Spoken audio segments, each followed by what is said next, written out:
Chapter 116.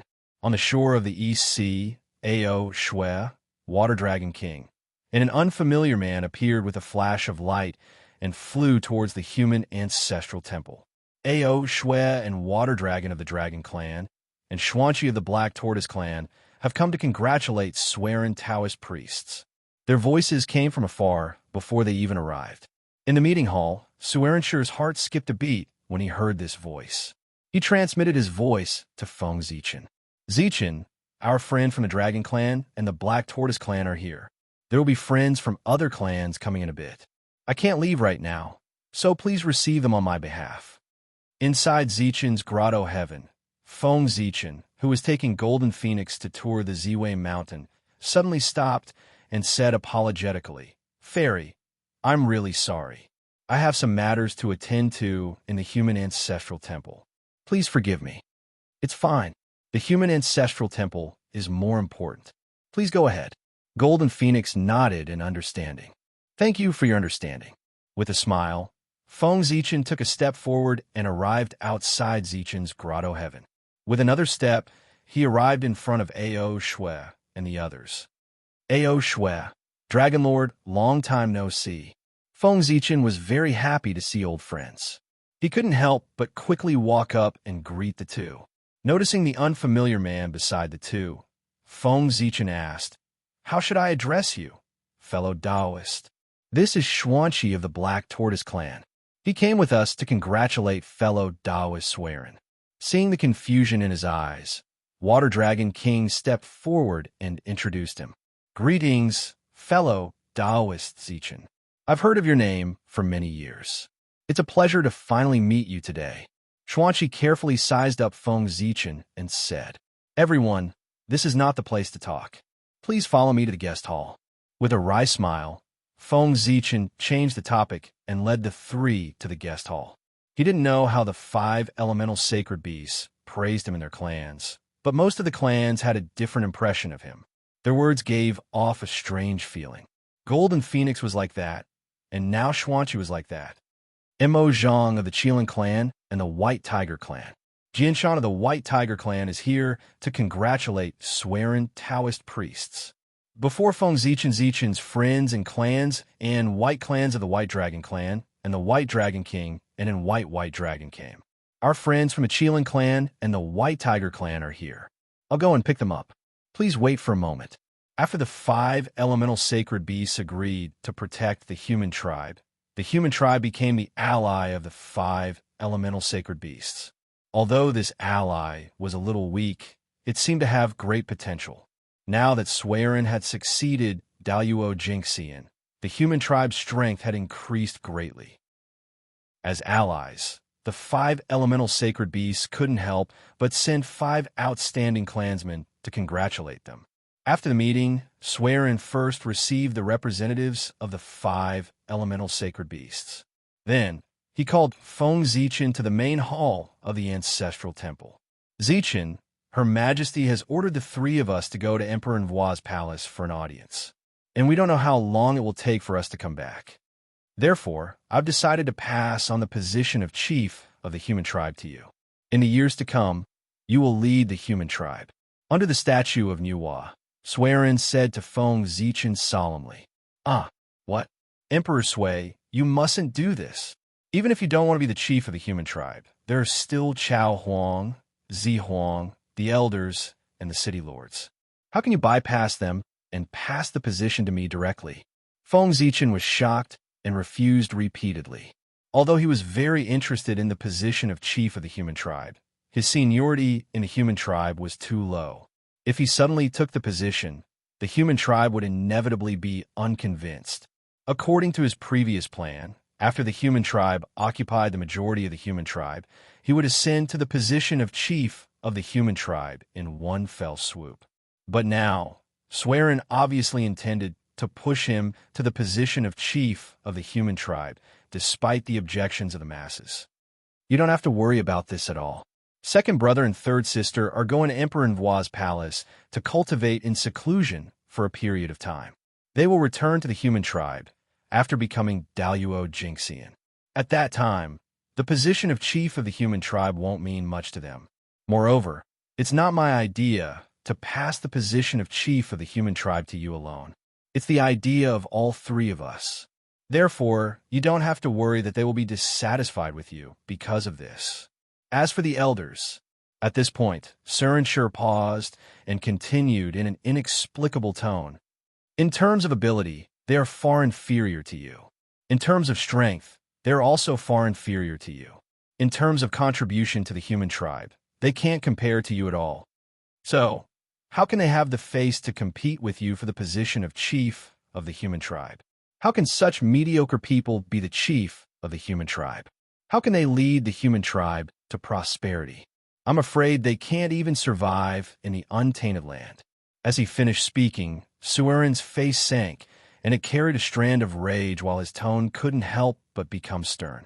Looking at Seren's increasingly gloomy face, Feng Zichen looked ahead silently and dared not say a word. It seemed that something unpleasant must have happened in the meeting just now. Otherwise, Emperor Sui wouldn't have been so angry. In fact, Feng Zichen knew that many of the elders of the human tribe were dissatisfied with him. Especially after he drove the human tribe immortals out of the East Sea, there were even more elders who were dissatisfied with him. If Yu Chaoshi and Serene hadn't spoken up in time and taken responsibility for this matter, those angry elders of the human race would have joined hands to expel Feng Zichen from the higher echelon of the human race. After all, when he chased the human clan immortals out of the East Sea, he treated them all equally, no matter who they were. As long as they were at the Heaven Immortal stage or above, he chased them all out without giving them any consideration. Among these immortals, there were many disciples, relatives, descendants, and even their own children. Many of them died in the riot of the ferocious beasts. The death of a large number of immortals caused the strength of some elders' tribes to be greatly reduced. Coupled with the death of their relatives, how could the elders of the human tribe not hate him? They didn't dare to be dissatisfied with Swearin, so they targeted Feng Zichen, the initiator of all this. They madly vented their dissatisfaction and hated him very much. Feng Zichen could imagine the angry faces of those elders of the human tribe who were hostile to him when Emperor Sui mentioned that he would pass on the position of patriarch of the human tribe to him, and their faces flushed red when they argued with Emperor Sui. Fortunately, most of the elders of the human tribe were still wholeheartedly loyal to the human tribe. After all, only a very small number of them had selfish motives. Moreover, the city lords had more or less received favors from Feng Zichen, so they naturally stood firmly behind him. In addition, Feng Zichen's contributions to the human tribe were obvious to all. Everyone knew that they couldn't compare with him, so Emperor Sui was able to smoothly finalize this matter. Chapter 117. Of course, if Emperor Sui insisted, with his prestige in the human tribe, he could settle this matter, but it would inevitably hurt the harmony of the human tribe and leave a hidden danger for Feng Zichen to govern the human tribe in the future. Zichen, go and prepare. Later, under the witness of everyone, I will pass on the position of patriarch to you, so that I can go to Emperor Envoi's palace with peace of mind. After a while, Serene calmed down and said to Feng Zichen, don't worry. Yes, Emperor Sui, don't worry. I will lead the human tribe to prosperity and live up to your expectations. Feng Zichen calmed down and said firmly, good. I am very relieved to hand over the human tribe to you. Swearin nodded and left to gather the people. However, just as Swearin was about to step out of the hall, he suddenly stopped and said to Feng Zichen with his back to him, you were born in the human tribe after heaven. Many elders have criticized me for passing on the position to you. For example, the Gyue clan, Jishan clan, and Bingta clan are proud of their Xiantian status. It is inevitable that they will not accept you. If they try to sow discord between the Xiantian and Hotian human tribes after I leave, and use this to attack your prestige, you must not be soft-hearted. Remember, no matter who they are, no matter what their relationship with me is, if they dare to stir up the conflict between the Xiantian and Hotian tribes, you must not be soft-hearted. Remember, remember, remember. After saying that, Swearin continued to walk forward and out of the hall. Yes, Zichen will remember. Suerin's words were very, very light.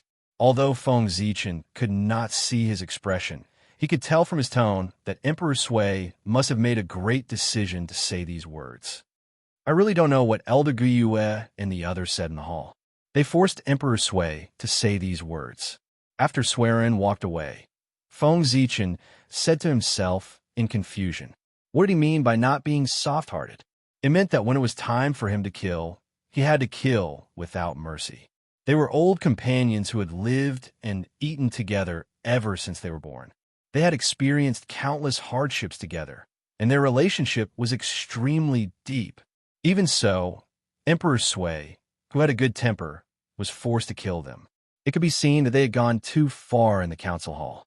Damn it! If I had known that something big was going to happen in the conference hall, I would have participated in it no matter what. Otherwise, I wouldn't have been so clueless about the situation. For a moment, Feng Zichen couldn't help but feel a little regretful. Why did he become a tour guide for no reason? Not only did he listen to a bunch of ambiguous words, but he also delayed his own important matters.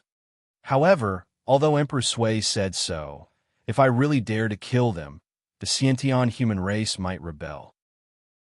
It seems that I have to think of a way to drive them out, Feng Zichen thought as he rubbed his head. 3 days later, Suerin and the other two walked into the ancestral temple with the elders of the human race and many city lords. Under the witness of the representatives of the 5 races, they held the coronation ceremony for Feng Zichen. Zichen, from today onwards, I entrust the human race to you. You are the new leader of the human race. You are responsible for the future of hundreds of millions of people. You have a great responsibility. In the future, don't be impulsive when you do things. Think more, observe more, be generous, and be impartial. Suerin gave Feng Zichen the fir wood that represented the human race's inheritance to Feng Zichen. Then, he told Feng Zichen about his experience in governing the human race. Yes, Zichen, I will remember everything. I will not let Emperor Sui down. Feng Zichen took note and promised Emperor Sui. Everyone, Zichen has just ascended to the throne. It is inevitable that he will make some mistakes. After I leave, I hope that you will assist him with all your heart. Find out what he has done and make up for what he has done. Together, we will prosper the human race. I'll thank you in advance. After instructing Feng Zichen, Suerin turned around and said to the crowd, we don't dare. Emperor Sui, you are too serious. This is what we should do. Even if you didn't say it, we will assist the Zichen clan with all our heart. Seeing that Suerin was about to bow to them, the crowd hurriedly bowed and said that they didn't dare. That's good. Seeing their sincere attitude, Suerin smiled with satisfaction. Well, we have been delayed for so long. It is time for us to go to Empress Hua's palace. As Suerin spoke, an auspicious cloud rose and carried the Chou clan, the Zi clan, and the Golden Phoenix to Empress Hua's palace. We respectfully bid farewell to Emperor Sui, Chao Huang, and Zi Huang. Seeing the 3 of them leave, the crowd bowed to them. With the abdication of Suerin and the other 2, the luck that represented the human race's patriarchs was drawn from them and gathered in Feng Zichen's body. Rumble. In the sky above the human race's ancestral temple, auspicious clouds suddenly appeared.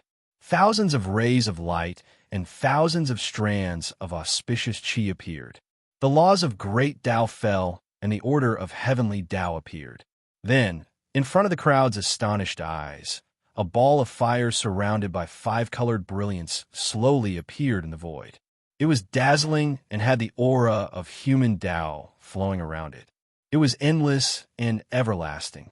This is the manifestation of the human race's luck? At the first sight of the ball of fire, the crowd felt a burning passion in their hearts. Hot blood gushed out, and the desire to improve themselves was born. At the same time, as the ball of fire flickered, images appeared in front of the crowd, showing the past of the human race and awakening the memories in the depths of their minds. A feeling of bloodline connection came, allowing the crowd to naturally understand the origin of the ball of fire. Under the contrast of the 5-colored brilliance, The ball of fire was extremely dazzling. It was like a great sun hanging high in the void, illuminating the entire world. After the ball of fire illuminated all the humans in the coast of East Sea, it suddenly descended and merged into Feng Zichen's body. Rumble. In an instant, a powerful aura shot out from Feng Zichen's body and turned into a huge whirlwind, stirring the clouds in all directions. The sky changed color, the sky shook, and the earth trembled. A terrifying aura burst out, causing everyone to be unable to breathe. This aura, this power, there's no doubt about it. It's Daluo Jingxian. But how can it be? The crowd was shocked and stared at Feng Zichen, who was in the center of the whirlwind, in disbelief.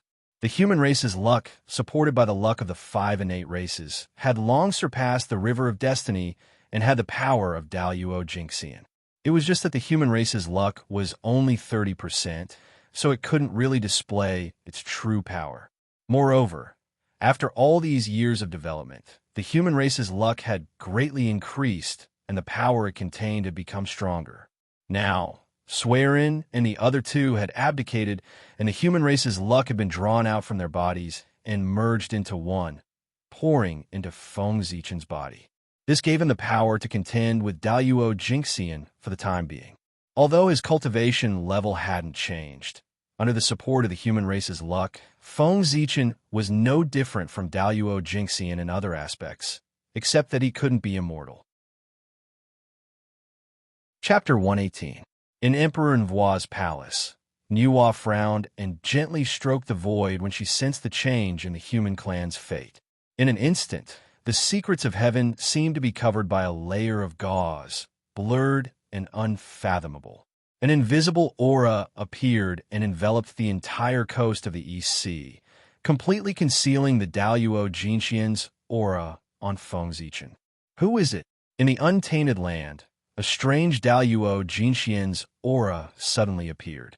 Although this aura disappeared in a flash, the powerful figure's spiritual senses were so sharp that they detected it the moment it appeared.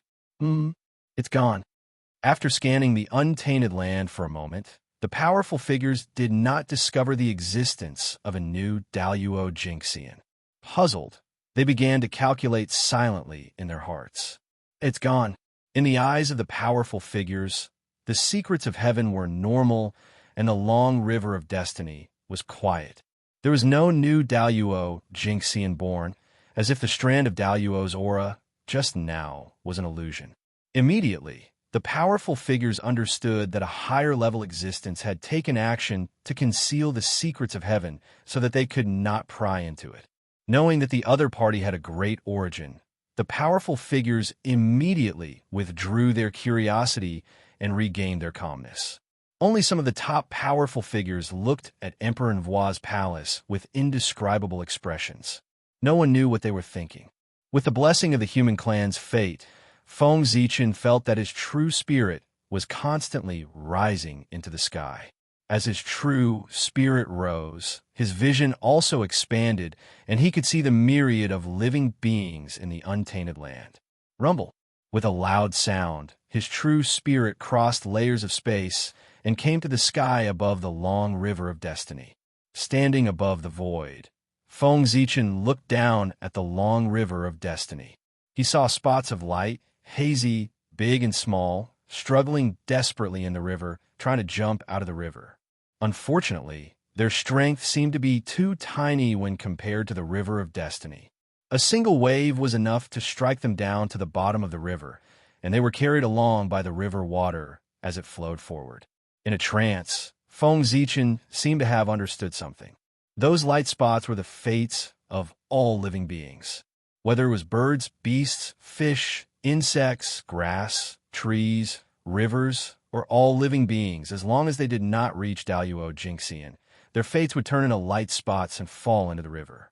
At the instant every living being was born, the fate of his life had already been determined by the heavenly Tao, and according to the established trajectory, he walked step by step towards his final destination. And cultivation was the beginning of changing one's destiny.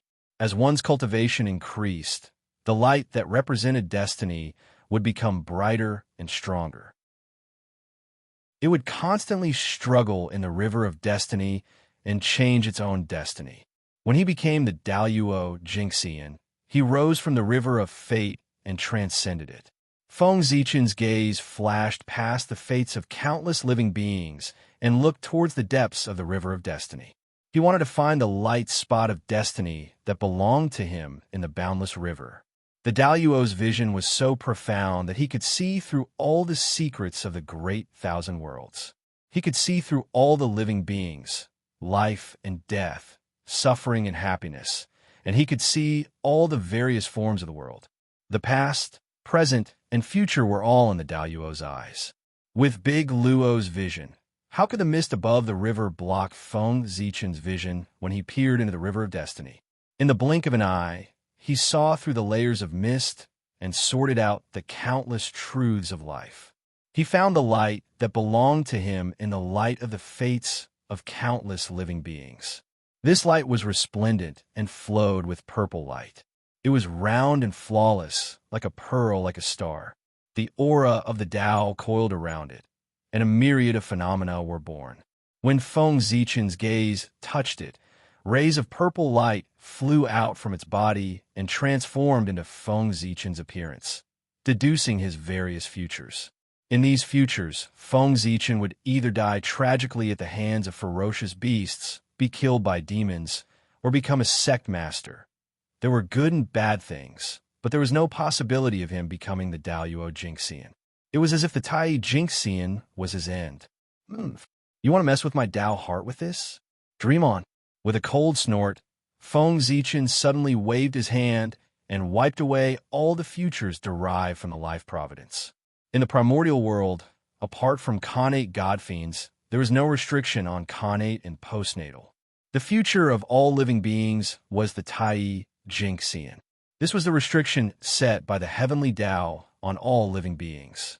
The Daluo Jingxian was the incarnation of the great Tao. It was an existence that occupied the origin of the world. Every additional one of them would increase the burden of the world. Therefore, the heavenly Tao did not like the Daluo Jingxian. Therefore, apart from the connate godfiends who were the origin of the world, it was difficult for any living being to become the Daluo Jingxian. The river of destiny was the strongest method of the heavenly Tao to prevent the Daluo Jingxian from being born. It controlled the fate of all living beings and planned the future for all living beings. Transcending the river of destiny meant that one's fate was in their own hands and not in the hands of the heavenly Tao. In the river of destiny, a five-colored fire quietly appeared and enveloped Feng Zichen's life providence. It gradually disappeared. Although it was still in the river of destiny, it could no longer be seen. It was similar to transcendence. Is this the Daluo Jingxian? It's so powerful. The moment the life providence disappeared, Feng Zichen completely transformed. Unparalleled power appeared in his body, and the laws of heaven and earth appeared clearly in front of him. The various great Taos seemed to be within his reach, and the past and future appeared in his heart. He was almost omnipotent, changing the past and future. This is incredible. With this power, Feng Zichen felt that he could change the past and set the future at will.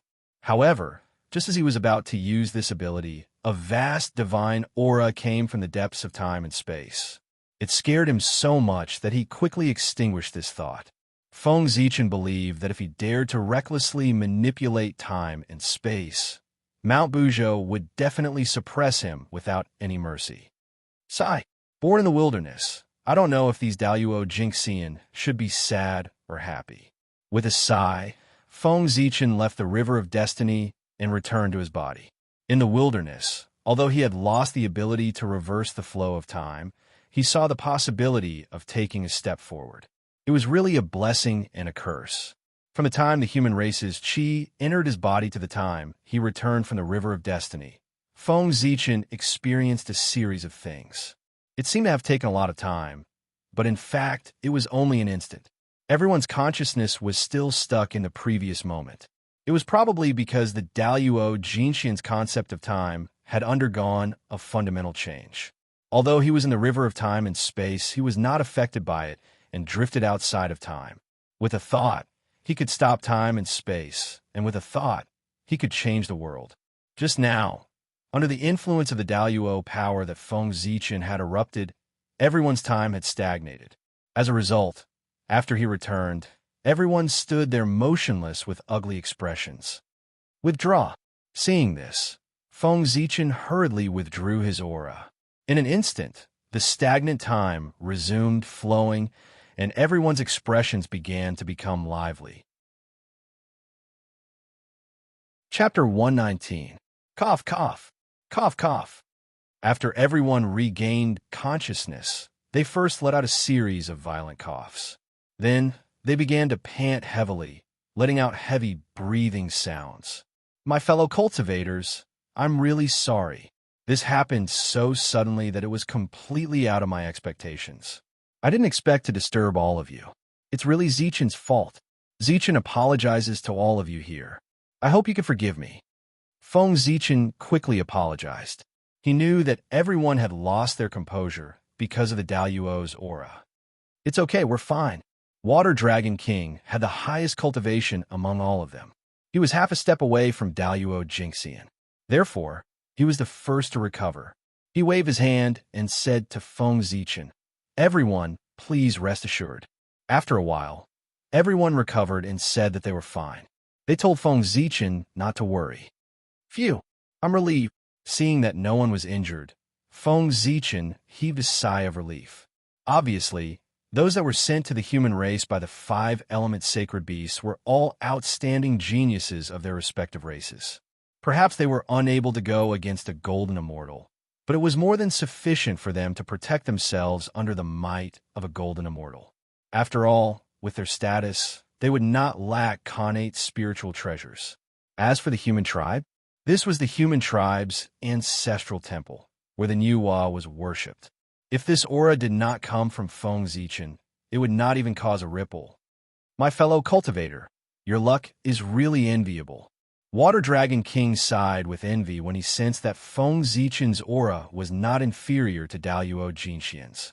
What's there to be envious of about Dragon Lord? Dragon Lord's aura is only half a step away from Daluo Jingxian. I'm afraid that the next time we meet, I'll have to call you Dragon Sovereign.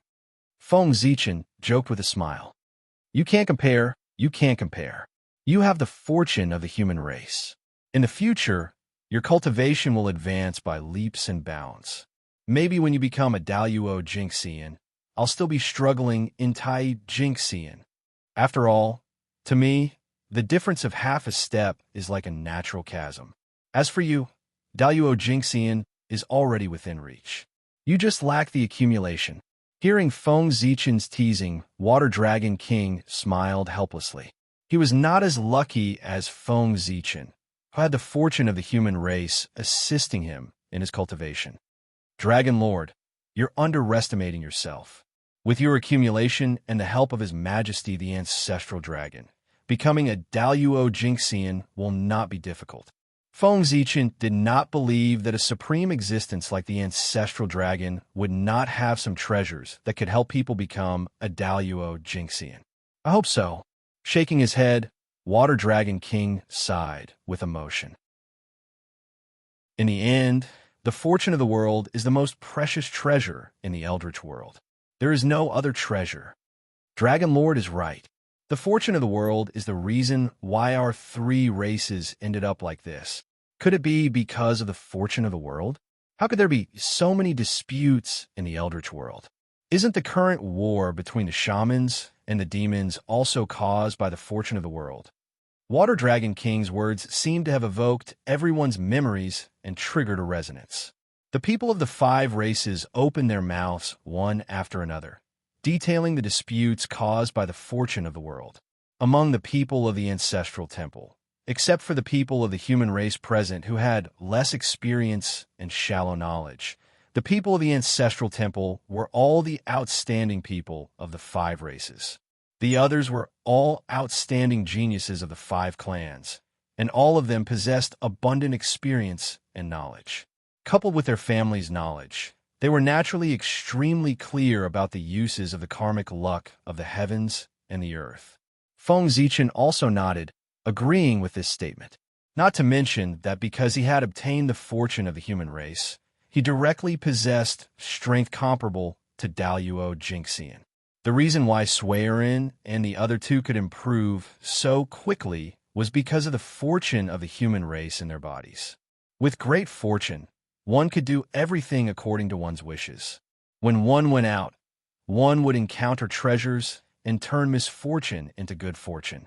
With the fortune of the world, one could increase one's strength, deepen one's connection with the world, and speed up one's cultivation. If the fortune of the world was thick enough, one could directly peek into the origin of the world and cultivate in the sea of the great Tao. The heavenly Tao would be open to one, and there would be no more secrets in the world.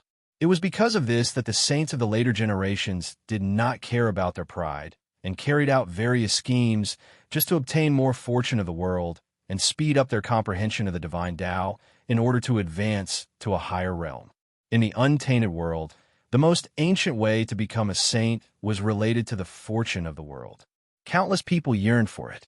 According to ancient legends, if someone could unify the untainted world, there was no need for the Hongmeng purple qi. With the boundless fortune, one could directly condense the sage position and become an indestructible and untainted saint. It was also because of this that the ancestor dragon, Phoenix, and Shilin ancestors wanted to dominate the untainted world. They were instigated by the demon ancestor, Rahu, and triggered the calamity of the Dragon Han. Dijun also established the heavenly court because of this. He wanted to unify the untainted world, gather the boundless fortune, and become a saint. Unfortunately, this action angered the witch race and triggered the calamity of the shamans. It was only after this that the 6 great saints appeared and each occupied a part of the fortune of the world, that this path of gathering the fortune of the world and condensing the sage position was completely cut off. The fortune of the human tribe was a part of the fortune of the world. Just a very small part of it allowed Feng Zichen to have the power to rival Daluo Jinxian. How powerful was the heavenly emperor, Dijun, who was at the center of the world and possessed the fortune of the demon tribe, Zhouxing, and the boundless fortune of the untainted world.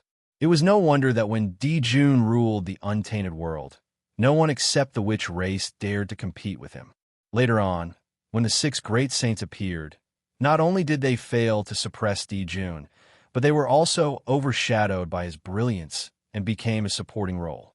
With such a strong fortune of the world, even if Dijun was not a saint, he should have the power of a saint. The only difference between him and a saint was that he lacked the fortune of the world, which prevented him from condensing the sage position. To be frank, mastering the fortune of the world meant mastering the origin of the world and the right to speak in the untainted world. The more fortune of the world one possessed, the stronger the origin of the world one could mobilize and the greater the right to speak. One had to know that the origin of the untainted world was very strong. Who could stop Dijun? Who could mobilize a small part of the origin of the untainted world? The fact that Dijun could still suppress the untainted world after the sages appeared was enough to prove that the sages could not do anything to Dijun. The outbreak of the Great War of the Shamans and the Demon Tribe was due to the deep hatred between the 2 tribes, but there was no lack of instigation by the sages. To be able to make a saint do such a dirty thing, didn't it also reflect the strength of the shamans? If they could directly push over, why did they have to sow discord between the shamans and the demons in the northern land? I wonder if I can completely overshadow the glory of the sages like Dijun after I take charge of Zhouxing. Chapter 120. Feng Zichen was able to guess Dijun's strength based on his own situation. He couldn't help but feel a sense of pride rising in his heart, as if he was a real man. Fellow Taoist, you've just taken control of the human race. I'm afraid you'll be busy for a while. If that's the case, we won't disturb you any longer. We'll take our leave first. After they discussed for a while, Water Dragon King suddenly stood up and said goodbye. Seeing this, the others also stood up and planned to leave. Feng Zichen thought for a while and also felt that if he was busy in the future, he wouldn't be able to take care of these people. Therefore, he didn't ask them to stay. Then I won't ask you to stay any longer. When you return, please send my greetings to the emperors. When I'm free, I'll definitely pay them a visit." After that, he turned to Yu clan, who had just returned from 7 Luminaries Prefecture, and said, "Elder Yu clan, please send fellow Taoist Mo Zhang and fellow Taoist Jianshan off for me." "Yes, clan leader." Yu clan leader answered, then stepped forward and said to Mo Zhang and Jianshan, "Fellow Taoists, please follow me." "Haha, you're too polite. Many people of the Beast clan are very interested in you. I wonder what kind of person you are to be praised by the Qilin ancestor and the Tiger ancestor.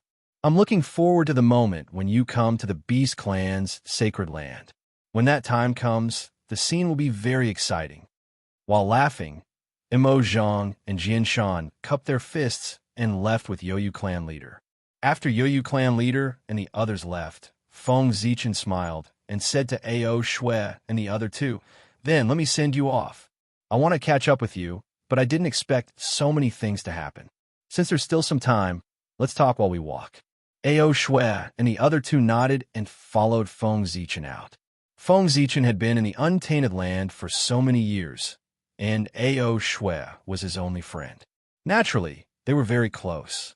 Now that the two of them had been separated for so many years and had finally met each other, they were about to be separated again before they even had the chance to speak. It was inevitable that they would feel a little upset. "Fellow Taoist, please stop here." On the shore of the East Sea, the Water Dragon King was just about to leave when he suddenly stopped and said to Feng Zichen with a solemn expression, "Fellow Taoist, you've temporarily ascended to the zenith heaven golden immortal realm with the providence of the human race. Although there are many benefits, this power is ultimately an external force. There are many restrictions and there are many hidden dangers. The method of using the providence of heaven and earth to raise one's strength originated from the ancient times.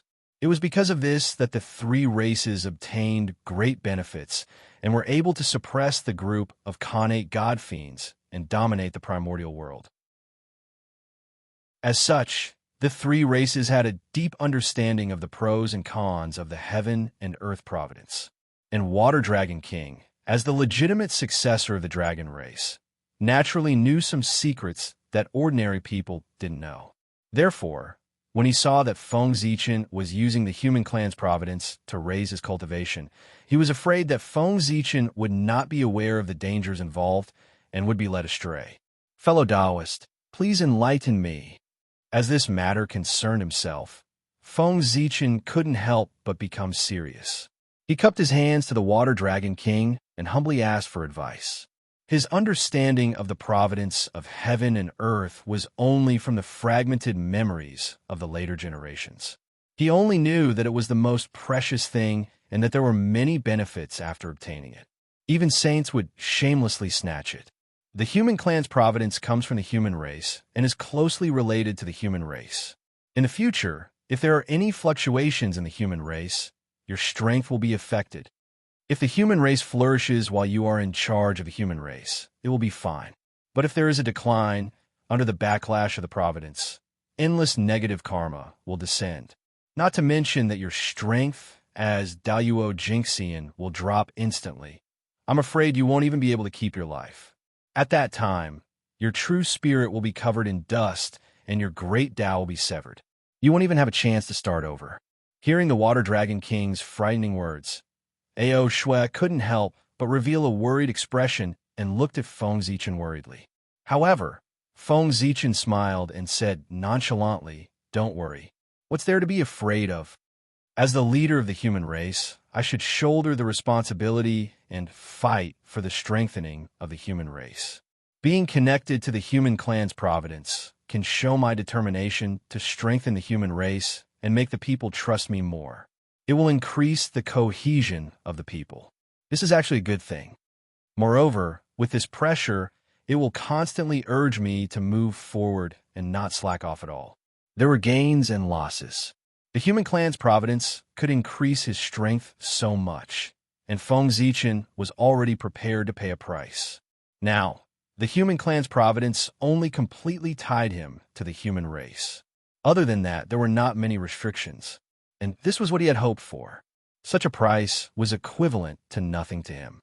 In fact, it would bring him many benefits.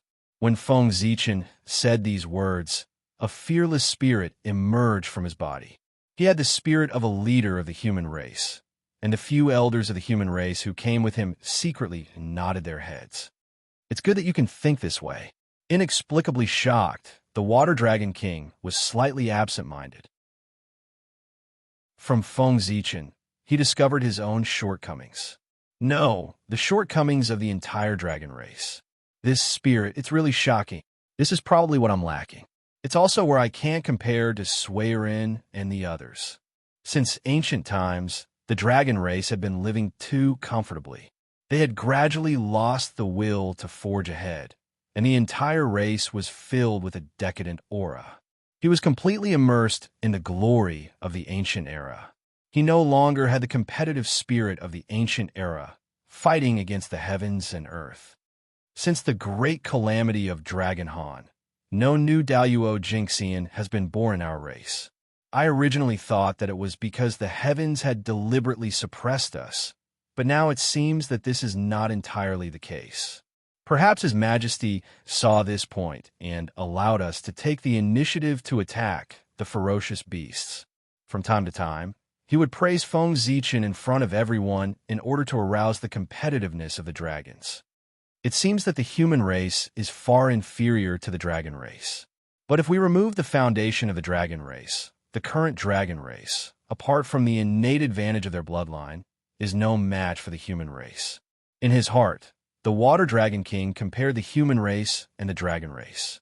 Suddenly, he made a shocking discovery. The dragon race was in a state of regression, while the human race was in a state of improvement. When he first came to the human race, the strength of the entire human race was not worth mentioning in front of him. There was no need for the experts of the dragon race to make a move. He alone could wipe out the entire human race. But now, Swerin had become the Daluo Jinxian and left him far behind. The Cho clan and the Z clan had also found their own Daluo opportunities, but he had no clue about advancing. If Feng Zichen was a genius that he could not compare to, even the Youyu clan, who lived in the East Sea for a long time, was gradually catching up to his realm. There were also several human city lords who had shown talent that was not inferior to his. Chapter 121. He was already the one who improved the fastest in the dragon race, but even so, he still could not compare to the humans. It could be seen that the dragon race was in big trouble. The spirit of fearlessness. After muttering to himself, the Water Dragon King fell into a trance, and his body emitted a mysterious aura. In the East Sea Dragon Palace, the ancestral dragon, who was taking a nap, noticed the changes in the Water Dragon King's body. He raised his eyelids slightly and looked at the shore of the East Sea. Have you finally understood? It's not easy. Allow me to lend you a helping hand. He stretched out his dragon claw and pointed at the void. An invisible aura spread out, and the power of the great Tao surged out and poured into the Water Dragon King's body. As the power of the ancestral dragon entered his body, the world in the eyes of the Water Dragon King was completely different. He could see the laws of the world clearly, and his vision was infinitely expanded. He looked at the dragon race and saw a ray of light. That light was grand and carried the faith of the dragon race. But it was like the afterglow of the setting sun, emitting its last brilliance with a sense of twilight. He looked at the humans again and saw the dazzling light of humanity, filled with the belief of self-improvement. It was like the rising sun, exuding a vigorous aura, and everything was full of vitality. It was a sharp contrast to the dragon race. Yes, the path of cultivation is to press forward, without a fearless spirit and the determination to risk everything. How can one reach the end of the great Tao? As if infected by the light of humanity, a fearless spirit emerged from the Water Dragon King's body, vowing to cut off all obstacles, sweep away all tribulations, and reach the peak of the great Tao. Ha! The Water Dragon King laughed, and the haze in his heart disappeared. The dust in his soul was cleared, and he felt as clear as a mirror. Rumble. With a rumble, the barrier that had troubled him for many years shattered. His aura suddenly soared, and a powerful force distorted the void, evolving into a vast and endless river that emitted the aura of the great Tao. No one in the world was weaker than water, and no one could defeat the strong. It was not easy. The weak defeated the strong, and the soft defeated the hard. No one in the world did not know this. Goodness is like water. Water benefits all living things and does not compete. It treats the evils of the masses and is close to the Tao. The river was a Tao, a manifestation of all of the enlightenment that Water Dragon King had gained regarding water. It was a manifestation of the Tao of water that he had condensed into a mighty river. Just a moment ago, Water Dragon King had severed all his confusion and strengthened his conviction to prove his Tao. With an indomitable determination, his Tao heart had been sublimated in an instant. He had thoroughly understood his own Tao path and understood the true essence of Taoyuo. At that moment, all of his comprehension, all of his accumulation, all of it erupted, turning into a huge power that pushed him to an even higher level. Thank you, fellow Taoist. I didn't expect that my Taoyuo opportunity would be here. After a long while, Water Dragon King came back to his senses and sighed. Congratulations, Dragon Lord. The Taoyuo is in sight. Just now, I said that the next time we meet, I'm afraid I'll have to call you Dragon Sovereign. Look, it hasn't been that long. Didn't it come true? After Water Dragon King had completely calmed down, Feng Zichen congratulated him with a smile on his face. Water Dragon King's body was surrounded by Tao aura and the aura of the great Tao. There was a sense of transcendence, similar to Sueren's performance in the Eternal Lamp Hall. This was clearly a precursor to proving the Taoyuo Jingxian. Fellow Taoist, now that my breakthrough is imminent, I need to immediately return to the Dragon Clan's sacred land to cultivate in seclusion. I won't be able to accompany you to catch up. Water Dragon King cupped his hands and said apologetically, It's fine. There will be plenty of time to catch up in the future. Right now, Dragon Lord's breakthrough is more important. Feng Zichen waved his hand and said indifferently, By the way, fellow Taoist, I'll give you a piece of advice regarding the destiny of the human race. You must not forget it. Before Water Dragon King left, he seemed to have thought of something. With a little fear, he said in a warning tone, Fellow Taoist, you can use the destiny of the human race to cultivate. This is no problem. But fellow Taoist, you must guard your heart. You must not succumb to temptation and refine the destiny of the human race into your body and turn it into your own cultivation. Once you succumb to temptation and refine the destiny of the human race, although this will directly allow you to truly step into the realm of the Taoyuo Jingxian, it will leave behind a huge hidden danger for your future. If one day in the future, the destiny of the human race suddenly plummets, even if you are the Taoyuo Jingxian, you will die. Not eternal sleep, but true death. What? Isn't the Taoyuo immortal? How can he die? This time, Feng Zichen was really shocked and exclaimed repeatedly, It's true. I saw it with my own eyes. In ancient times, countless experts of the water race could not resist the temptation of the destiny of heaven and earth. They chose to refine the destiny of heaven and earth and stepped into the realm of the Taoyuo Jingxian. At this point, a look of fear appeared on the water dragon god's face, as if he had thought of something terrifying. He trembled as he spoke. He said in a trembling voice, After the war between the three races, the destiny of the dragon race plummeted, and many experts of the dragon race were madly devoured. On that day, the sky above the East Sea was dark. Endless negative karma filled the air, and the dragons wailed incessantly. The experts who relied on refining the destiny of the human race to become the Taoyuo Jingxian were constantly wailing. Their great Tao was constantly collapsing and merging with the origin of heaven and earth. Their bodies were dissipating and turning into streams of connate qi. Their true spirits were completely lost in the great Tao and became a part of it. In the end, there was no longer their aura in heaven and earth. Even their Tao had disappeared. Their true spirits sank into the great Tao forever. They did not think or think. and there was no possibility of them appearing in the world. In this way, it was even more terrifying than falling into eternal sleep. It was truly death. The backlash of destiny is so strong. After listening to Water Dragon King's narration, Feng Zichen felt his scalp tingle. This subverted his understanding of destiny. In this way, it was even more terrifying than death.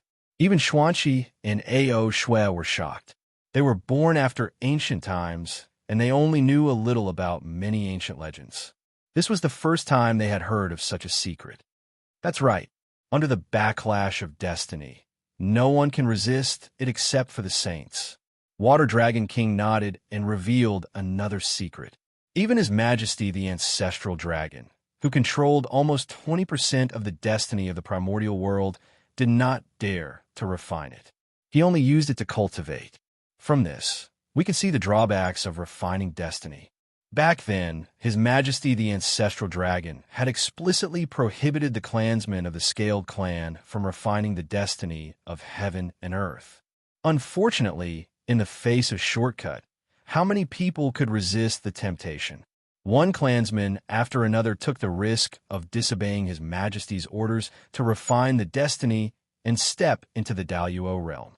Gradually, His Majesty's orders became nothing more than empty words. Under the general trend, even His Majesty was somewhat helpless. Chapter 122.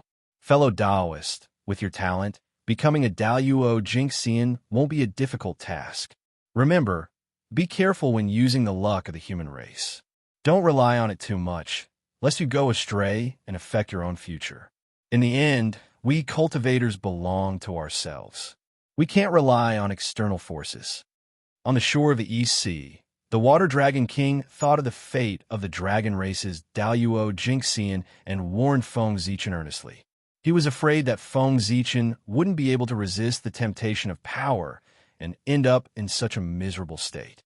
Thank you, Dragon Lord, for your warning. Zichen knows what's important. I won't joke about my own path. After tidying up his clothes, Feng Zichen bowed to the Water Dragon King. Such a secret was a clan secret. The fact that the Water Dragon King could tell him meant that he didn't treat him as an outsider.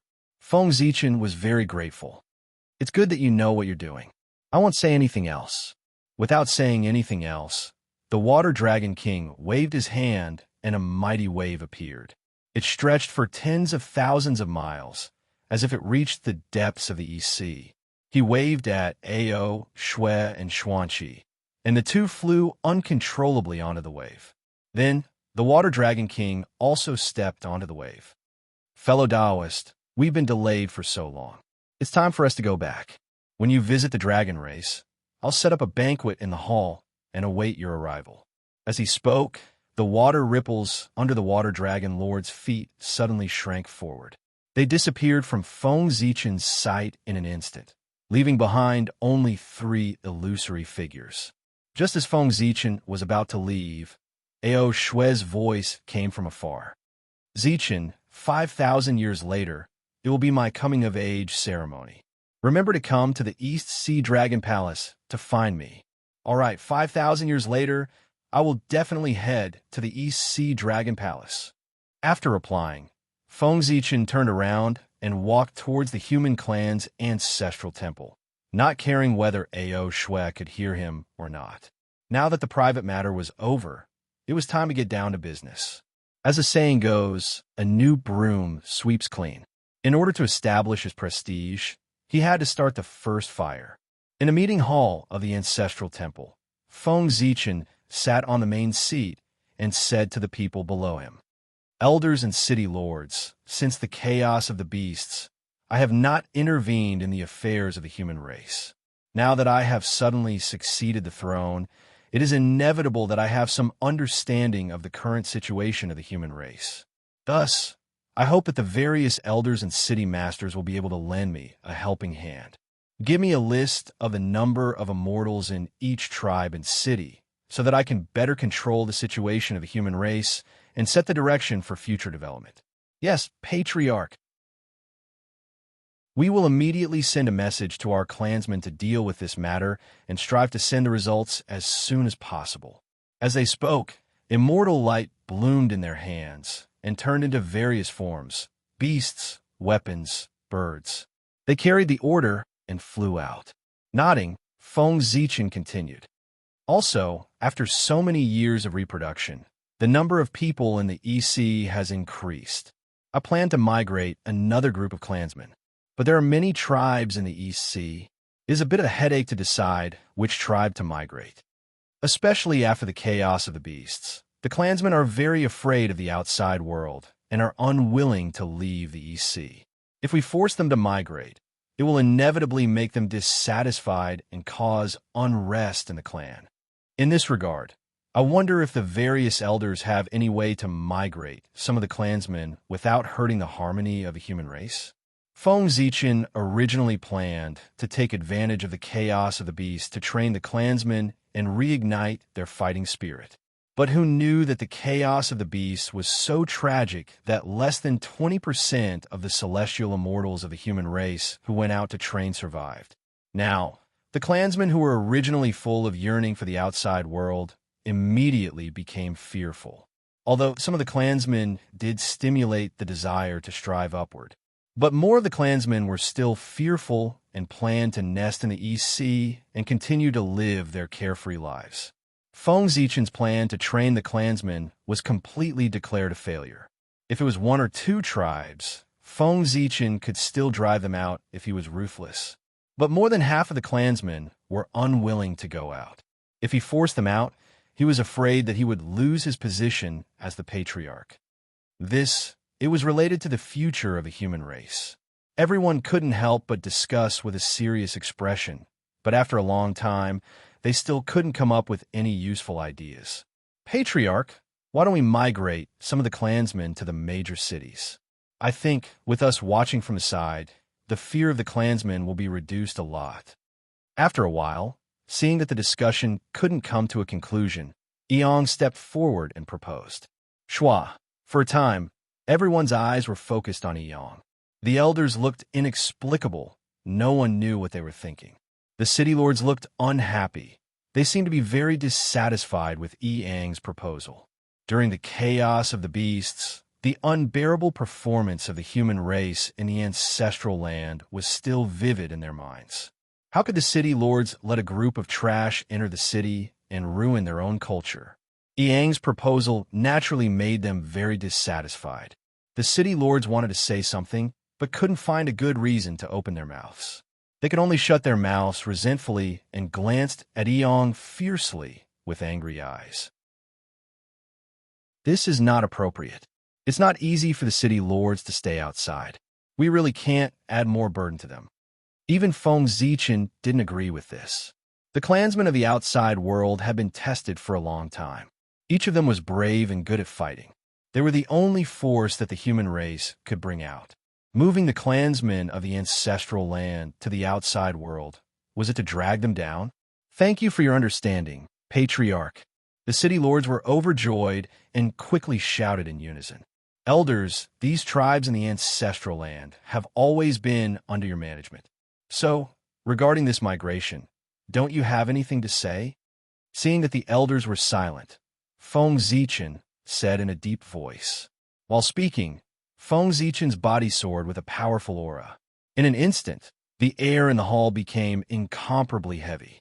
Everyone couldn't help but lower their heads. At this moment, Feng Zichen's eyes flashed with a strange light. In a moment when no one noticed, it fell into Guyue's body. In a trance, Guyue involuntarily stood up and said loudly, "As the elders of the human race, we should set an example.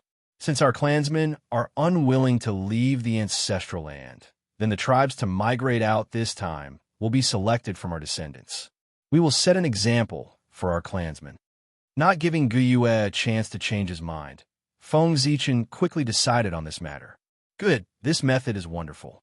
Elder Guyue is worthy of being the role model of the human race. We will do as you say.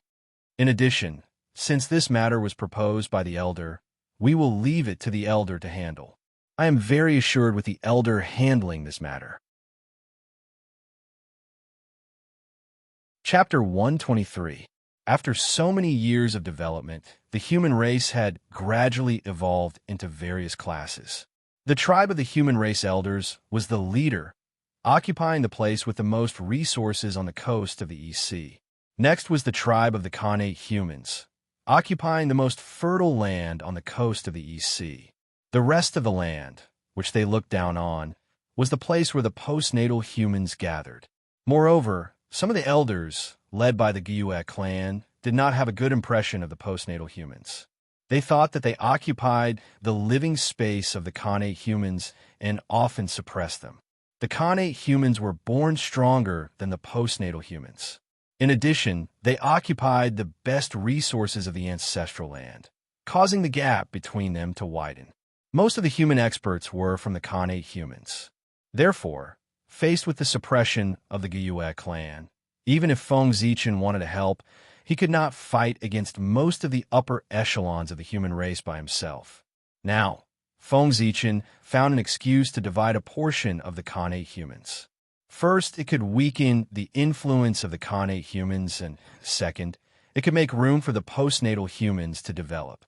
He could also take this opportunity to train them and let them truly grow up in the cruel, untainted land. One had to know that in order to cultivate their descendants, the elders of the human race had spent countless resources. They were the backbone of the human race. It would be a pity if they were crippled just like that. As long as 1/5 of them, no, as long as 1/10 of them can become talents, it will be worth it no matter how great the sacrifice is. Feng Zichen's eyes seemed to be able to see through the endless void and take in the entire human tribe. He thought to himself, as he looked at the smiling Khanate human tribe, "This is a good idea." Several elders of the human race who were dedicated to the public thought about it, and also felt that this was a good idea. They smiled and nodded in agreement. At this time, the Gyuek clan came to their senses. Although they felt that this was a little inappropriate, they could not figure out what was wrong. They also felt that this was the best choice at this time. Then, they gradually lost themselves in the compliments of the crowd. "All right, everyone, you may go." After arranging all the affairs, Feng Zichen's figure flashed and disappeared from the meeting hall, appearing in the sky above Ziwei Mountain. Huh! With a deep shout, Feng Zichen gathered all the spiritual power in his body and suddenly grabbed the void. Rumble! Khanate Chi gathered madly and surged into the fortune pool of 5 elements on Ziwei Mountain. At once, 5-colored light shot up into the sky. It was incomparably bright and lit up the entire Zichen's heavenly abode. Roar! Amidst the earth-shattering roars, the images of the sacred beasts of the 5 elements rushed out from the fortune pool. An azure dragon soared into the sky. A vermilion bird spread its wings and let out a long cry. A qilin suppressed the earth. A white tiger roared at the sky, and a black tortoise covered the sea. Go! Feng Zichen's mind moved, and the chaos bead flew out from his body. It hovered in the air and flickered. Then a white river flowed out, emitting the chi of fortune. It flowed towards the pool of fortune and merged with it. This was the fortune origin liquid that Feng Zichen had obtained from Mount Buzhou. It was formed from the essence of the earth and could create anything. Wang. After fusing with the fortune origin liquid, the fortune pool of the 5 elements emitted an even brighter divine light. Its body began to tremble violently as a powerful force suddenly spread out. Then, as if the mountains were collapsing, the Ziwei Mountain shook violently. The entire Zichen's heavenly abode was shaking. Whoosh! Khanate Dao light bloomed, and Dao sounds rumbled between heaven and earth. The laws of heaven and earth appeared and fell on the fortune pool of 5 elements. Rustle, rustle! Khanate runes appeared one after another, dancing and intertwining in the air, gradually forming an illusory Khanate divine seal. Condense! Feng Zichen made a series of hand seals and activated the fate of the human race. It turned into a mighty torrent of human Dao and poured into the fortune pool of 5 elements. In the next moment, more Khanate runes flew out of its body and shone with the laws of heaven and earth. The illusory Khanate divine seal instantly became solid. At that moment, the fortune pool of 5 elements was shrouded in the divine light of creation. It was upgraded to a supreme grade Khanate spiritual treasure. A powerful aura burst out, and the fortune chi swept in all directions, covering the entire Zichen's heavenly abode. Under the influence of this aura, the mountains and rivers became more beautiful, and the plants grew taller, revealing some spirituality. A large number of spiritual herbs were born, and it was full of vitality. Not bad. Feng Zichen couldn't help but be excited when the fortune pool of 5 elements was upgraded. However, his expression turned serious after a while.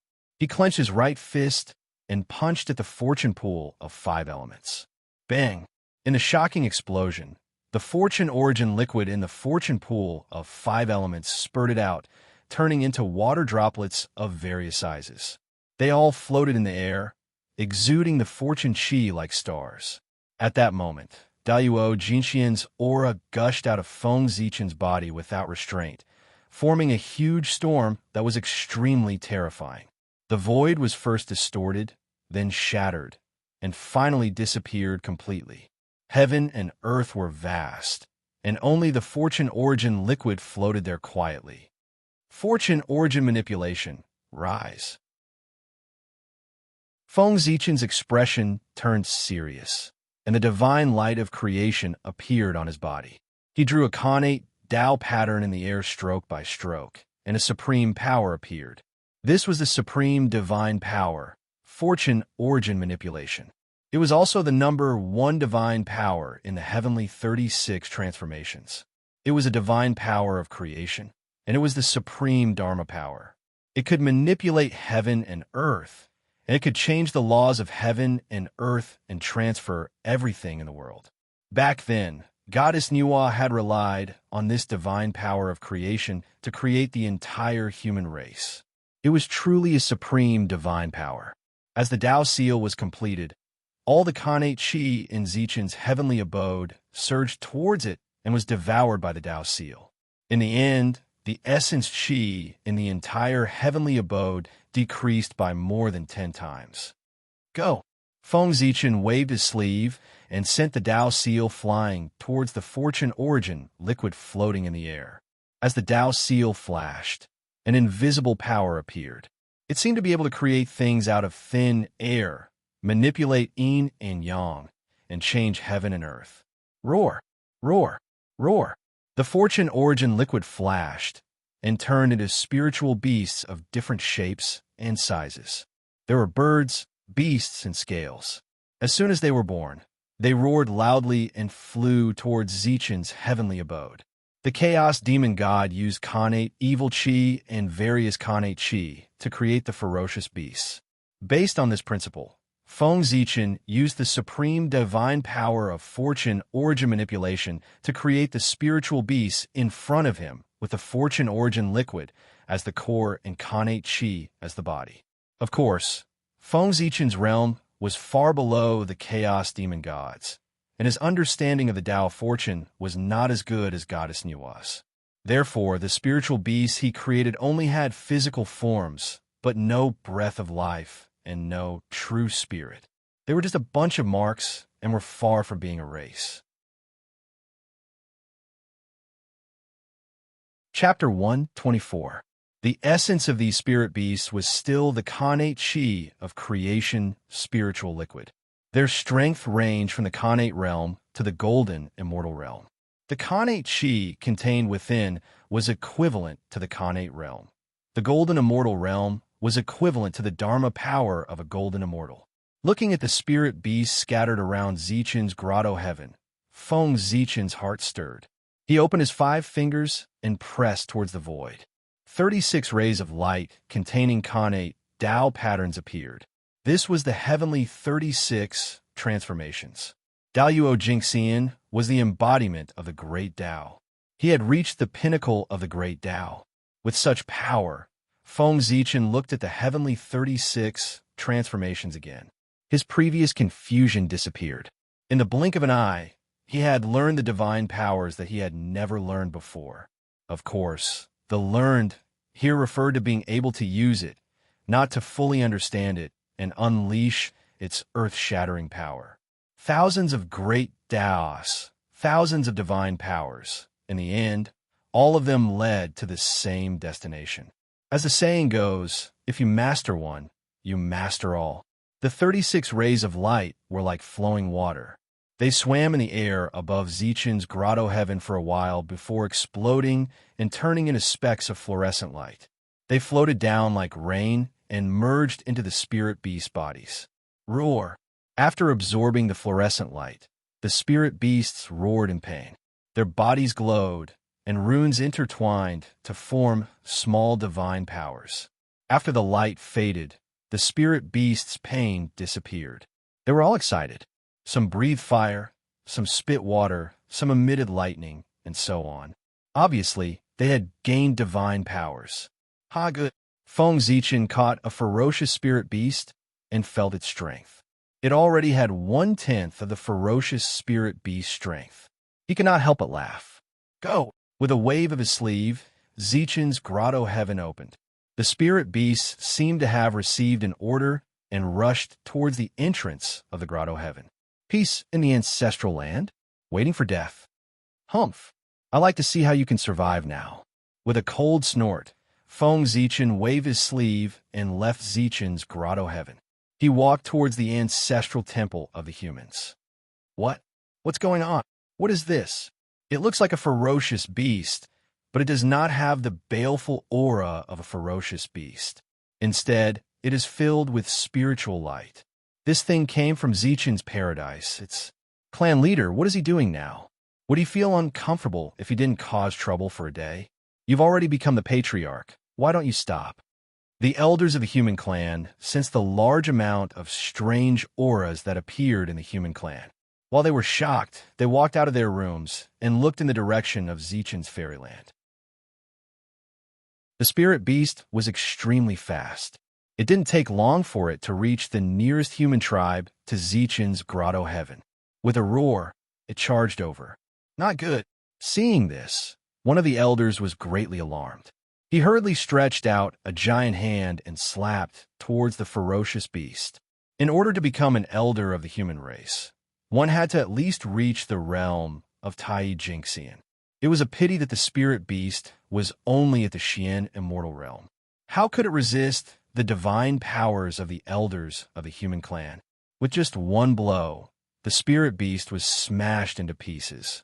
It turned into connate chi and dissipated, leaving behind a drop of spiritual liquid of creation shining with colorful brilliance. It's the spiritual liquid of creation. Exclaiming softly, a touch of joy appeared on the face of the elder of the human clan. Obviously, he recognized the origin of the spiritual liquid of creation.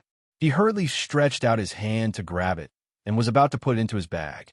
That monster was transformed from the spiritual liquid of creation. This is good stuff. Seeing this, the rest of the people were tempted. They hurriedly attacked the other spirit beasts. Freeze! At this moment, Feng Zichen's voice came. The void suddenly froze. The people felt that they could no longer move. Their connection with heaven and earth was cut off. The divine powers that they had used disappeared quietly. Is this Daluo Jingxian? He is indeed an existence that the Tai Jingxian cannot touch. At this moment, many of the elders of the human clan felt the greatness of Daluo Jingxian for the first time. A sense of powerlessness surged in their hearts. Elders, don't attack. I have great use for this spirit beast. I can't let you kill it. A ripple appeared in the void. Feng Zichen walked out from it. At the same time, the void resumed its flow. The shackles on the elders were also lifted. Spirit beast? Is this beast called a spirit beast? Why have I never heard of it? As soon as he could move, Guyue asked doubtfully. It's normal that you haven't heard of it. This is the first time this beast appeared in the untainted land. It is not a living creature, but a form of connate chi. I created it to train the human clan. Feng Zichen smiled and explained. Another form of connate chi? Guyue nodded doubtfully. Suddenly, he reacted and said loudly, Train the human clan? Is this how you train the human clan? You didn't even say a word and directly sent an army of spirit beasts to attack the human clan? Aren't you afraid that our clansmen will be killed by these spirit beasts? Elder, please don't worry. You're so anxious that you are confused. This place is protected by the boundary set by the goddess. Our clansmen will not be in danger. However, as soon as he finished speaking, a scream was heard. A human was killed by a spirit beast. Seeing this scene, the elders' faces changed wildly. They pointed at Feng Zichen and were speechless. Don't panic. This person is fine. Elders, take a look. Feng Zichen said and pointed in the direction of the corpse. A white light flashed, and the wounds on the man's body were healed. His broken body recovered, and he got up from the ground. How could it be? Seeing that the man was resurrected, the crowd did not relax. Instead, their pupils shrank, and they exclaimed in disbelief. What about his cultivation? The man was in the heavenly, immortal realm before he died, but after he was resurrected, his cultivation fell directly to the acquired realm. Thousands of years of hard work was lost in a day. At this moment, the man suddenly showed a look of horror. Obviously, he had discovered his situation. However, before he had time to think, the spirit beast came over and killed him. After a while, he was resurrected and killed again, until one of the elders could not stand it anymore and killed the spirit beast. He was saved. However, his cultivation could not be recovered. After a while, Gyue asked Feng Zichen, Patriarch, what is going on? What about his cultivation? It's like what you saw. He was killed by the spirit beast. Although he won't die, he can't keep his cultivation. If you want to continue to live forever, you have to cultivate again. Feng Zichen curled his lips and said the cruelest words in the most indifferent tone. But this is too cruel. Thousands of years of hard work turned into flowing water in a day. How many people can bear it? This is worse than death.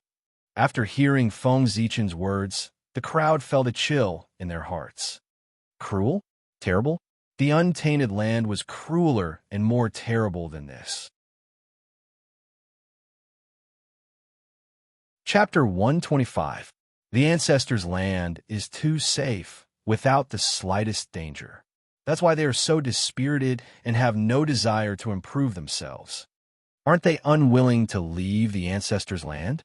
Then let's do as they wish and let them stay. I'd like to see if they can still be as indifferent as before now that the ancestors' land is no longer safe with the threat of the spirit beasts. After the ferocious beast riot, Feng Zichen was completely disappointed with most of the clansmen in the ancestors' land. He felt that they were hopeless. If he wanted to motivate them, he would have to use extreme means. He didn't believe that in the face of something more terrible than death, these clansmen could still maintain the idea of muddling along and waiting for death without making any changes. But the human clan elder wanted to say something, but Feng Zichen waved his hand and interrupted impatiently. No buts. The tragedy of the ferocious beast riot is still in front of us. You elders haven't learned your lesson yet. Do you want it to happen again? Then we'll do as the patriarch says. Thinking of the past, everyone was speechless for a moment. After a while, they made up their minds and said, It's good that the elders can understand.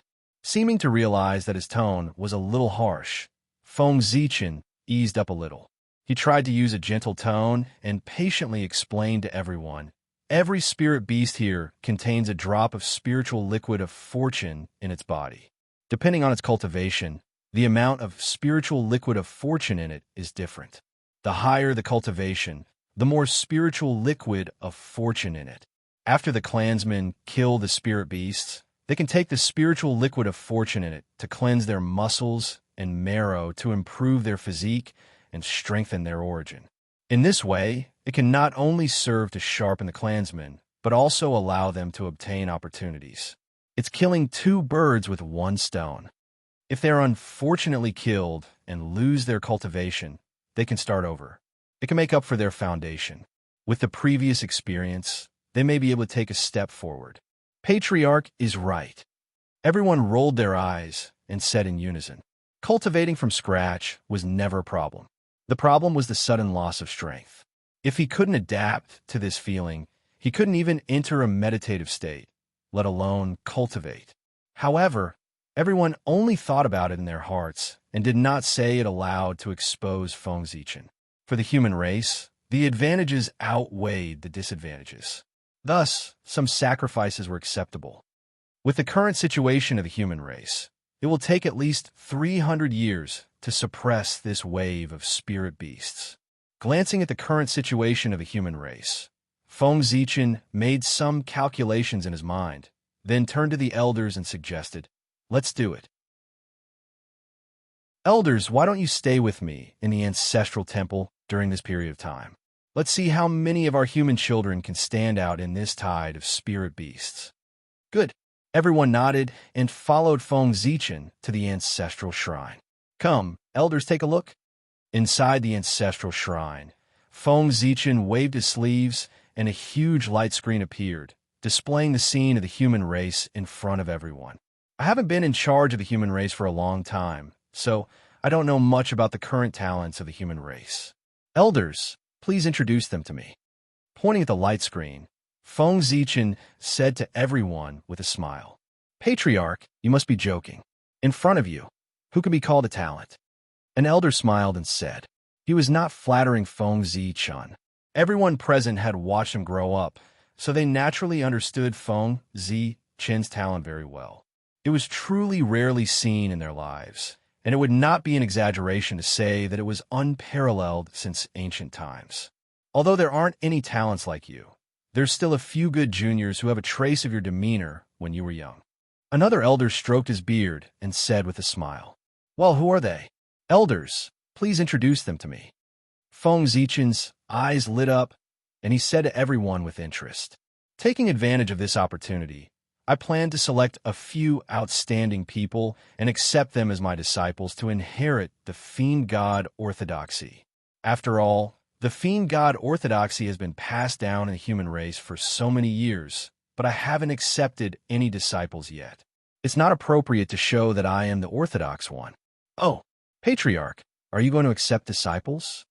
Xuantingshi suddenly stood up, walked quickly to Feng Zichen, pointed at a figure on the light screen, and said, "That's right. Patriarch, please take a look. This person is called Tree.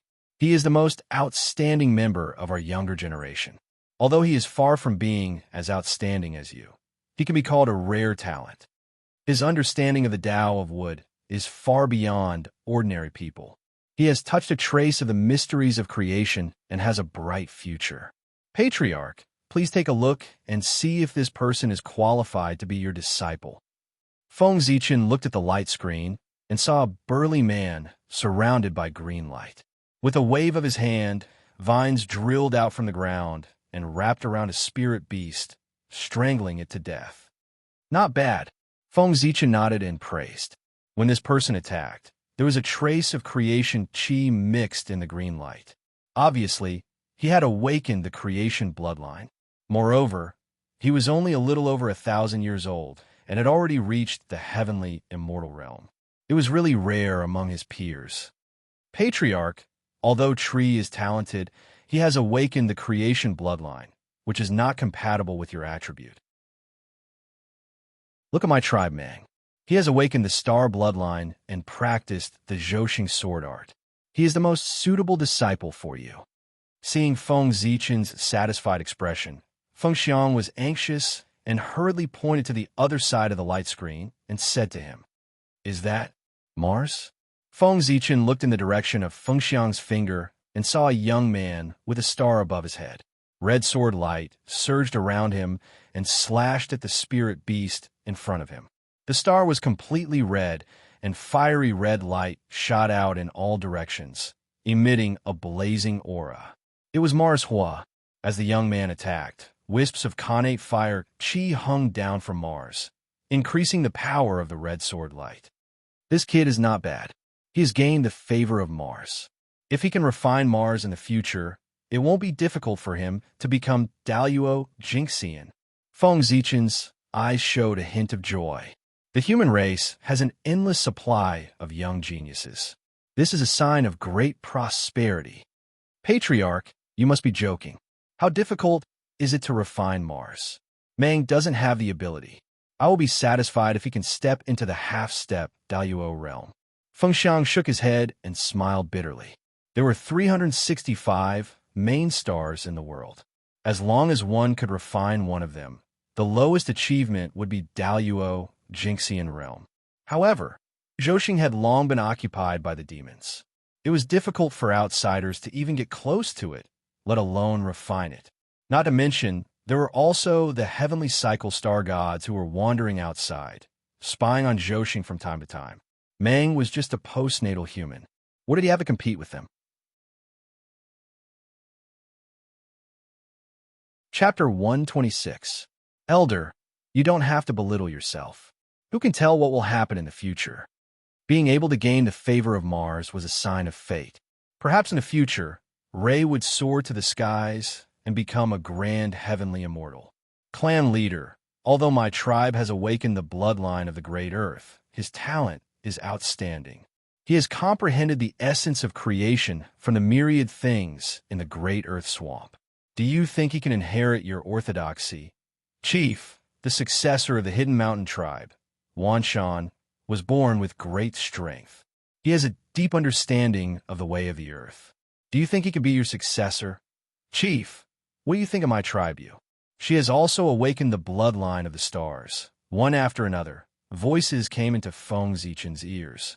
It was very noisy, but he didn't get tired of it. Instead, he smiled and said to the crowd, Elders, don't be anxious. There's still a lot of time left. I'll look at them one by one. I won't miss anyone. With so many geniuses emerging in the human race, there were already signs of prosperity. Moreover, when the elders recommended their clansmen, except for a few people, most of them didn't care about who was first or last. They just talked about talent, which showed that they didn't have any prejudice against the human race. This was a good thing. How could Feng Zichen not be happy? Time flew. In the blink of an eye, 100 years had passed. Which one should I choose? Looking at the light screen, Feng Zichen held his chin and fell into deep thought. 100 years was enough for him to look at all the clansmen recommended by the elders. To be honest, these clansmen were excellent enough. They could be called the best among their peers. Even in the spirit beast tide, their performance was remarkable. However, they lacked a certain aura. They didn't have the great spirit of being invincible. It was like they lacked spirit, which made them lose a lot of points in front of Feng Zichen. On the road of cultivation, 100 kegs competed with thousands of sails. Without the determination to press forward and the spirit of invincibility, how could one defeat countless competitors and set foot on the peak of the Great Tao? These clansmen might be able to become heroes of their time and reign supreme for a time. However, if they wanted to become the heroes of the era, dominate the era, and lead the tide of the era, without that great spirit, they would have no hope. Therefore, Feng Zichen was not very satisfied with them. He hesitated for a moment, not knowing if he should continue to choose one of them as his disciple. Suddenly, Feng Zichen's eyes lit up. He saw a tall and straight figure on the light screen. The figure was emitting a powerful aura that attracted everyone's attention. Elders, do you know who he is? Turning his head, Feng Zichen asked the crowd with a slightly excited expression. Who? Everyone raised their heads, but all they saw on the light screen was a blur of figures. They did not see the person that Feng Zichen had mentioned. However, the scene flashed by and switched to another place. Everyone, please take a look. Feng Zichen pointed at the light screen, and the scene on the light screen suddenly changed, showing a young man in white. The young man was not old. He was handsome and looked to be about 15 or 16 years old. He gave people a special feeling. It was as if no matter where he was the center of everyone's attention. He was outstanding and attracted everyone's attention inexplicably. Behind the young man, a Dharma form with a dragon's head and a human's body appeared. The Dharma form was suffused with Taoist rhymes, and there was a vast sun above his head that shone brightly. Hiss, the Tao of Sun, connate Taoist phenomenon? This young man is not simple. Who is he?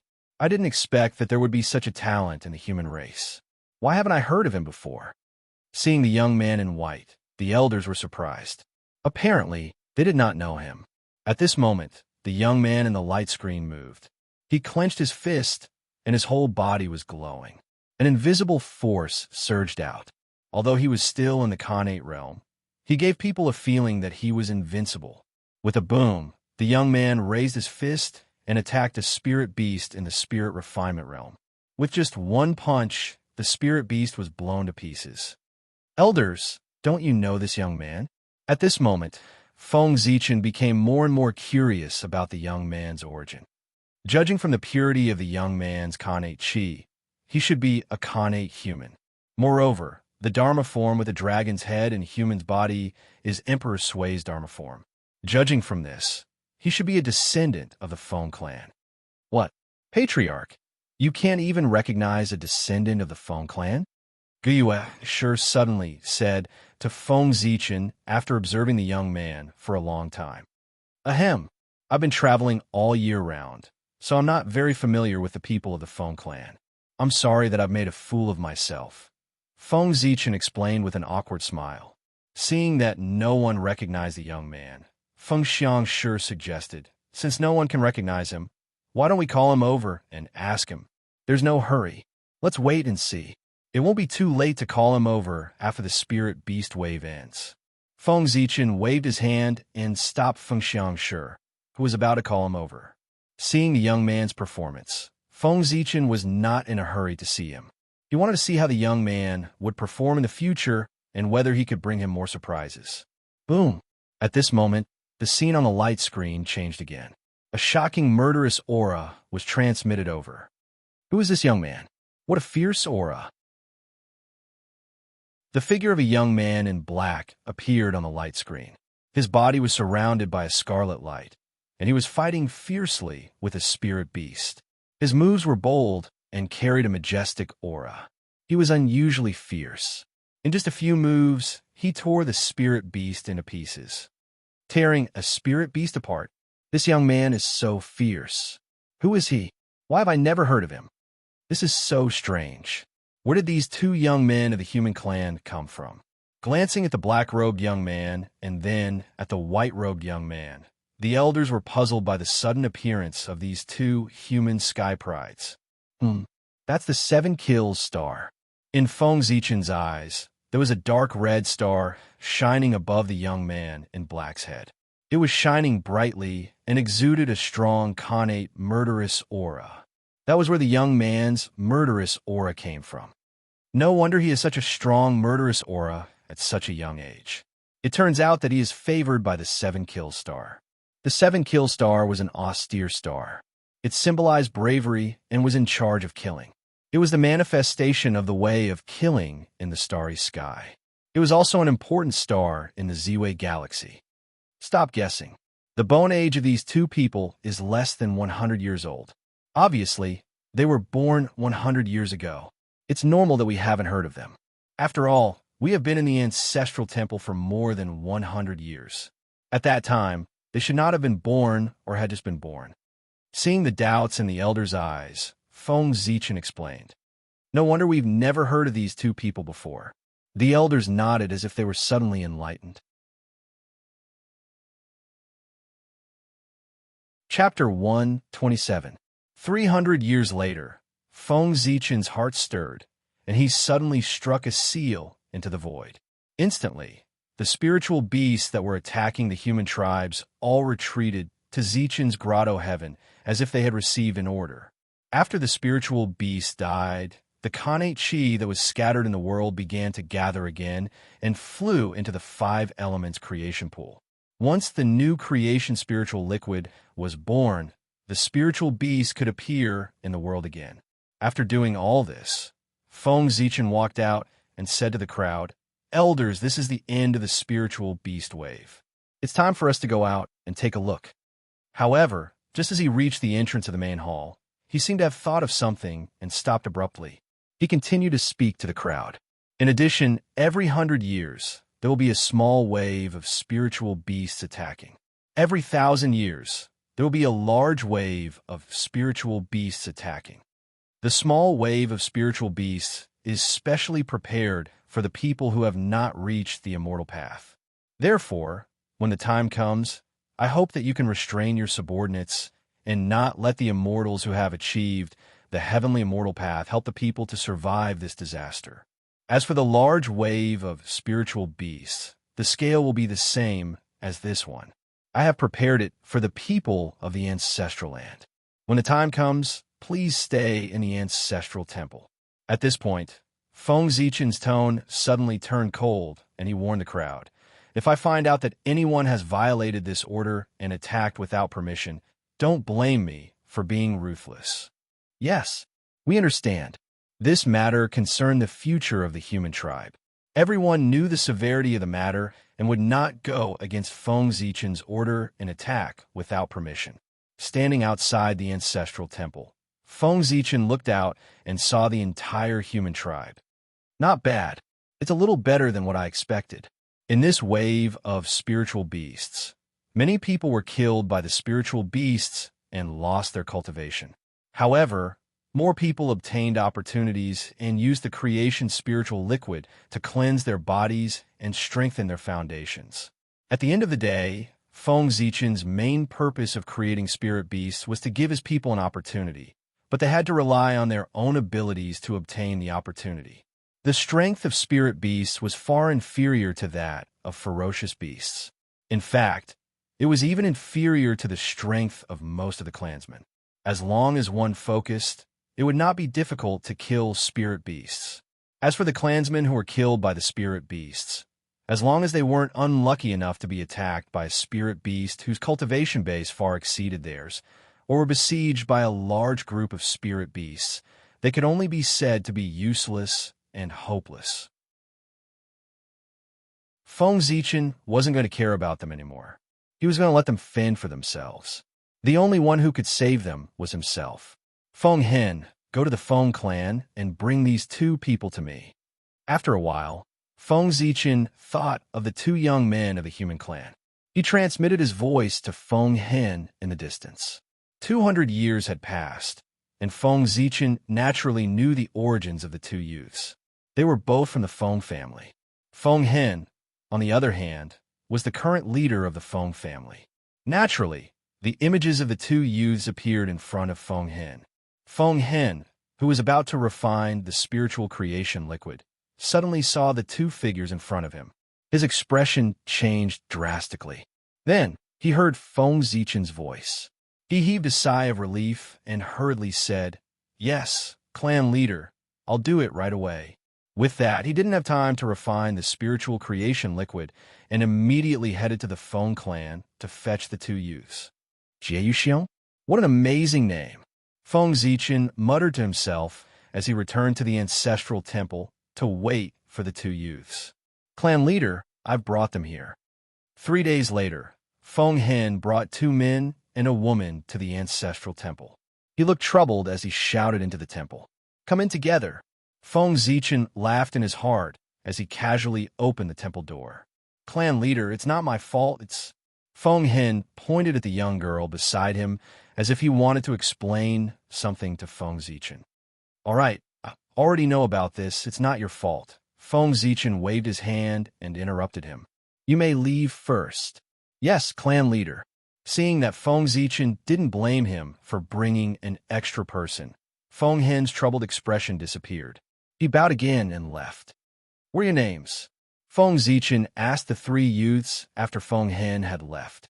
"Jia of the Feng clan greets the clan leader." The youth in white bowed and said. "Xiong Hui of the Jiang clan greets the clan leader." The youth in black and the uninvited girl were siblings. After Feng Jia, they also bowed to Feng Zichen. Heroes of the ages, heroes of all ages? After seeing the 2 of them with his own eyes, Feng Zichen seemed to see 2 rays of light from them that illuminated the past and the present, eternally immortal. In a trance, 2 earth-shattering figures appeared before Feng Zichen. One of them seemed to be the center of the heavens, and the world revolved around him. Wherever he went, that place would be the focus. He was dazzling and emitted endless light that covered all other light in the world. One of them was peerlessly domineering, and his heroic spirit soared to the heavens. The image of a mountain of corpses and a sea of blood appeared under his feet, and a murderous aura overflowed from his body as if he wanted to kill everything. On their bodies, the fate of humanity gathered, and the power of will flowed. The prayers of tens of thousands of people resounded, as well as countless calls, forming two grand voices, heroes, heroes. After a long while, Feng Zichen came back to his senses. When he looked at the two of them again, all the strange phenomena had disappeared, as if everything was an illusion. Of course, this was not an illusion. This was a hint from the fate of humanity, telling him that these two were the children of fate born from the fate of the human race, and they bore the mission of bringing prosperity to the human race. So, this is the origin of heroes and heroes. In order to commemorate them, the later generations called the outstanding people of our race heroes and heroes. At this moment, Feng Zichen understood some things. Heroes and heroes were originally two ordinary words, but because of the existence of these two people in front of him, they were given extraordinary meanings and became extraordinary. They were no longer ordinary and would affect the future generations for countless years. Is this history? And so on and so forth. In the future, behind each and every word that represented a special meaning, there was probably a great power hidden behind each word. What about that little girl? Why does she give me a special feeling? Retracting his gaze from Jiang Xiong and Feng Jie, Feng Zichen looked at Jiang Hui. No matter why she appeared here, since she was here, it meant that she was fated to be with Feng Zichen. However, Feng Zichen did not find anything special about her. With the sun and moon appearing in his eyes, Feng Zichen used the sun-moon divine gaze and looked at Jiang Hui. There is indeed a problem. Under the gaze of the sun-moon divine gaze, Feng Zichen found that Jiang Hui was shrouded in a layer of fog, completely concealing her secrets. Chapter 128. Open. In a split second, time and space froze as two godly rays shot out from Feng Zichen's eyes, shattering the mist that shrouded Jiang Hui. An indescribable radiance emerged. It was extremely dazzling, as if there were thousands of colors flowing around. It was the light of wisdom. It could enlighten all living beings, enlighten all living beings, enlighten all living beings, enlighten all Daos, and explain the truth of heaven and earth. The light of wisdom. After seeing the truth behind the mist, a bigger question appeared in Feng Zichen's mind. Jiang Hui is just an ordinary human. How can she have the light of wisdom? The light of wisdom was a product of the Tao of wisdom. It contained the mysteries of wisdom. It was as mysterious as the Tao of destiny. It was controlled by the heavenly Tao and was forbidden from prying into it. I'd like to see who you are. Curious about Jiang Hui's background, Feng Zichen took a deep look at her. Dazzling purple light shot out from his body, forming a river of stars. Then the sun, moon, and stars were born. Zhoxing was manifested. A purple star rose slowly. It suppressed the endless space and ruled over Zhoxing. It was the ruler of the stars. Ziwei star. Turn. The innate Tao language sounded, and under the lead of Ziwei star, Zhoxing started to turn according to an unknown trajectory. A huge power came, following the light of wisdom on Jiang Hui. It chased after the past, trying to see through the secrets of the past. Is that an innate spiritual treasure? Strange and bizarre images flashed in front of Feng Zichen's eyes, and in the end, he saw a gem shining with the light of wisdom being bombarded by the destructive lightning. The power of the heavenly Tao. Looking at the destructive lightning, Feng Zichen felt a chill down his spine. Without thinking, he knew that this was the power of the heavenly Tao. The heavenly Tao was destroying an innate spiritual treasure. How unbelievable was that?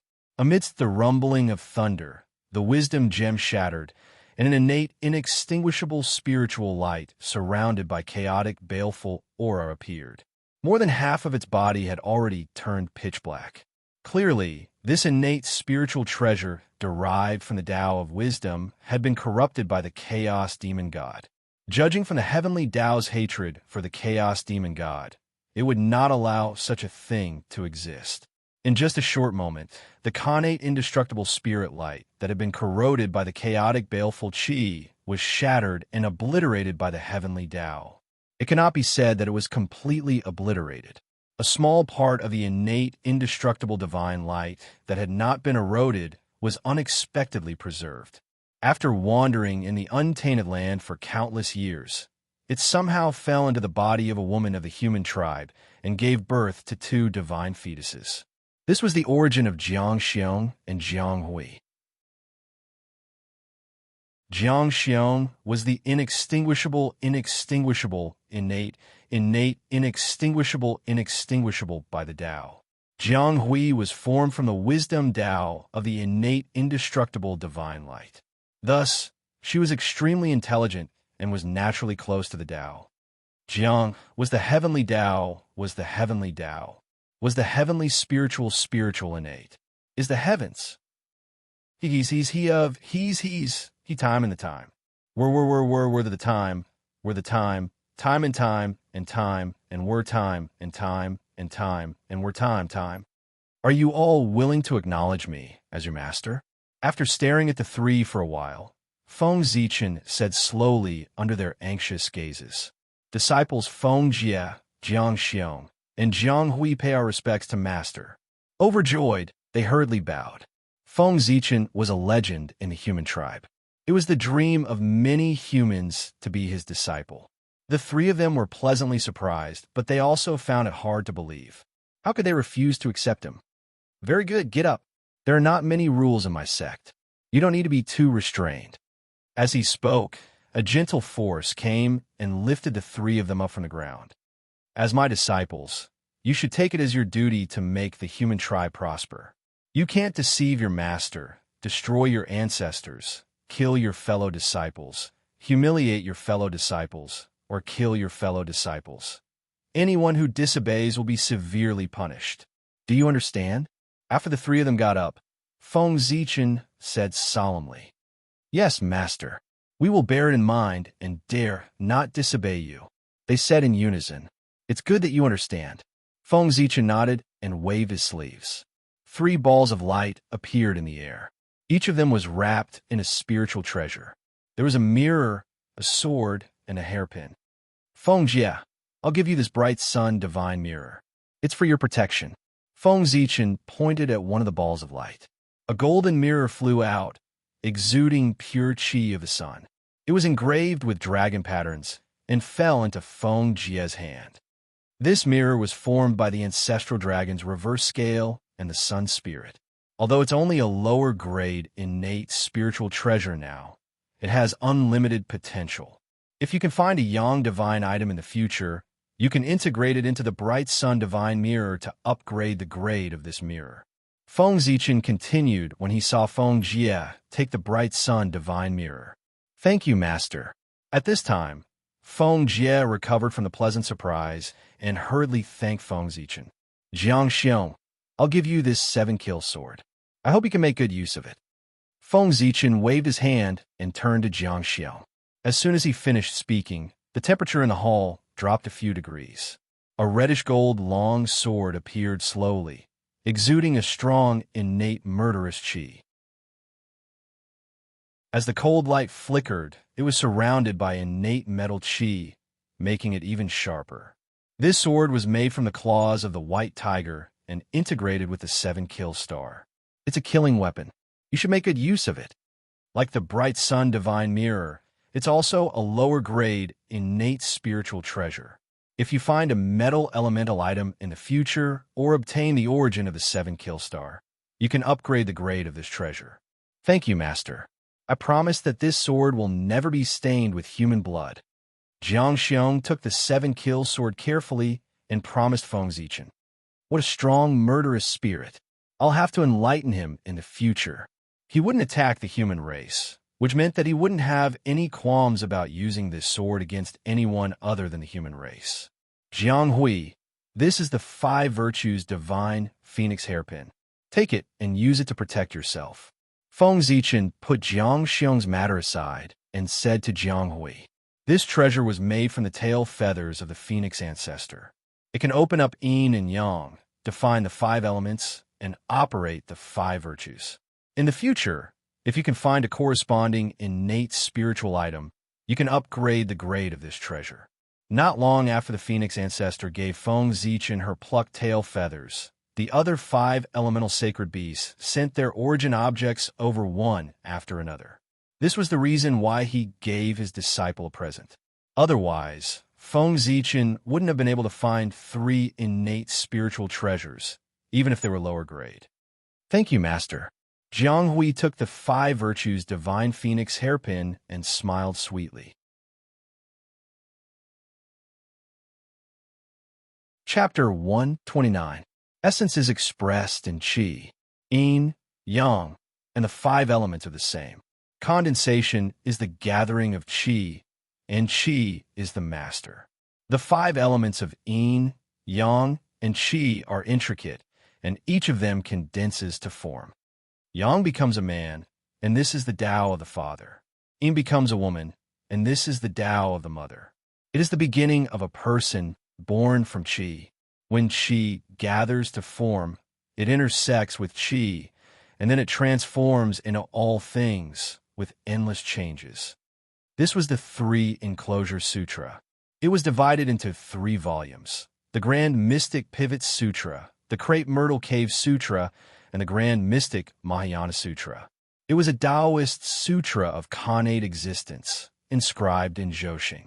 It was the supreme Taoist sutra that Feng Zichen had obtained on the North Star. After bestowing the connate spiritual treasure, Feng Zichen felt that their cultivation methods were too simple and crude. After some thought, he imparted this top Taoist sutra of the Great Wilderness, the 3 Enclosures Sutra, to the 3 of them.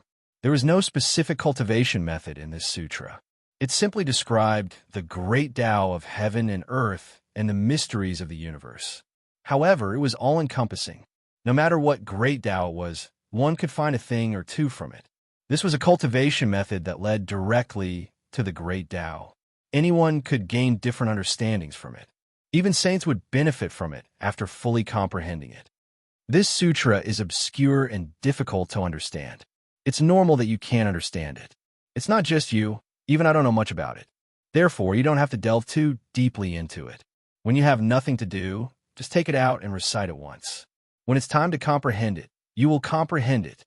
After imparting the 3 Enclosures Sutra to the 3 of them, Feng Zichen comforted them when he saw that they were frowning.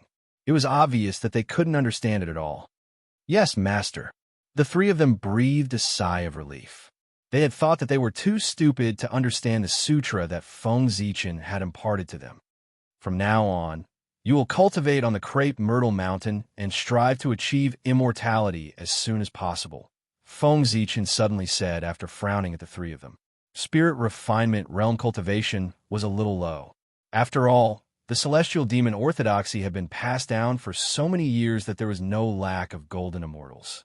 As Feng Zichen's disciples, they were meant to take charge of the orthodoxy in his stead. How could a mere god refinement realm cultivator face a group of arcane immortals and golden immortals?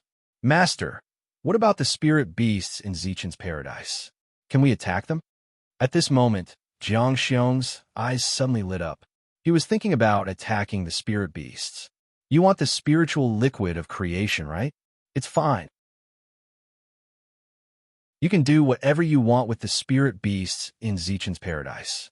Feng Zichen waved his hand and said nonchalantly, moreover, if you have the ability to ascend to the peak of Ziwei Mountain, you can also use the creation spirit liquid in the 5 elements creation pool.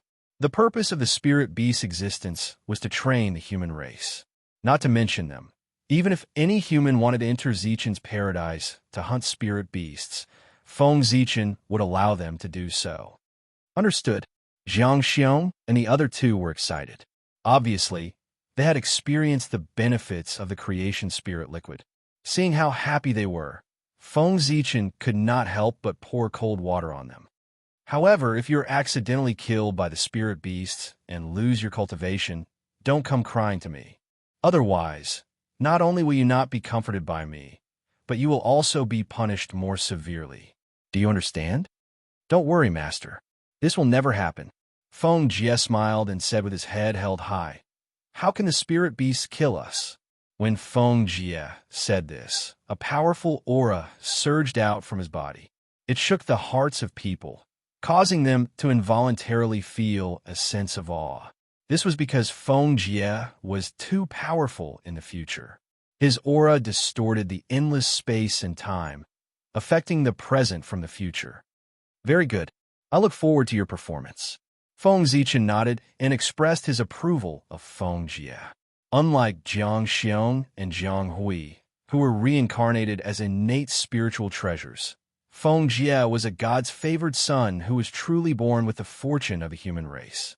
He was the last innate human to be born. His birth marked the end of the Holy Mother's legacy. Since then, the new innate humans born in the human race were all transformed from later on. No one was born as an innate human. He had gathered all the fortune of the innate human race. He was the last glory of the innate human race.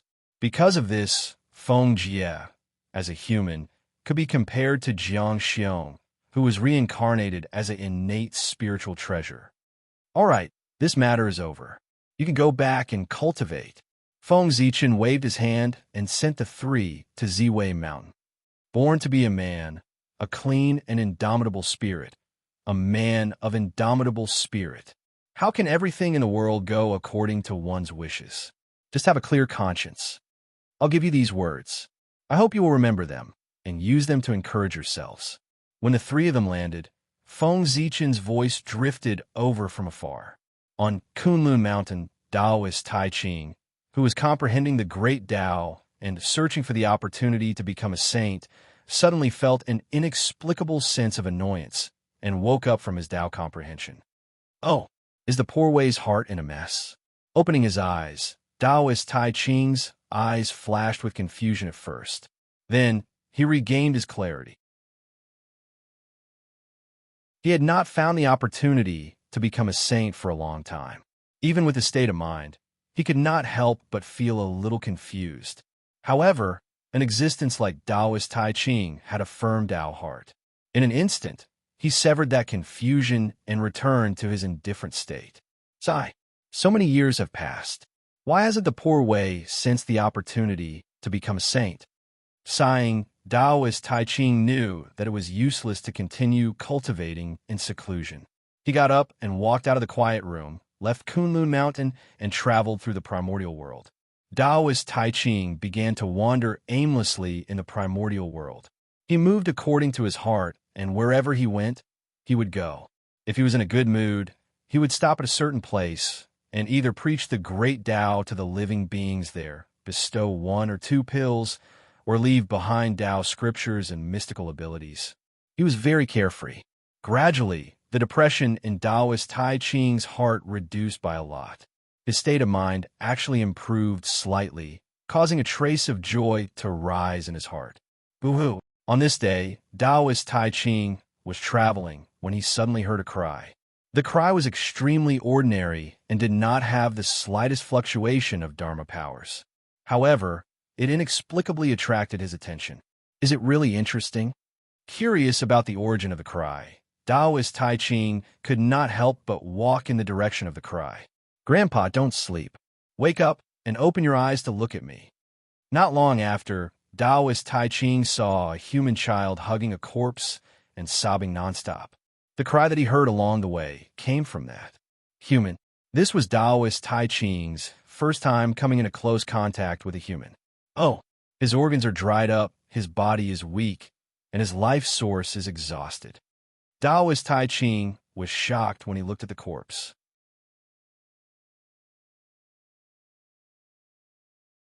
Chapter 130. It's really unbelievable. This human actually died because his lifespan ran out. Taoist Tai Ching was extremely experienced and knowledgeable since his debut. However, even so, it was his first time seeing someone die because his lifespan ran out. Child, don't cry. Look, isn't your grandfather fine? Taoist Tai Ching walked forward and said to the child. Sure enough, as soon as he said that, the The human elder who had been dead for a long time regained his vitality and opened his eyes to get up from the ground. At Taoist Tai Ching's realm, he could make all living things wither and revive with just a thought. Life and death were just between a thought, and reviving the dead was just a thought. Thank you for saving my life, old immortal. After the elder was revived, he was first confused for a moment. Then he seemed to have thought of something and hurriedly thanked Taoist Tai Ching. However, he was nowhere to be seen and had already left for a long time. This human is interesting. Perhaps the poor way should go and take a look. Taoist Tai Ching made a decision in midair and rushed towards the human tribe closest to him. The human tribe closest to this place was called Changju and had a population of hundreds of thousands. It was not a tribe that had migrated out of the ancestral land, but was founded by the human clansmen outside. During the chaos of the ferocious beasts, Emperor Sui had ordered that all human immortals had to go out and kill a ferocious beast of the same realm before returning to the tribe. If they could not do it, they could not return to the ancestral land. Some of the clansmen were used to living a peaceful life and did not dare to fight with the ferocious beasts. Hence, they found a place to hide and survive the chaos of the ferocious beasts. Among these clansmen, some were unlucky and were found by the ferocious beasts and died tragically. Some were lucky and successfully survived the chaos of the ferocious beasts. They knew that even if they returned to the tribe, the clansmen would not accept them again. Hence, they settled down in the place where they hid and lived their own lives. That was how the name Changju came about. With Taoist Tai Ching's speed, even if he deliberately slowed down, he arrived here in less than 10 minutes. In the next moment, the scene in the tribe appeared in Taoist Tai Ching's eyes, causing him to frown in displeasure. Within the tribe, everyone's behavior was incomparably barbaric. Other than a few people, most of them had tattoos all over their bodies. It was normal for the strong to bully the weak, and bullying the young with age was the norm. The old, weak, sick, and disabled would fall to the side of the road without anyone looking after them, leaving them to fend for themselves. There were even some who did it out in the open without any misgivings. If it weren't for the fact that the people here knew how to start a fire and eat cooked meat, breaking away from the state of eating raw meat and drinking blood, they would be no different from the human race in the barbaric era. Speaking of which, the few people who founded the long-term tribe were all people who were just eating and waiting to die. How could they know how to manage a tribe? In the ancestral land, other than learning how to make fire, they didn't know much about etiquette, justice, integrity, or the management system. Moreover, even if they knew about this, with their lazy temperament, they wouldn't have the time to tell the tribesmen. Therefore, after establishing the tribe for less than 100 years, they began to enjoy themselves, leaving the tribe to fend for itself and not caring at all. As a result, the tribe's civilization would naturally regress, and it wouldn't be long before this tribe degenerated into the barbaric era. After frowning for a long time, Taoist Tai Ching flicked his sleeves and left for the next human gathering place. The rootless tribe was also created by the tribesmen who escaped the chaos of the ferocious beasts in the past. However, unlike the founders of the long-term tribe, the founders of the rootless tribe had always been thinking about the ancestral land of the human race and wanted to return at all times. Therefore, they were exceptionally attentive to the tribe and worked hard for it all the time, intending to develop the rootless tribe in an attempt to return to the ancestral land through this method. After their vigorous development, the civilization of the rootless tribe was clearly superior to the civilization of the long-term tribe. The tribesmen here already had a sense of shame and were all covered in clothes. They no longer acted preposterously or bullied the weak. There's such a huge difference between the two sides of the human race. Looking at the situation of the rootless tribe, Taoist Tai Ching revealed a thoughtful gaze and continued to walk to the next tribe. Because it was close to the Elephant Mountain tribe, the tribal civilization of the Yue tribe was a step closer and had a preliminary concept of hierarchy. The Elephant Mountain tribe was a tribe that moved out of the ancestral land of the human race in the past. The civilization here was undoubtedly a level higher and already had a hierarchy. Walking through one tribe after another, Taoist Tai Ching witnessed the evolution of civilization from low to high, the process of going from disorder to order. All sorts of thoughts appeared in his mind, but he could not grasp them and could not help but feel extremely depressed. The Shoyang tribe was one of the three major tribes under East City and was also a top tribe of the human race. It had the highest civilization of the human race. Arriving here, Taoist Tai Ching saw that the old had people to rely on, the young had people to take care of, marriage and funerals. Everyone had their own duties, and it was a scene of prosperity. Here, Taoist Tai Ching saw the beauty of etiquette and the light of civilization. The poor way has been enlightened. My Tao has been completed. In a trance, he seemed to have grasped something, and the depression in his heart disappeared. Emptiness. Vast Tao runes emanated from his body and spread in all directions. A shocking aura burst out and shook the primordial world. Boundless purple chi appeared and covered the sky. Along the way, Taoist Tai Ching had accumulated too many insights. Finally, they completely erupted here at the Shoyang tribe and turned into a bright light of civilization, illuminating the path ahead for him and finding the opportunity to become a sage.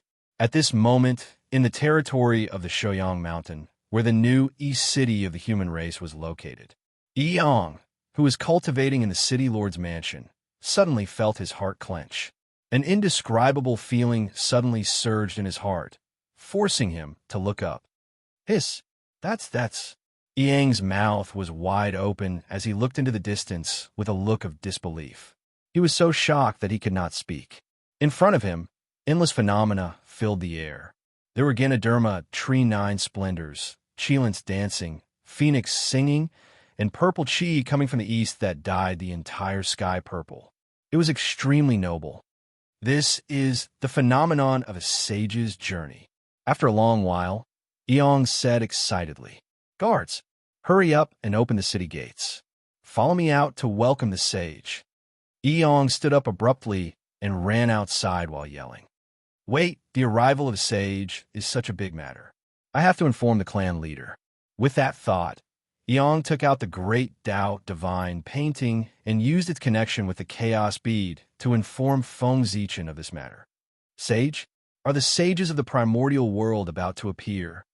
After receiving the news from Yang, coupled with the aura that shook the primordial world not long ago, Feng Zichen understood what was going on. Taoist Tai Ching is about to become a sage.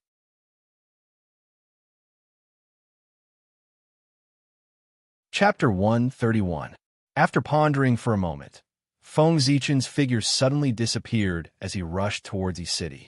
Taoist Tai Ching becoming a sage in the human race was a huge matter that concerned the destiny of the human race. As the leader of the human race, he had to be present no matter what. Otherwise, it would be inappropriate if he did not even show his face when the destiny of the human race was in turmoil. In the void, Feng Zichen suddenly felt that the space was abnormally heavy. Following that, a huge force attacked, and he could not help but groan as he fell out of the void. So powerful. Taoist Tai Ching is so powerful. After releasing his spiritual force, Feng Zichen immediately understood what had happened. With the Shoyang tribe as the center, the void within a 500,000-kilometer radius was enveloped by the powerful aura emitted by Taoist Tai Ching, sealing everything. Since the spatial divine ability failed, Feng Zichen immediately used the star escape technique and turned into a purple light that flew towards the Shoyang tribe. The Tao that can be said is not the Tao. The name that can be named is not the name. Nothingness is the beginning of heaven and earth. Being is the mother of all things. Therefore, nothingness is often used to observe its wonders. Being is often used to observe its mysteries. These two come from the same place, but have different names. They are both called mysteries, mysteries within mysteries, and the door of all mysteries. Heaven and earth are heartless and treat all things as straw dogs. Saints are heartless and treat the people as straw dogs. The god of grains is not dead and is called Xianping. The gate of Xianping is called the root of heaven and earth.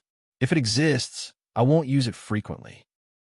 When Feng Zichen arrived at the Shouyang tribe, Taoist Tai Ching had already begun preaching to everyone. It was a moral chapter that contained the power of education. It explained the truth of nature and the world, improving everyone's virtue and conduct.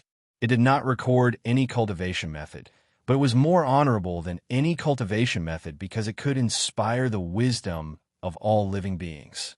To cultivators, it could explain the truth of heaven and earth in the most common language and point to the core of the great Tao. To mortals, it could explain the principles of dealing with people through things and point to the depths of their hearts. As the saying went, Tao was born, virtue was born of animals, objects were formed, and tools were formed. Therefore, all things respected Tao and valued virtue. Tao is the most honorable, virtue is the most precious. Fumo's life is the most natural. Morality was related to a person's life and was especially important. 300 years later, Taoist Tai Ching stopped preaching, and everyone who was immersed in the great Tao heavenly melody also woke up. Although their cultivation levels did not increase, the light of wisdom and the light of virtue shone behind their heads, causing their connection with the world to deepen and their comprehension of the Tao to take a step closer. Their future achievements would be even greater. Even Feng Zichen obtained many benefits after listening to Taoist Tai Ching's preaching. After everyone woke up, Taoist Tai Ching took out the 8 trigrams cauldron and waved his sleeve. Several types of connate spirit herbs flew out and entered the cauldron to refine pills. The connate spiritual medicine was condensed from the essence of heaven and earth. Under the burning of the divine Yin fire, it gradually melted into strands of connate qi. This was called refining essence into qi. At this time, the 6 Yin divine flame became even more vigorous. The innate energy gradually gathered into a sphere, forming a golden pill. Yuan Tawachuo, golden and dazzling, released great radiance. The golden pellet had 9 apertures and was surrounded by Tao patterns. It flickered with spiritual radiance and was abnormally agile. Gradually, the image of a god appeared and sat cross-legged inside the golden pellet. It continuously breathed in the qi of heaven and earth through the 9 apertures. This was called refining qi into spirit. As a large amount of connate qi was absorbed by the god, his figure gradually condensed and then turned illusory. During the transformation, it seemed to have merged with the void. It was vast and boundless, transforming into an illusory body that was connected to the omnipresent great Tao and manifested billions of incarnations. This was called refining the spirit into the void. A bit of connate qi was born between the god's brows. It existed before heaven and earth and came from the void. It was connected to the Tao and created all things in the universe. An immortal Tao light rose, the aura of the great Tao spread, and endless runes were born. The connate qi became stronger and stronger. The gods seemed to have become the incarnation of the great Tao, sacred and mighty. This was called refining the Tao into the void. The 8 trigrams cauldron was the human body, and the connate spiritual medicine was the body's own great medicine with endless essence. Taoist Tai Ching used the method of refining the 9 revolutions golden pill to open up a new cultivation path for all living beings.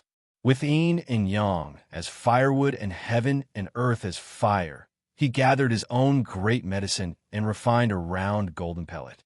The golden pellet gave birth to a connate yang spirit that evolved into connate qi and merged with the great Tao of heaven and earth. The moment the pellet was formed, the heavenly Tao suddenly sensed it and merit descended. 50% entered Taoist Tai Ching's body, 40% entered the 9 orifices golden pill, and 10% turned in a light rain that fell into the bodies of everyone present. The 9 orifices golden pill obtained merit and became more extraordinary. Endless Tao was born and gave birth to all kinds of changes, causing the Tao of heaven and earth to fall and the laws of nature to rumble. It emitted an immortal and inextinguishable aura and was extremely magical. It was the essence of heaven and earth, the origin of the golden core lineage, and also its highest achievement. It was the Daluo Dao fruit. The 9 orifices golden pill had great luck and merit. There was only one of it in heaven and earth. Anyone who could refine it would immediately become the Daluo Jinxian. Slash. Daoist Tai Ching suddenly shouted. Heavensville appeared and turned into a Dao slashing saber that slashed towards him.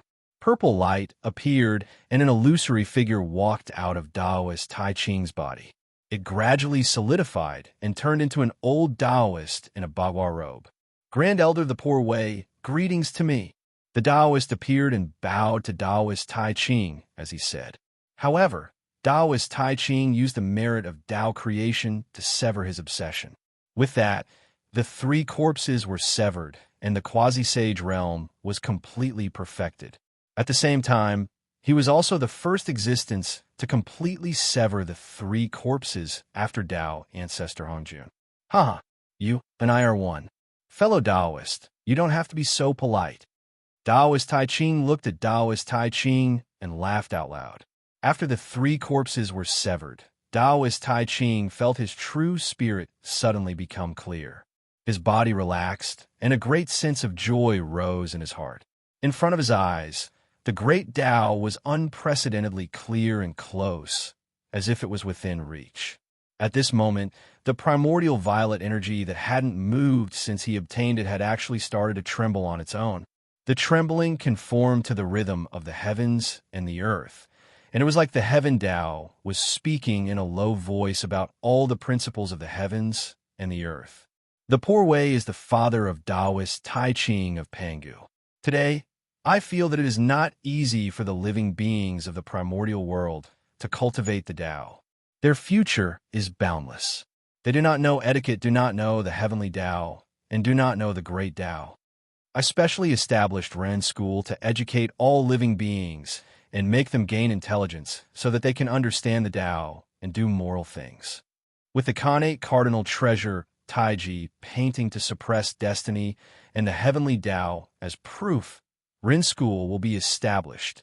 As soon as Daoist Tai Ching said that, the 3 flowers above his head and the 5 chi in his chest appeared on their own. A purple light soared into the sky, golden flowers fell from the sky, and golden lotuses appeared on the ground. The Khanate Taiji painting hung above his head. Yin and Yang chi intertwined with each other, and the chi of morality appeared, enveloping a radius of tens of millions of kilometers.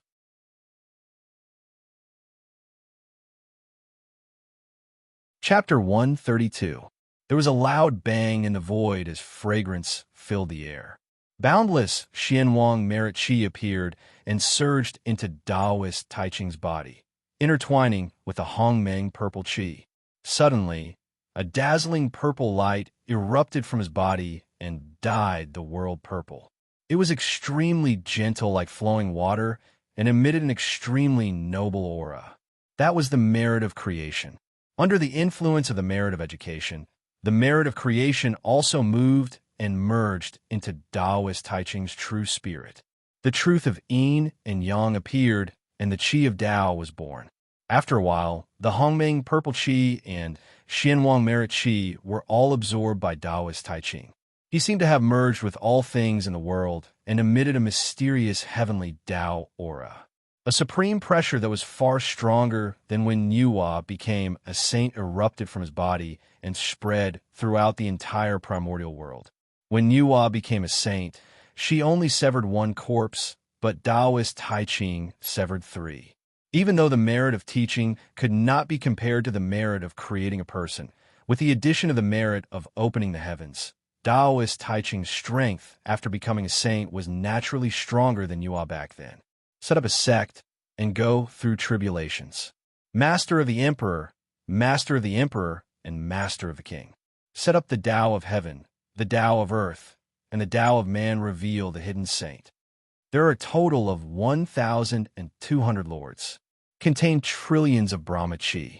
Transform into the present and ancient times with the 5,000 words of Tao Da. Master Yin and Yang. Life thunder with 9 and 5 numbers.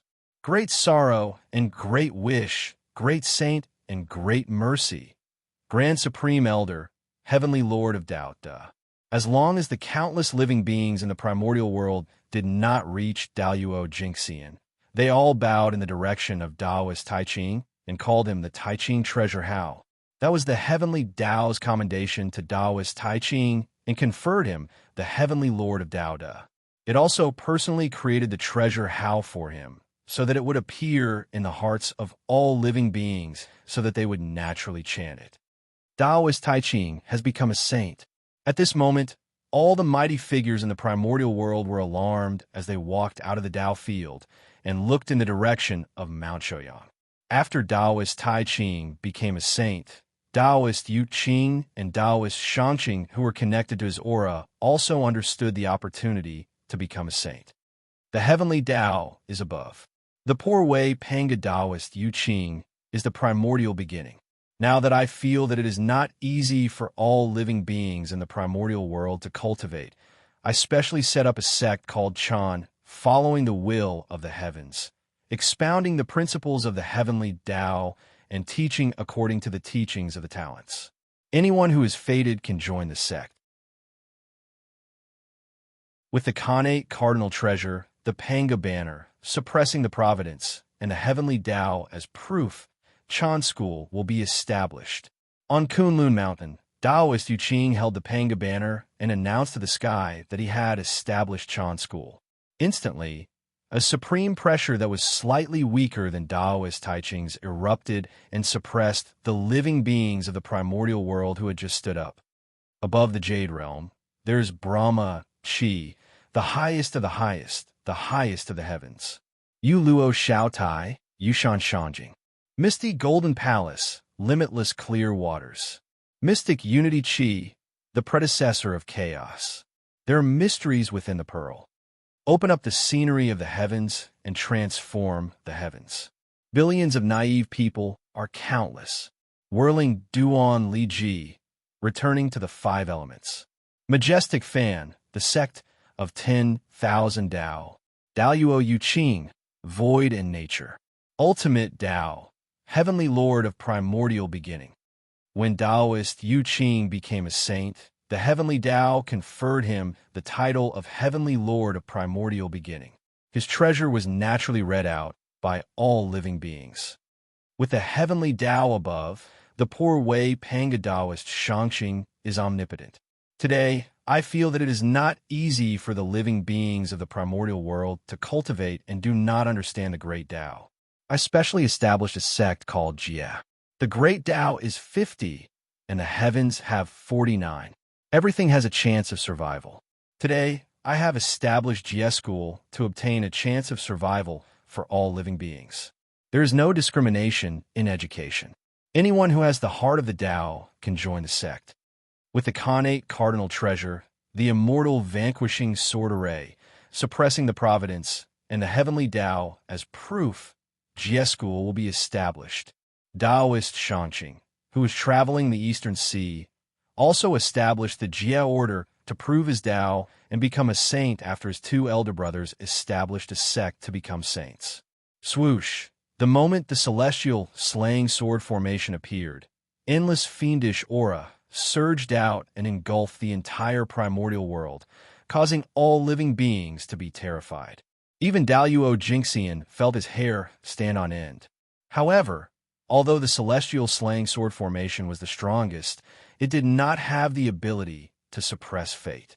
Compared to the fate of the humans in Chan school, it was much dimmer. Moreover, under the influence of the fiendish aura, a blood-red color appeared in the fate, burying a hidden danger for the decline of the future generations. In the Shangqing realm, known as Lord Lingbao, ancestral tribulation, more than 99,000 Brahma Chi. Crimson script glows, 668 true words. Due to the crimson script of the primordial chaos, the 9 heavens opened. The epic cave is divided into 5 tribulations. The heavenly Tao, the majestic sect of creation.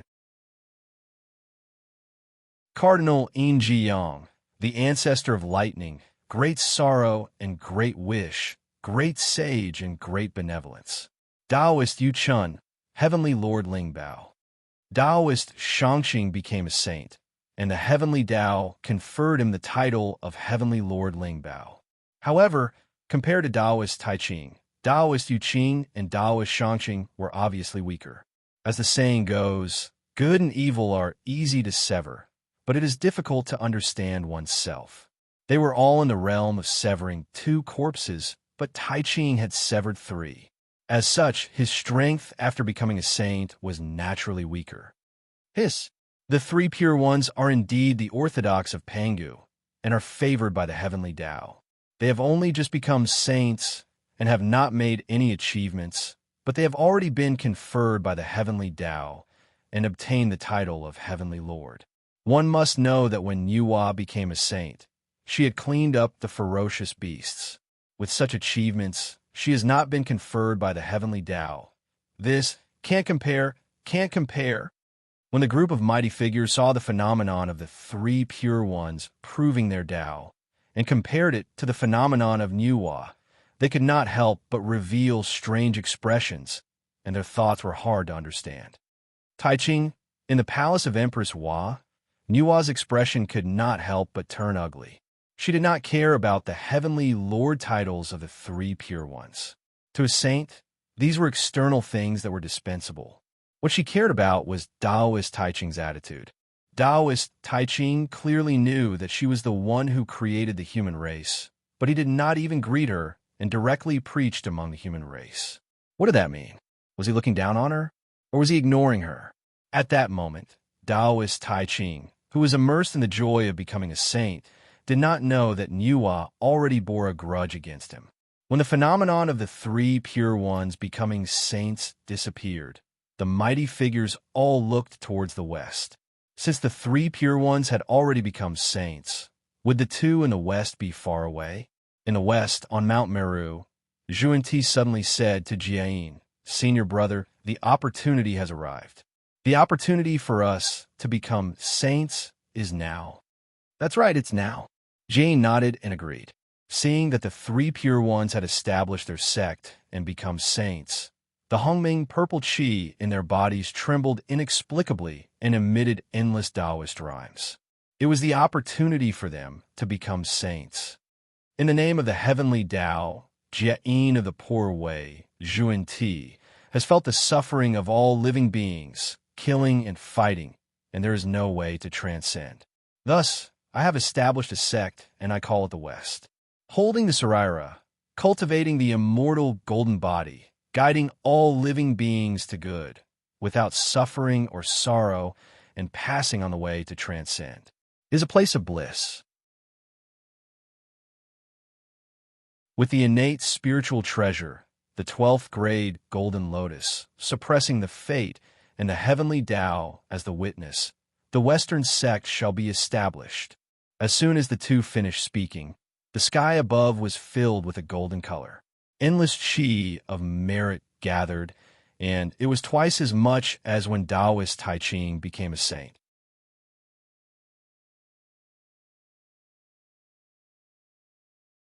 Chapter 133. The qi of merit stopped in the sky for a moment and suddenly split into 2.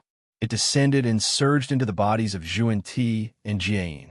However, without the merit of creation, how could the 2 of them become saints just by relying on the merit of establishing a sect?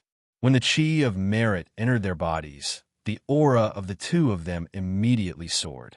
However, at the final moment of becoming a saint, the qi of merit was exhausted. The momentum of their advancement came to an abrupt end. Now that things have come to this is the only way. They knew that they could not miss the opportunity. If they missed it, they did not know how long they would have to wait for the next time they wanted to attain the Tao. The 2 of them looked at each other bitterly and made a decision. Sigh. In the end, we are not as lucky as the 3 pure ones who have the merit of creation. After sighing, Jiayin and Zhuan-Ti straightened their expressions. At the same time, they made a great wish to the heavenly Tao. When I was a Buddha, everyone in my Buddhist temple loved and respected each other. There was no hatred or jealousy. If I was not willing, I would not become a Buddha. When I was a Buddha, everyone in my Buddhist temple had the same kind heart. They did not doubt other thoughts. What they wanted to say was foresight. If I was not willing, I would not become a Buddha. When I was a Buddha, everyone in my Buddhist temple knew that their bodies were like illusions. There was no greed in their hearts. If I was not willing, I would not become a Buddha. Stuck at the juncture of Tao validation, Jie-in and Zhuan-Ti were helpless. They could only use the Great Wish technique to borrow boundless merit from the heavenly Tao and become saints. However, although this technique could help the two of them attain the Tao, it also caused their strength to be at the bottom of the saints. The two of them made a total of 48 great wishes before they gathered the merit to attain the Tao. Immediately, purple chi filled the sky and auspicious clouds appeared. Countless rays of light flew towards the west. Sanskrit chants sounded on Mount Meru. Golden flowers fell from the sky, and golden lotuses appeared on the ground. Many strange phenomena occurred.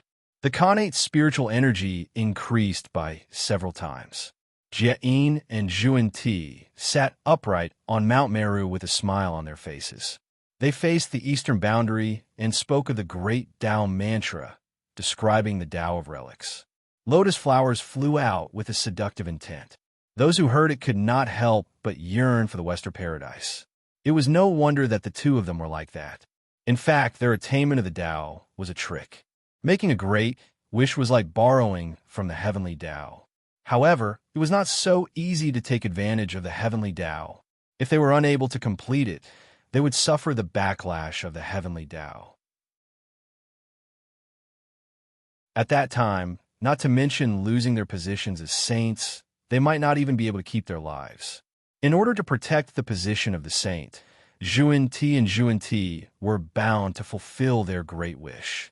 They would prosper the Western sect and save the world. However, the Western sect was barren. If they wanted to rely on this place to prosper the Western sect, they would not be able to do so even if the immeasurable calamity descended. Therefore, the two of them set their sights on the east, where outstanding people lived. He wanted to cross all the fated people in the east and prosper the Western sect to fulfill his great wish. One had to know that after the great ambition was completed, the heavenly Tao would bestow rewards. The greater the ambition, the more generous the reward. Judging from the great ambition made by Zhuan-Ti and Zhuan-Yi, once it was completed, the reward would be unprecedented. How dare you? On the Sun Star, Dongwang Tai saw many demons emitting Buddhist light. Apparently, they were bewitched by the Sanskrit chants. He couldn't help but be enraged. He roared towards the west and suddenly rang the Dongwang bell. Dang! The world suddenly lost its sound. The great path fell into silence. Time and space stopped moving. Even many mighty figures lost consciousness for a short time. Only the sound of the bell echoed. After an unknown period of time, it seemed like a moment, but also like thousands of years. The world returned to normal. The vision of Zhuan-Ti and Zhuan-Ti's path confirmation disappeared. Peace was restored on the Sun Star. Who won? After regaining consciousness, the mighty figures were curious about the result of the battle between the two sides. They hurriedly looked at the Sun Star, but their eyes were full of bright white. It was Dongwang Tai who covered the Sun Star. The mighty figures retracted their gazes and looked at Mount Meru. They saw Zhuan-Ti and Zhuan-Ti sitting in the void with a smile, continuing to talk about the method of condensing the Sarira. However, at this moment, their voices were only heard in the west. They could no longer reach the east. Did Tai win? Or could it be that another saint intervened? There was no doubt that the two saints of the west were at a disadvantage in this battle. Otherwise, how could they be at ease preaching in the west? However, whether it was Tai who suppressed the two saints of the west or the other saints who helped, the mighty figures lost consciousness at that time and had no way of knowing. However, they could not know, but those saints and existences who were infinitely close to being saints saw it clearly. What? How can Tai be so strong that he can fight the two saints of the west to a draw? In Empress Wa's palace, Niwa stood up in shock and looked at the Sun Star in disbelief. How is that possible? Tai hasn't stepped into the realm of origin yet, but he's already so powerful. If he advances further, won't he be invincible? When the time comes, Tai and Di Jun will join forces. What will we saints do? On Mount Kunlun, Yuan Tianzuan's eyelids twitched wildly. He had never thought that Tai would have such combat strength. He could fight the two of them alone and still not be at a disadvantage. Didn't they say that all below the saints were ants? What's wrong with Tai? Even if Zhuan Ti and Jin were the weakest saints, it shouldn't be like this. I wonder if the former number one in the primordial world can block the poor Wei's immortal slaying sword formation. On the East Sea, Tong Tian's fighting spirit rose. The four immortal slaying swords seemed to sense his mood and made clanging sounds, shocking the creatures of the Sea Clan within a radius of millions of miles. On the other hand, Taoist Tai Ching, who was on Mount Shouyang, was calm. No one knew what he was thinking. Senior brother, with the shamans and demons dominating the primordial world, we can't even preach, let alone prosper. What should we do? As soon as the mighty figures looked away, Zhuan Ti frowned and said to Zhuan Ti, compared to losing the battle with Tai and not being able to preach, it was just a small matter. After all, the former would only lose face in front of everyone and would not lose a piece of flesh. The latter was a fatal matter. If they could not prosper the Western sect, they might really die. It's fine. From the poor Wei's point of view, the shamans and demons have deep negative karma. It's not a long-term sign, Taoist Jie said, shaking his head. The shamans and demons had dominated the primordial world for many years. They had killed countless people and accumulated a lot of resentment. Their negative karma was so deep that even saints were terrified. They only needed to wait for a fuse to detonate it. At that time, the two races would not be far from decline. Zhuan Ti followed the guidance and saw the luck of the shamans and demons. Indeed, there was a thick layer of negative karma on the luck of the two races. It was constantly eating away at the luck of the two races. Only when the negative karma completely suppressed the luck of the two races would the beginning of the decline of the two races. How long do we have to wait? It seems that we still need the poor Wei's help. Moreover, Tai is too much of a bully. The poor Wei needs to give him retribution and let him understand that saints can't be humiliated. Zhuan Ti silently calculated the speed at which the negative karma was eating away at his luck. He immediately looked dissatisfied and looked at the sun. No one knew what he was thinking.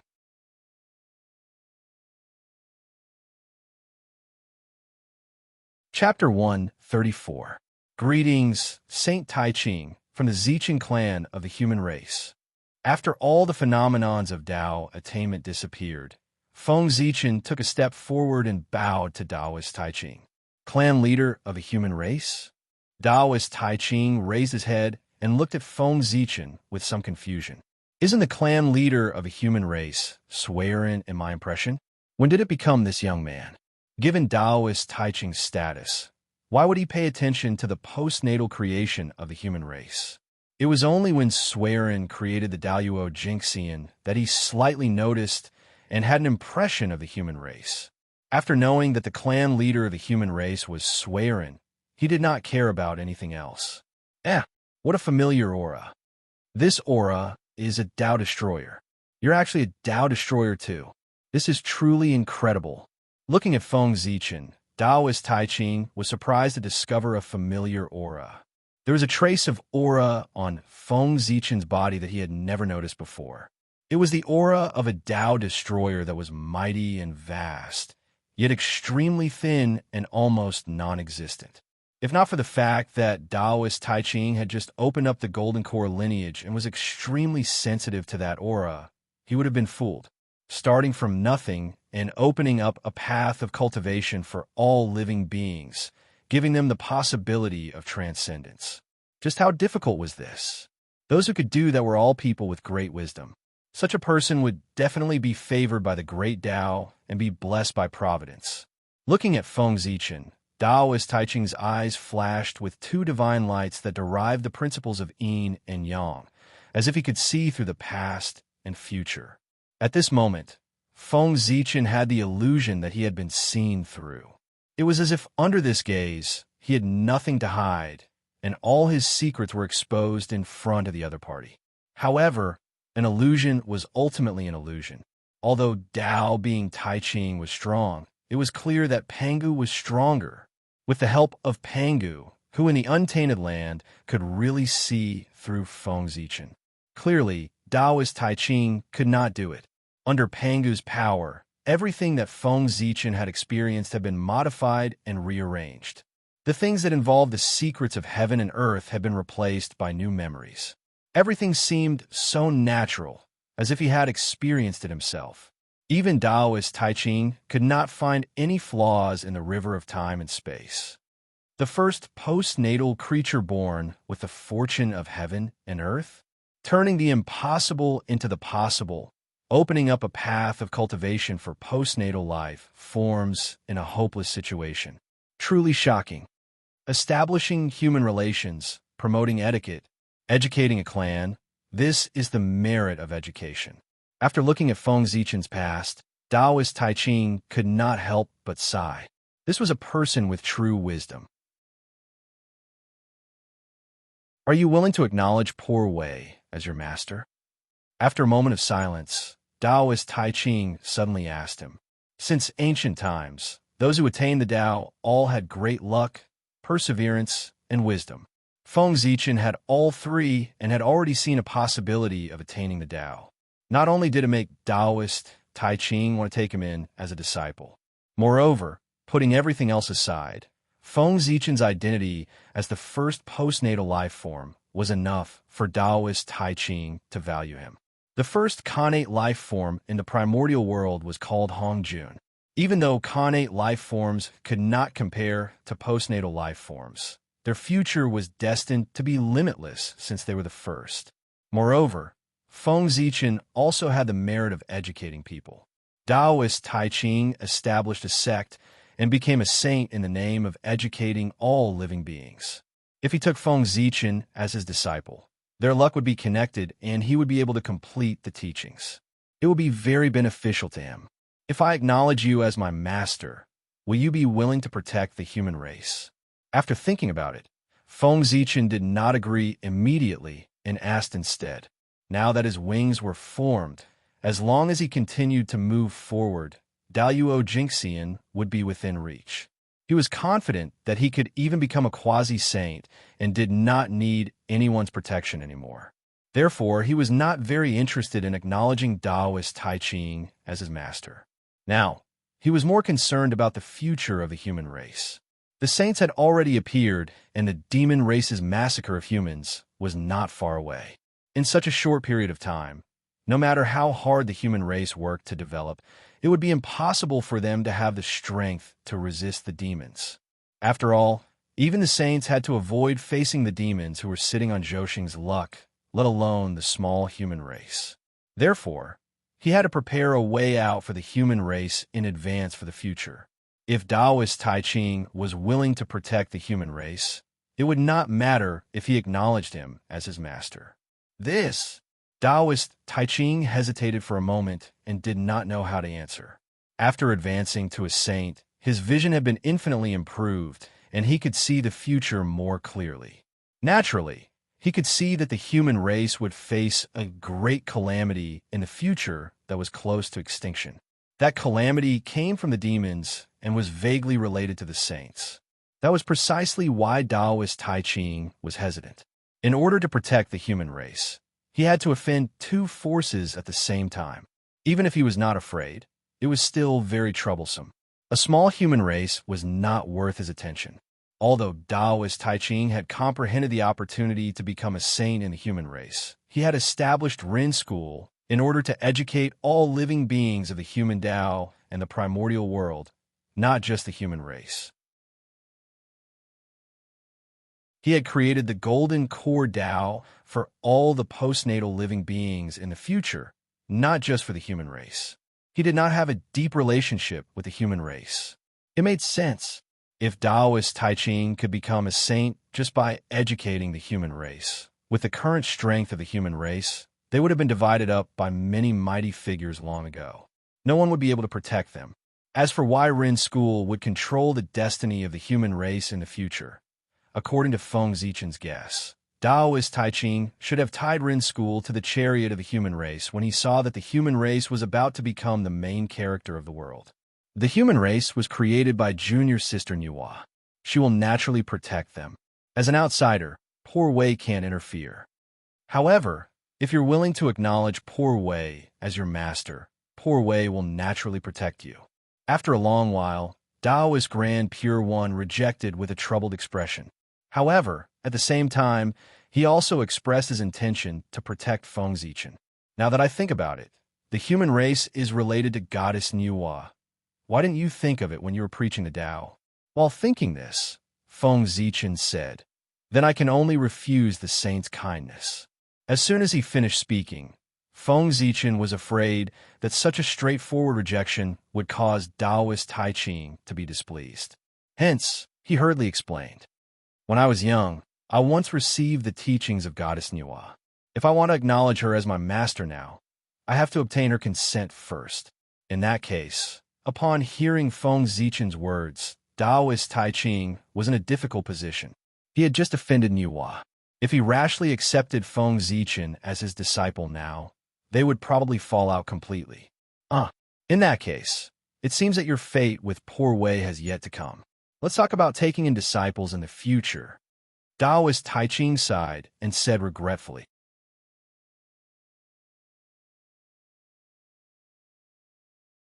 Chapter 135. Even though he said that, Taoist Tai Ching already had an idea. In the future, as the leader of the human race, Feng Zichen would definitely be the first to bear the brunt of the calamity of the human race and would be in danger of dying. At that time, he would protect Feng Zichen's life and take him in as a disciple. Nuwa would not say anything either. "Thank you for your kindness, Saint." No matter what Taoist Tai Ching's intentions were, he had already expressed his goodwill, and Feng Zichen would naturally not be tactful. There's no need for that. Although you're not fated to be with Poor Wei, you're still fated to be with her. Poor Wei will give you some benefits. After thinking for a moment, Taoist Tai Ching took out a pearl that was shrouded in flames and handed it to Feng Zichen. "This treasure is useless in Poor Wei's hands, so I'll give it to you for self-defense. This is the Fire Spirit Pearl." As soon as the treasure appeared, the chaos bead in Feng Zichen's body sensed it, and he could not help but exclaim, "That's right. This treasure is the Khanate Fire Spirit Pearl that contains the fire spirit of the heavens and can burn everything. It's a superior grade Khanate numinous treasure. Accept it." Taoist Tai Ching nodded with a smile and urged, "Then, I'll accept it shamelessly, Zichen." To others, this item might be a rare treasure, but to Taoist Tai Ching, it was something that he could do without. Coupled with the fact that Feng Zichen indeed needed this item, he did not decline and stepped forward to receive it. As for this elixir, after Feng Zichen accepted the Khanate Fire Spirit Pearl, Taoist Tai Ching looked at the 9 orifices golden core in the 8 trigrams furnace and fell into deep thought. The 9 orifices golden core was the source of the golden core Tao. It contained great merit and providence, and could create a Daluo Jinxian out of thin air. Feng Zichen looked at the elixir and was extremely tempted. Forget it. The gold core Tao was born in the human race and is innately entangled with the human race. In the future, we will have to rely on the human race to prosper. The Poor Wei will leave this gold core to the human race. After deducing for a moment in his heart, Taoist Tai Ching realized that the golden core Tao was deeply entangled with the human race. Hence, he waved his sleeve and sent the 9 orifice golden core into Mount Shouyang before disappearing. "I'll leave the 9 orifice golden pill on Shouyang Mountain and await the fated one," Taoist Tai Ching said to everyone after he was done. "Thank you, sage, for your kindness." Everyone bowed emotionally. That was a Daluo Tao fruit. If they obtained it, they would be able to reach the heavens in a single bound and become the Daluo Jinxian. How could they not be excited? This matter is over. The Poor Wei should return to Kunlun Mountain. Taoist Tai Ching waved his hand and lifted everyone up. His figure slowly disappeared, and he returned to Kunlun Mountain. Farewell, sage. The crowd dispersed after bowing in the direction where Taoist Tai Ching disappeared. Clan leader, that's a sage. He's the top existence of the primordial world, and he wants to take you in as his disciple. How could you refuse? What are you thinking? After Taoist Tai Ching left for a while, Yong asked Feng Zichen with a puzzled expression.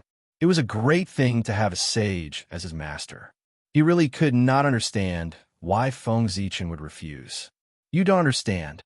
Feng Zichen shook his head and did not explain anything to Yong. Taoist Tai Ching had already angered Nuwa by coming to the human race to preach. If he became Taoist Tai Ching's disciple, what would Nuwa do? By then, Taoist Tai Ching might not be afraid of Nuwa's anger, but his position as the clan leader of the human race would be unstable. Moreover, Taoist Tai Ching's strength was unfathomable. If he became Taoist Tai Ching's disciple, he would have to stay under his nose for a long time. In that case, Feng Zichen was not confident that he could hide his secrets completely. Hence, Feng Zichen did not dare to acknowledge him as his master. However, the sage was almost omniscient and omnipotent. If he dared to say anything bad about them, he would definitely be sensed by the sage. By then, there would be trouble. By the way, Yang, you're a Khanate human and you cultivate the cultivation technique passed down by Emperor Sui. It's similar to the Golden Core Tao. You can switch to this cultivation technique and go to Mount Shouyang to try your opportunity.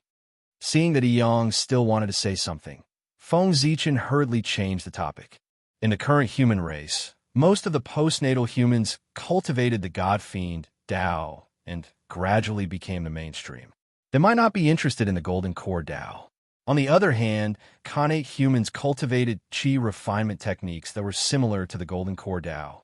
Hence, it was extremely easy to switch to this cultivation technique. It's not that simple. In my realm, I've basically determined my Tao path. How can I change it just like that? Besides, if I had a great opportunity, I wouldn't have been forced to abandon the city by the ferocious beasts. I'm afraid I'm not fated with this pill. Yang shook her head. She was not optimistic about her chances of obtaining the 9-hold golden pill. That's right. At your realm, you've already begun to look forward to Daoyuo. It's not easy to change your Tao foundation. However, if you have nothing to do, you could try to figure out the Golden Core Tao. After all, it's a sage's personal disciple. It contains the truth of the great Tao. Even if you don't cultivate it, you can still get a lot of benefits by looking at it every day. It can make up for the shortcomings of your cultivation technique. Now that Feng Zichen had the vision of Daoyuo, his understanding of the great Tao became more thorough. Naturally, he could guide the cultivation of these Tai Jingxian. I'll remember it. Yang nodded and said, Today, the 5 sages have come out together. It's really a grand occasion in the untainted land. I'm sure that in the next tens of thousands of years, the untainted land will usher in a golden age of cultivation. You arrange the affairs in the city and go cultivate well. Strive to become Daoyuo Jingxian as soon as possible to strengthen the fate of the human race. Feng Zichen looked at the sky and said leisurely, Daoyuo Jingxian? It's easy for you to say. I'll be satisfied if I can become a half-step Daoyuo. I don't dare to dream of becoming a Daoyuo Jingxian.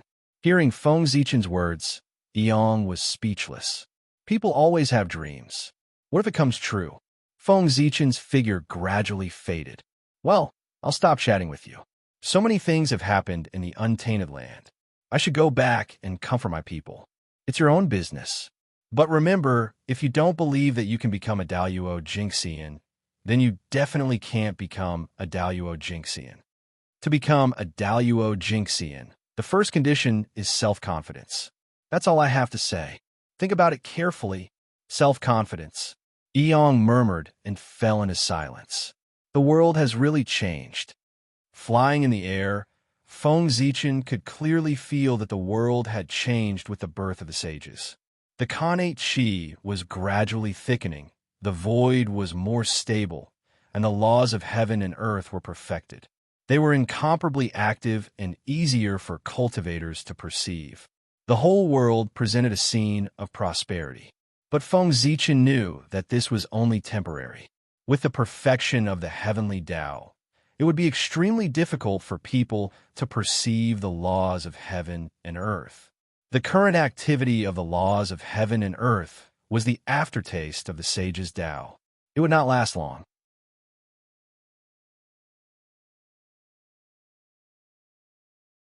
Chapter 136. It seems that I have to reach the Daluo Jinxian realm as soon as possible. Knowing that the cultivation environment in the primordial world would become difficult after tens of thousands of years, Feng Zichen could not help but feel a little impatient. With the help of the fate of a human race, Feng Zichen's progress could be said to be rapid. He was now not far from the Daluo Jinxian. What he lacked was nothing more than accumulation. After all, apart from comprehending the great Tao, cultivation was also a process of accumulation. He had to constantly polish his Tao and increase his maturity. He had cultivated for less than 50,000 years. Compared to the Tai Jingxian who had lived for millions or tens of millions of years, his accumulation was too little and his maturity was slightly insufficient. Even though Feng Zichen had the Daluo Jinxian realm, his maturity was insufficient. His origin was too thin and was not enough to support him. Breaking through to the Daluo Jinxian realm made people feel a little helpless. Time. What I lack the most now is time. Unfortunately, I've never heard of any time mystic realms in the primordial world that can accelerate my time. Otherwise, I can use this to quickly step into the Daluo Jinxian realm and save hundreds of thousands of years of accumulation. To break through to the Daluo Jinxian realm required a long time of accumulation. Even if Feng Zichen was anxious, there was nothing he could do about it. Of course, not all living beings needed to accumulate. At the very least, innate god fiends did not need to. They were originally formed by the innate origin.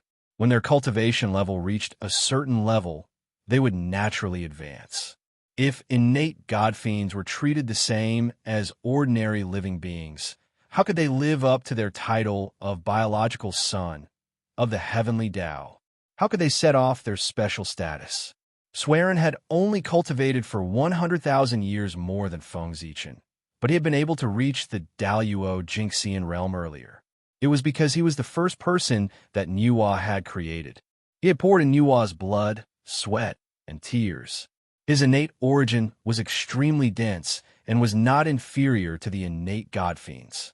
Therefore, he did not need to accumulate. He could break through to Daluo Jinxian as soon as his cultivation level reached a certain level. After returning to the human race, Feng Zichen first checked on the situation of the human race. Seeing that nothing major had happened, he sent out his divine Tao incarnation to handle the affairs of the human race for him. As for himself, he returned to Zichen's grotto heaven to absorb the innate qi and condense his origin energy.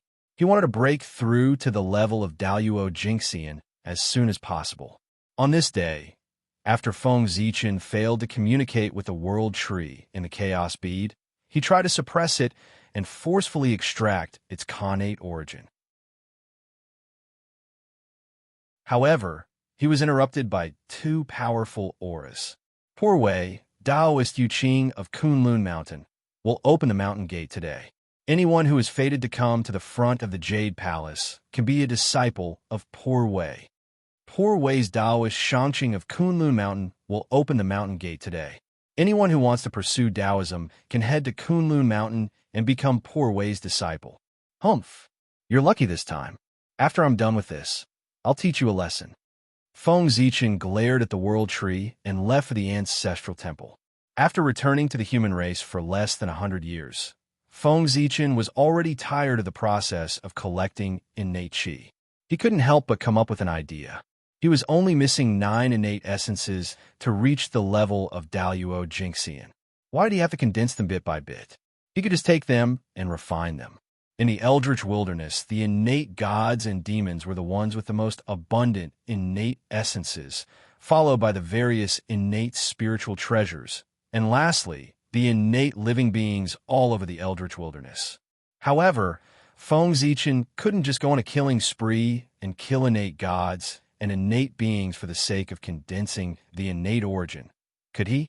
This was not in line with his original intention, so he couldn't do it.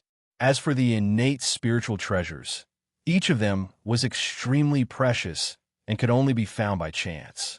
Moreover, Feng Zichen's innate spiritual treasures were all very useful. How could he be willing to destroy them and take their essences? After thinking for a while, he turned his attention to the world tree. What was more suitable than the world essence to refine the innate essences? Moreover, he'd put in a lot of effort to raise the world tree, but the benefits he'd gained from it could be counted on one hand. On the other hand, the world tree had gained a lot from him. It shrank back when something bad happened and disappeared, but it was always the first to appear when something good happened. To be honest, Feng Zichen had tolerated it for a long time. Now, Feng Zichen wanted to borrow some of the world essence from the world tree, but after a long discussion, the world tree refused. He was furious. If he didn't teach it a lesson, it would really think he was the boss. All golden immortals of the human race, come to the ancestral temple at once. His voice was loud and spread throughout the human race, ringing in the ears of every human golden immortal and summoning them to the meeting hall. In the meeting hall, Feng Zichen sat on the main seat and looked at the immortals below. Everyone, now that the primeval Lord of Heaven and the primeval Lord of Numinous Treasure have opened their doors and are recruiting disciples from the primeval world, I want you to go to Kunlun Mountain to try your luck. What do you think? This, we have no objections. It's just that we humans are born weak. I'm afraid that even if we go to Kunlun Mountain, the saints won't take us seriously. Everyone looked at each other and hesitated for a moment before replying to Feng Zichen. They knew their own situation. As a race born after birth, even if they were personally created by the saints, they couldn't be compared to the other innate races except for their appearance that resembled the connate Tao aptitude. Moreover, many of those who went to Kunlun Mountain to seek a master were probably connate god fiends. If they went to seek a master, the saints wouldn't take them seriously. Don't worry about this. Didn't the primeval Lord of Numinous Treasure say that anyone who has the heart to seek the Tao can become his disciple? Even if you can't become his true disciple, it's your blessing to be an in-name disciple and listen to his teachings. All right, if there are no objections, you should leave quickly so that you don't miss the time. The primeval Lord of Heaven valued his roots the most and probably looked down on the human race. Although it was said that he liked the human race, among his disciples, except for Jiang Zia, no one had heard of the human race. It was obvious that the legend was not credible. The Grand Master of Heaven taught everyone without discrimination. The chances of them joining the Jie sect were very high. It was not bad to be able to get the title of an outer sect disciple. Moreover, even if they failed to become his disciples, it didn't matter. Because in the end, the three pure ones would each preach the Tao. All living beings near Kunlun Mountain could hear it, so that those who failed to become his disciples would not make a wasted trip. After calculating, they would only benefit from going to Kunlun Mountain to become his disciples, regardless of whether they succeeded or not. Moreover, the journey to Kunlun Mountain was long, and it could also be used to train them. With so many benefits, how could they not want it? Well, why haven't you left yet? After coming back to his senses, Feng Zichen looked down and saw that everyone was still hesitating and standing there. He couldn't help but feel a little angry and sneered. Don't tell me that you don't even have the heart to seek the Tao. Seeing that he was angry, everyone hurriedly said, Patriarch, please calm down. We'll leave right away.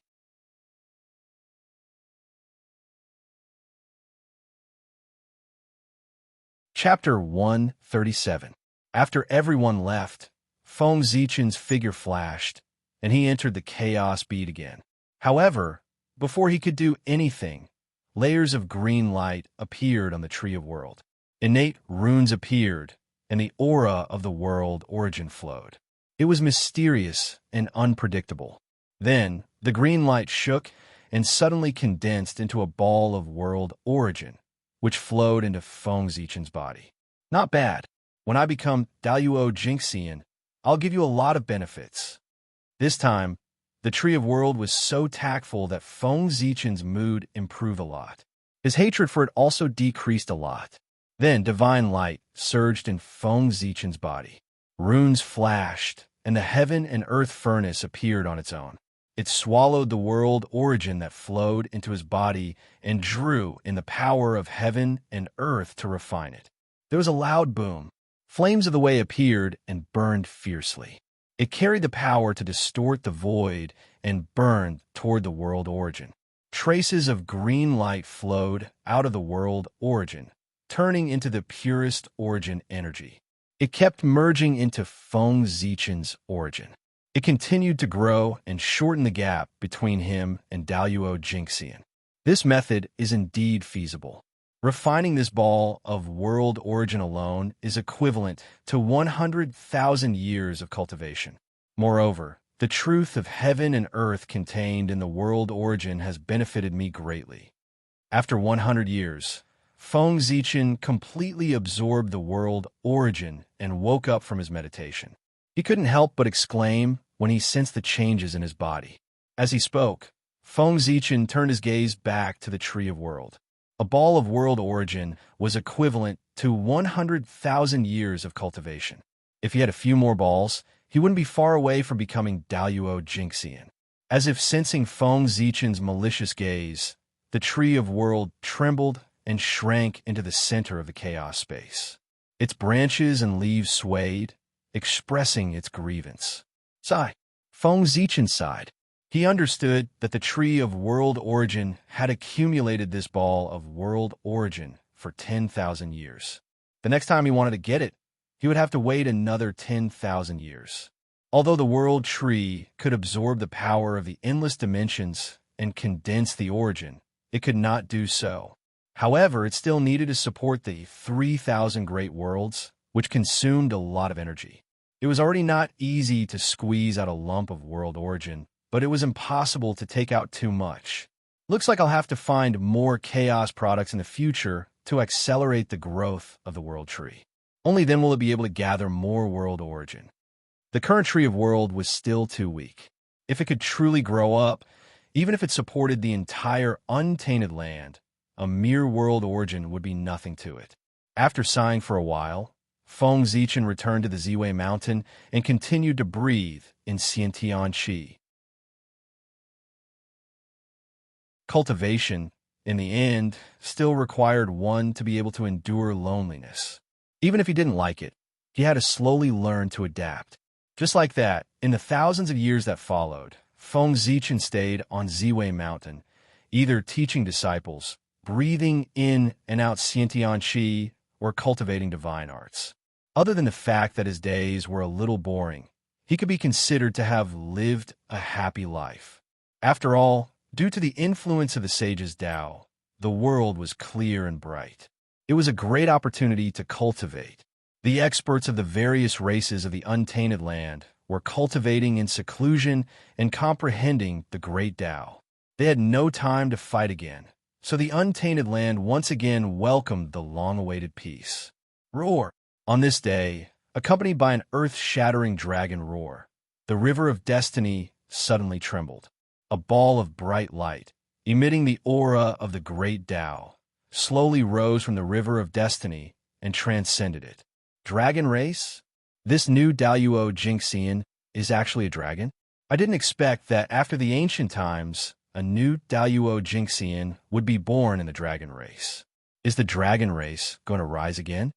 The change in the river of destiny attracted the attention of some mighty figures. When they saw that the person who had attained Tao was a dragon, they all revealed shocked expressions.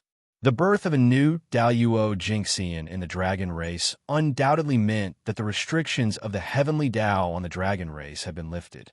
As the former overlord of the world, would the dragon race really be willing to guard the four seas? This aura, it's Water Dragon King. He has attained Tao on Ziwei Mountain. Sensing the familiar aura, Feng Zichen naturally understood who the person who had attained Tao was. Speaking of which, Dragon Lord has comprehended the Tao of Daluo for so long. It's normal for him to attain Tao at this time. However, calculating the time, It's not far from A.O. Shue's coming-of-age ceremony. It's time for me to leave for the East Sea. Thinking of A.O. Shue, Feng Zichen's heart stirred. He instructed his 3 disciples and rushed to the East Sea.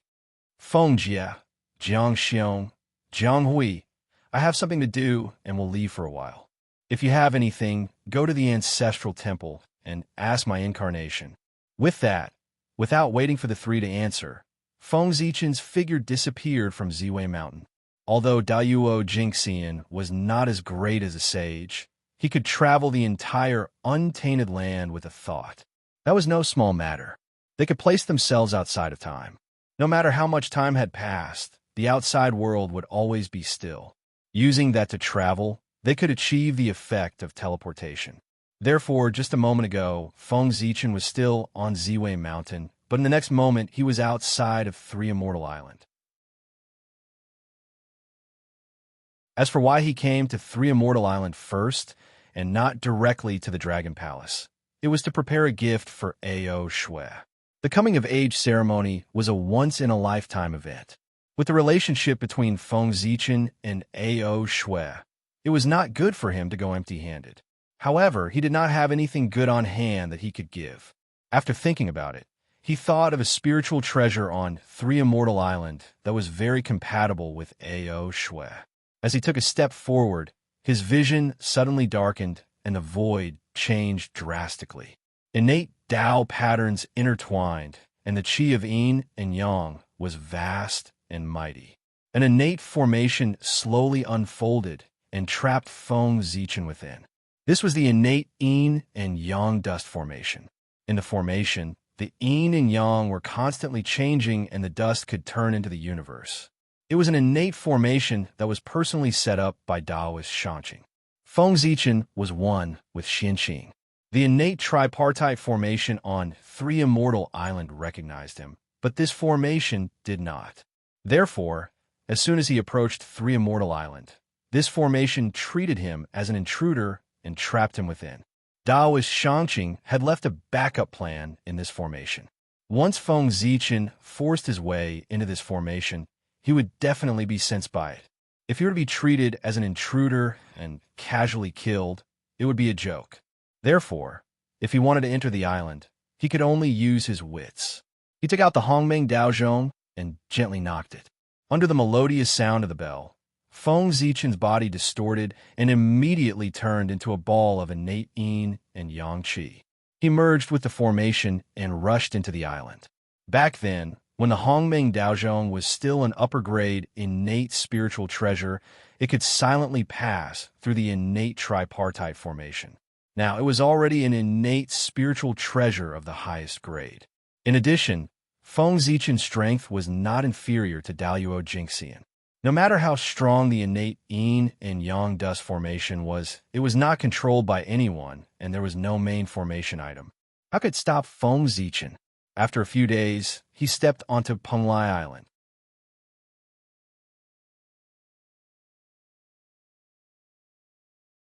Chapter 138. Very good. This lotus seed is ripe at the right time.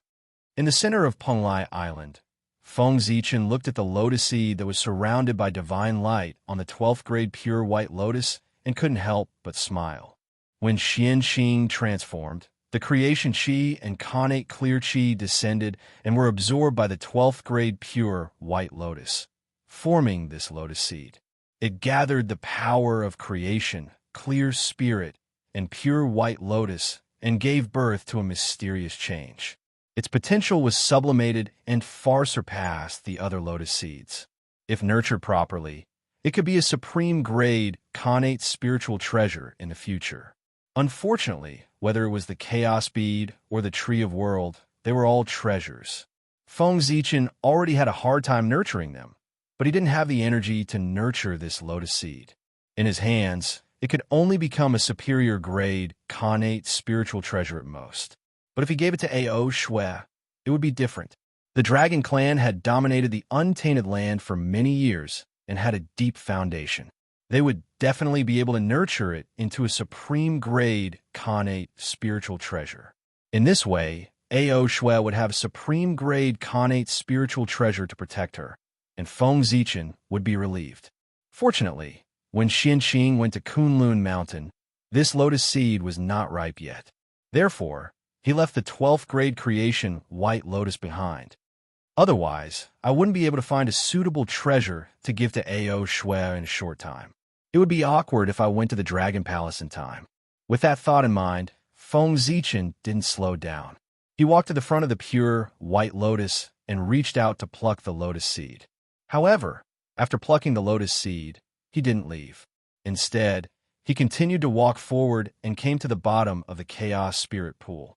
There was a Chaos Spirit spring there that kept spewing out chaotic essence chi. The Chaos Spirit spring played a huge role in the extraordinariness of the three-deity island. There were pieces of black jade around the Chaos Spirit spring. They shone brightly and were surrounded by chaotic essence chi. Those were Chaos Essence Stones, which were formed by chaotic essence chi. They were also the purpose of Feng Zichen's visit. The Water Dragon King had attained the Tao of Daluo Jinxian. As his good friend, Feng Zichen couldn't go to the Dragon Palace empty-handed. Furthermore, the ancestral dragon had been of great help to him. He had to pay him a visit when he went to the Dragon Palace. It would not be good to go empty-handed. Of course, it was just a Chaos Origin Stone. Although it was not bad, what kind of person was the ancestral dragon? How could this stone enter his eyes? Therefore, Feng Zichen took out the Hongmeng Daozhong and tapped it lightly. Clang! As the bell rang, Hongmeng Daozhong's Hongmeng Qi poured down from his body and swept out in all directions, drowning the entire spirit pool of chaos. It was like a surging purple ocean. Roar! An inexplicable roar sounded, and a terrifying aura filled the air. In the ocean formed by the Hongmeng Qi, huge figures appeared one after another. They were terrifying and mysterious. There were at least 3,000 figures in different shapes and sizes. They exuded the charm of the Great Path and were surrounded by chaotic evil chi. They were like the masters of all things, the source of the Great Path. They were extremely noble. That was the mark of the Chaos Demon God, which was branded on the Hongmeng Daozhong. Now, it was activated by Feng Zichen and manifested. Boom! The moment they appeared, there was a sudden throbbing in heaven and earth. The laws seemed to be afraid. The void was trembling as if it was going to collapse and return to chaos. Condense. Feng Zichen formed a spell and pointed at the Hongmeng Qi. Rumble. The Hongmeng Qi boiled and rushed toward the mark of the Chaos Demon God. Soon, the marks of 10 Chaos Demon Gods became clear, and powerful aura filled the air. Among the 10 Chaos Demon Gods, 5 of them were filled with the charm of the Great Path of the 5 Elements. They represented the highest achievement of the Great Path of the 5 Elements and corresponded to the Great Path of the 5 Elements sacred beasts. The other 5 Chaos Demon Gods were in the shape of a dragon, a phoenix, a Kylan, a tiger, and a turtle respectively. They were the true Great Path bodies and corresponded to the 5 Elements sacred beasts. Refine. He waved his sleeve, and 5 Chaos Vitality Stones flew up. The shadows of the 10 Chaos Demon Gods were wrapped in the Qi of Hongmeng and branded on the Chaos Vitality Stones in pairs. The Chaos Demon Gods were the children of the Great Path. The Great Path they practiced was extremely ancient and was the source of everything. It was completely different from the Great Path of heaven and earth in the untainted world. They were much more powerful. Feng Zichen planned to give the 5 Chaos Vitality Stones that carried the marks of the Chaos Demon Gods to the 5 Elements sacred beasts. Although the ancestral dragons were extremely powerful, the Chaos Demon Gods were not weak either. They might be even stronger. To them, there are not many things in the untainted world that could move them except for primordial treasures, such as the He-Tu, the Luo Shu, the 4 great lotus thrones, and so on. But this item was different. The Great Path contained in the Chaos Demon Gods was something they had never come into contact with. It was different from the untainted world and could give them unlimited inspiration and expand their Great Path. Treasures that could expand their Great Path were extremely precious and could enhance their strength. Who would reject them? Moreover, for the ancestral dragons who had reached the peak, every small step forward was extremely difficult. They would not reject this item. After putting away the 5 Chaos Vitality Stones, Feng Zichen called out the Water Demon God's imprint again and used the same method to create another Chaos Vitality Stone with the Water Demon God's imprint. This was a gift for the Water Dragon King. Then, Feng Zichen took out the lotus seed of the White Lotus of Purification and branded the marks of the World Purifier Demon God, the Creation Demon God, and the Clear Spirit Demon God on the lotus seed. Phew, it's finally done. Feng Zichen exhaled and said tiredly. After maintaining the mark of the Chaos Demon God for such a long time, even with his strength that was comparable to Daluo Jingxian, he could not help but feel exhausted. After meditating in the Chaos Spirit Pool for several years, Feng Zichen gradually recovered with the help of the Chaos Vitality Chi in it. Let's go. Feng Zichen opened his eyes and rushed from Penglai Island to Immortal Abode Island in a flash. There was a primordial red jujube forest here. He had long wanted to transplant it to Zichen's cave. In the past, Feng Zichen was too weak to transplant the primordial red jujube tree to Zichen's cave, as he was afraid that something would happen when he did it and hurt the primordial red jujube tree's origin, which would greatly reduce its efficacy. Now it was different. Feng Zichen was no longer the same as before. Even if the primordial red jujube tree's origin was hurt, he had a way to repair it and no longer had to worry about it. After thinking for a while, Feng Zichen waved his sleeve and a gust of wind blew, uprooting half of the primordial red jujube tree and keeping it in the chaos bead. After all, the Three Immortals Island was the holy land of the itinerant immortals in the future, so there should be some treasures to serve as a facade. If all the primordial red jujube trees were taken away, it would be unsightly. Therefore, Feng Zichen left half of them on the island. After doing all this, Feng Zichen turned his gaze to the chaos bead to check the current situation of the primordial red jujube tree. Suddenly, the primordial red jujube tree had a trace of withering color after leaving the land where it had grown for many years. However, Feng Zichen had already dealt with it.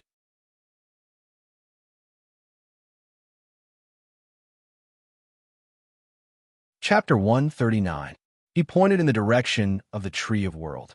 Below its roots, the colorful lake suddenly surged with huge waves, turning into rainbow-colored light rain that fell on the Khanate Red Date tree. The water was formed by pure Khanate Chi.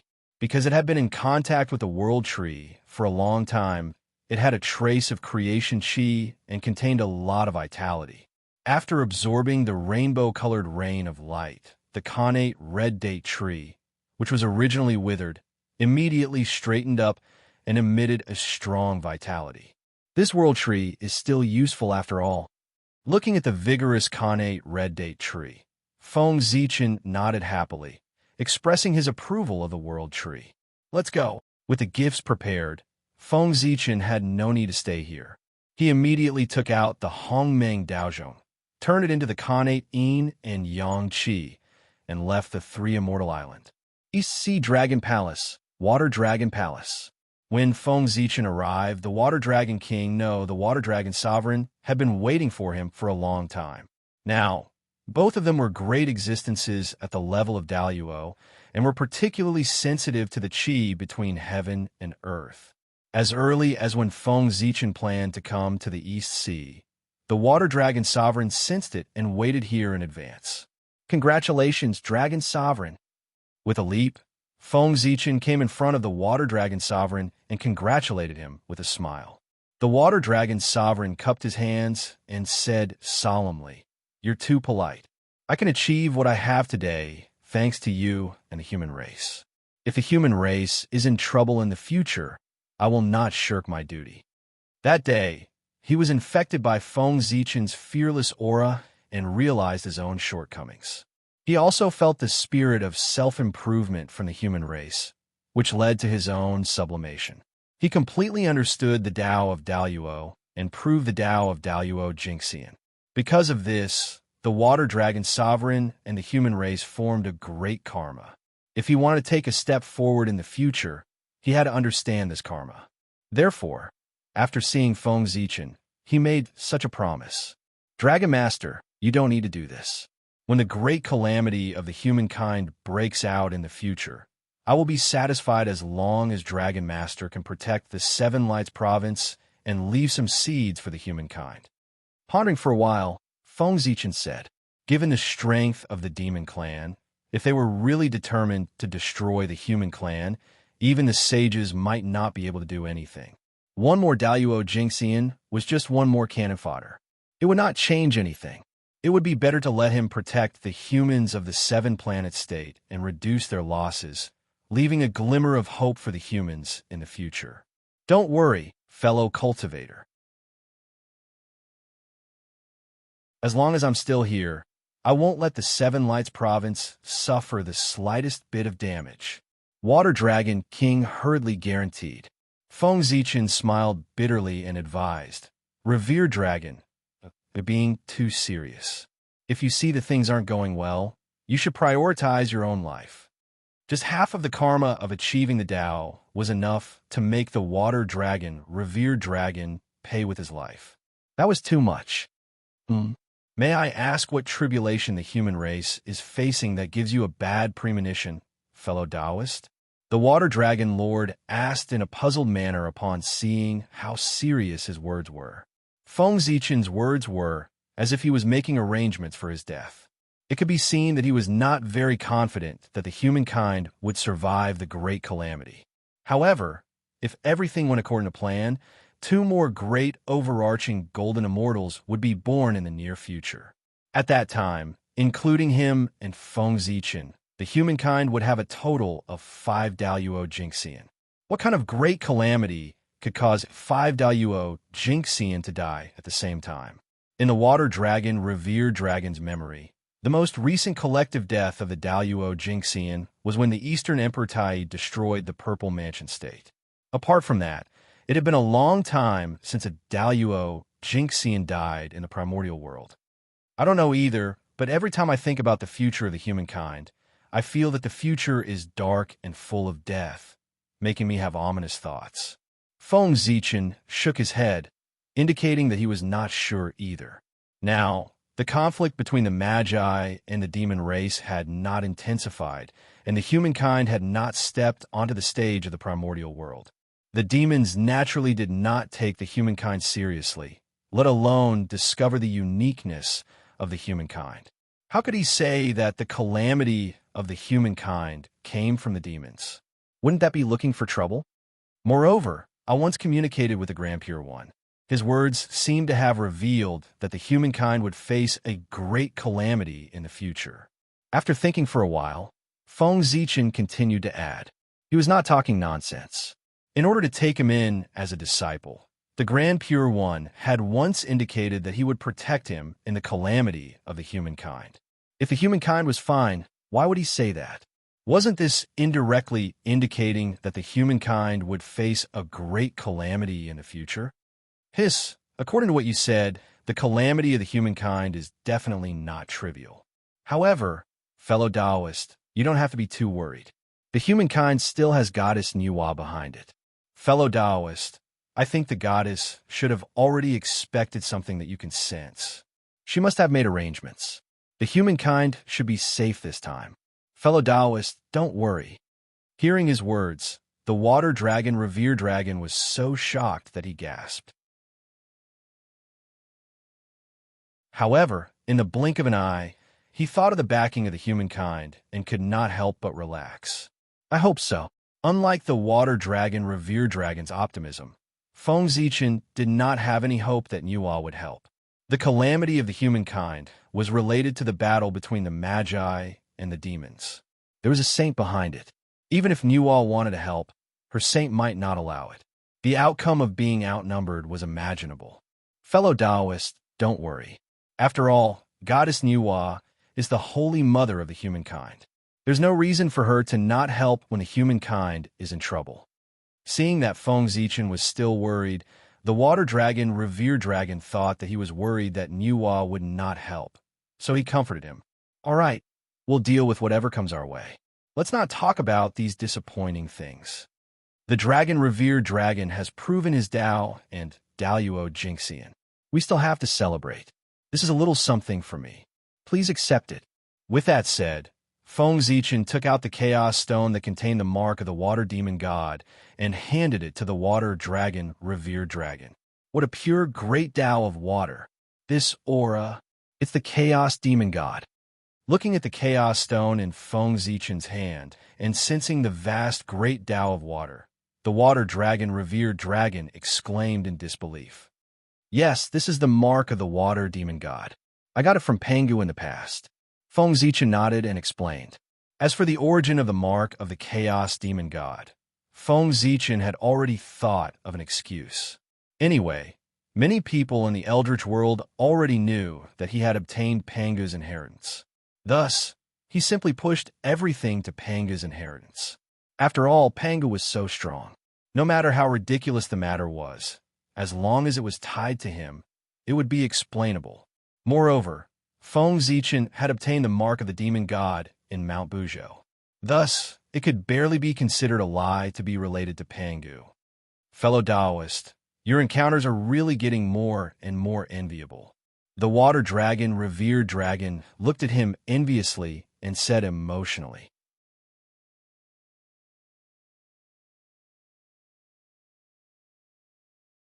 Chapter 140. He could not remember how many times he had said envious words to Feng Zichen. It seemed that every time they met, Feng Zichen would bring him a new shock, making him envious. That was Pangu's inheritance.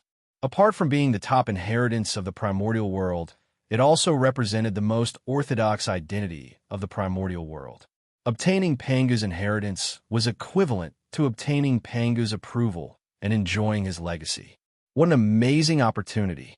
However, although this item was precious, it was not a connate spirit treasure and was unique in the world. Thinking about it, since Feng Zichen could give this item away, he must have a backup. Therefore, the water dragon accepted it and did not refuse. Since it's a gift from you, I'll accept it shamelessly. I have to thank you, fellow Taoist. This item is very important to me. After accepting the Chaos Origin Stone, the revered water dragon thanked him. Revered dragon, you're being too courteous. If you really want to thank me, then help me take care of the 7 Luminaries Prefecture. I'll be very grateful.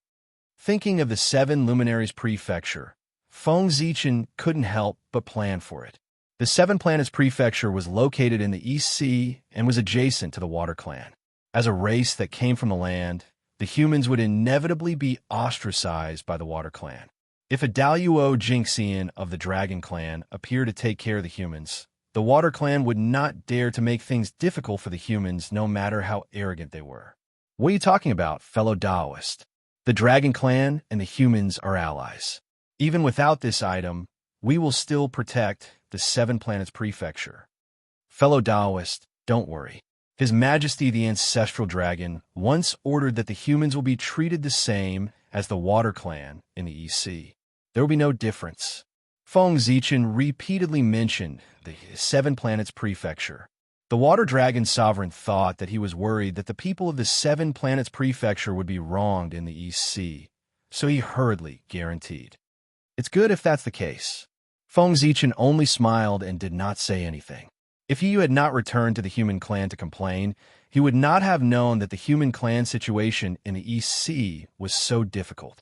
Feng Zichen had always thought that with the Ancestral Dragon's orders, the people of the 7 Planets Prefecture would live peacefully in the East Sea.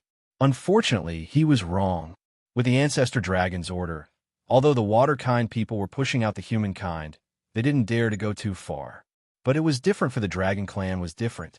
The dragon whelps came to the 7 Lights continent for fun or out of curiosity. They didn't need to do anything, and a storm would come, causing everyone to suffer. Was not only that their actions had caused trouble for the humans, the human clan was too weak. In the end, the human race was still too weak. They could only rely on the name of the dragon race to stand above the East Sea, living under someone else's roof and relying on someone else's breath. How could the human experts attack these young dragons? They could only endure it. Of course, Feng Zichen believed that the Water Dragon Sovereign might not know about this. After all, he was a high-ranking member of the Dragon Clan. Why would he pay attention to the small Seven Planets prefecture? Seeing that Feng Zichen did not relax after hearing his words, and instead revealed an inexplicable expression, how could the Water Dragon Revered Dragon not understand that there was a problem in the Seven Luminaries province, and that someone had come to complain? Fellow Taoist, is there something wrong with the Seven Planets prefecture? Fellow Taoist, please tell us. No matter who dares to cause trouble, we will not tolerate it. The Water Dragon Sovereign said immediately, afraid of hurting the harmony between the two clans. It's just a small matter. Dragon Sovereign, you don't have to worry too much about it. Just keep an eye on it when you have nothing to do. I still have something to see His Majesty the Ancestral Dragon, so I'll take my leave first. With that, Feng Zichen bowed and flew toward the Ancestral Dragon Shrine. Sigh, fellow Taoist. The Water Dragon Sovereign wanted to say something, but seeing that Feng Zichen had left without looking back, he could only sigh helplessly and swallow his words. After waiting quietly for a moment, the Water Dragon Sovereign released his divine sense and looked toward the Seven Planets prefecture. Since he had said so, it was obvious that there was a problem with the Seven Planets prefecture. If he did not go and take a look, it would hurt their relationship. Near the Seven Planets prefecture, a few young dragons were surrounding dozens of fishing boats and swimming around. From time to time, they would spit out violent winds and rain, blowing the fishing boats around. Seeing that everyone on the boat was in a mess, these young dragons seemed to be very satisfied with what they had done. They all looked excited and did not care about the life and death of the people on the boat. Bastards! Who gave you the guts to cause trouble here? At this moment, the Water Dragon Sovereign's divine sense happened to sweep over and saw this scene. He could not help but be furious. He immediately roared and stretched out a dragon claw to grab the young dragons below. No wonder Feng Zichen could not say it directly. This matter involved his own juniors, so it was not appropriate to say anything. Instead, it was better to let him come over personally and make a decision on how to deal with it. Ah, yes, Supreme One. Supreme One, please calm down. We were wrong. We won't dare to do it again. The dragon whelps were stunned for a moment when they were suddenly pulled out from the sea. Then, they sensed the vast and boundless divine power and immediately recalled the ancestral dragon's order. They all revealed a fearful expression and apologized to the sky. You're right. Wrong? Why didn't I see it? However, to cause trouble and stir up trouble, I see that you are quite capable. What's the point of bullying the human race here? It just so happens that I recently received news that a new batch of ferocious beast cubs have been born in the abyss. Why don't you go and compete with them and see if the dragon power of my dragon clan is stronger or if the ferocious beast is stronger? The Water Dragon Sovereign was really angry. Amidst the terrified cries of the young dragons, he directly threw them into the deep sea abyss. There were many experts of the dragon clan guarding the abyss. They would not be in any danger if they went, but they would inevitably lose a layer of skin and suffer a lot. With another wave of his hand, the Water Dragon Sovereign righted the boat and saved the humans who fell into the water. The Water Dragon Sovereign coldly glanced at the nearby sea area before withdrawing his divine consciousness and leaving. After the Water Dragon Sovereign was far away, the experts of the sea tribe around the Seven Planets province finally relaxed and heaved a long sigh of relief. The appearance of the dragon clan's Daluo Jinxian gave them too much pressure. Recalling the warning look of the Water Dragon Sovereign before he left, many of the experts of the sea tribe could not help but shudder. They looked at the Seven Planets province with slight fear, but they dispelled the bad thoughts in their hearts. Some of the sea tribe even planned to build a good relationship with the human race and interact more with the Water Dragon Sovereign. In the East Sea, the Dragon Clan was the truth, not to mention the Dragon Clan's Daluo Jinxian. In the distance, Feng Zichen sensed what happened in the Seven Planets province and could not help but smile knowingly. The Water Dragon Sovereign had caused such a big commotion. It was obviously for him to see. Although it was suspected of putting on a show, he had achieved his goal, and there was no need to investigate further. The dragon clan could even punish their own disciples for the sake of the human race, let alone the people of the sea tribe. After this incident, the status of the human race in the East Sea would soar, and it would save them a lot of trouble.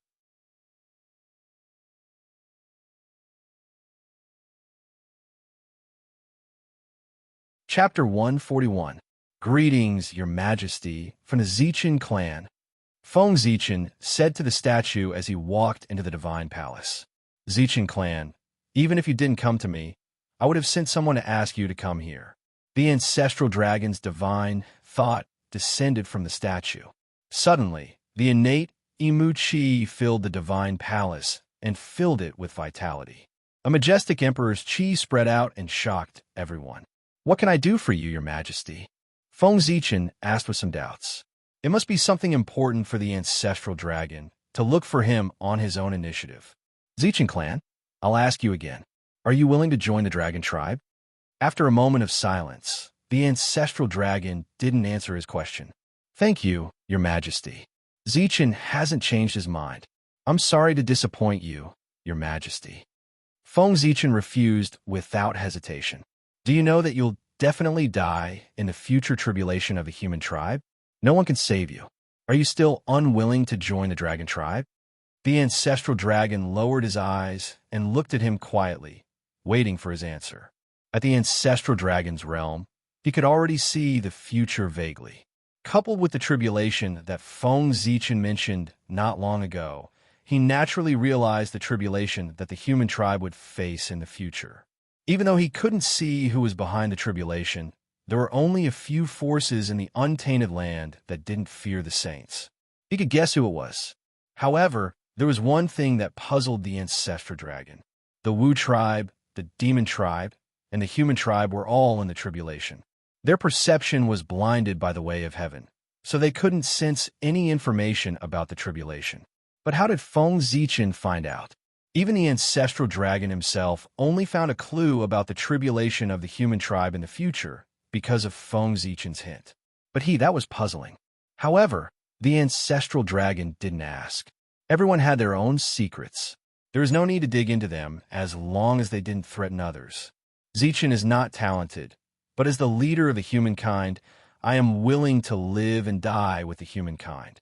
Knowing that he wouldn't die, Feng Zichin said confidently, "Sigh, what a pity." He sighed as if he was feeling sorry for Feng Zichin. A green light flew out of ancestral Gragon's body and entered his body. I'll give you this innate wood elemental essence to help you cultivate the 5 energies in your chest. Boom!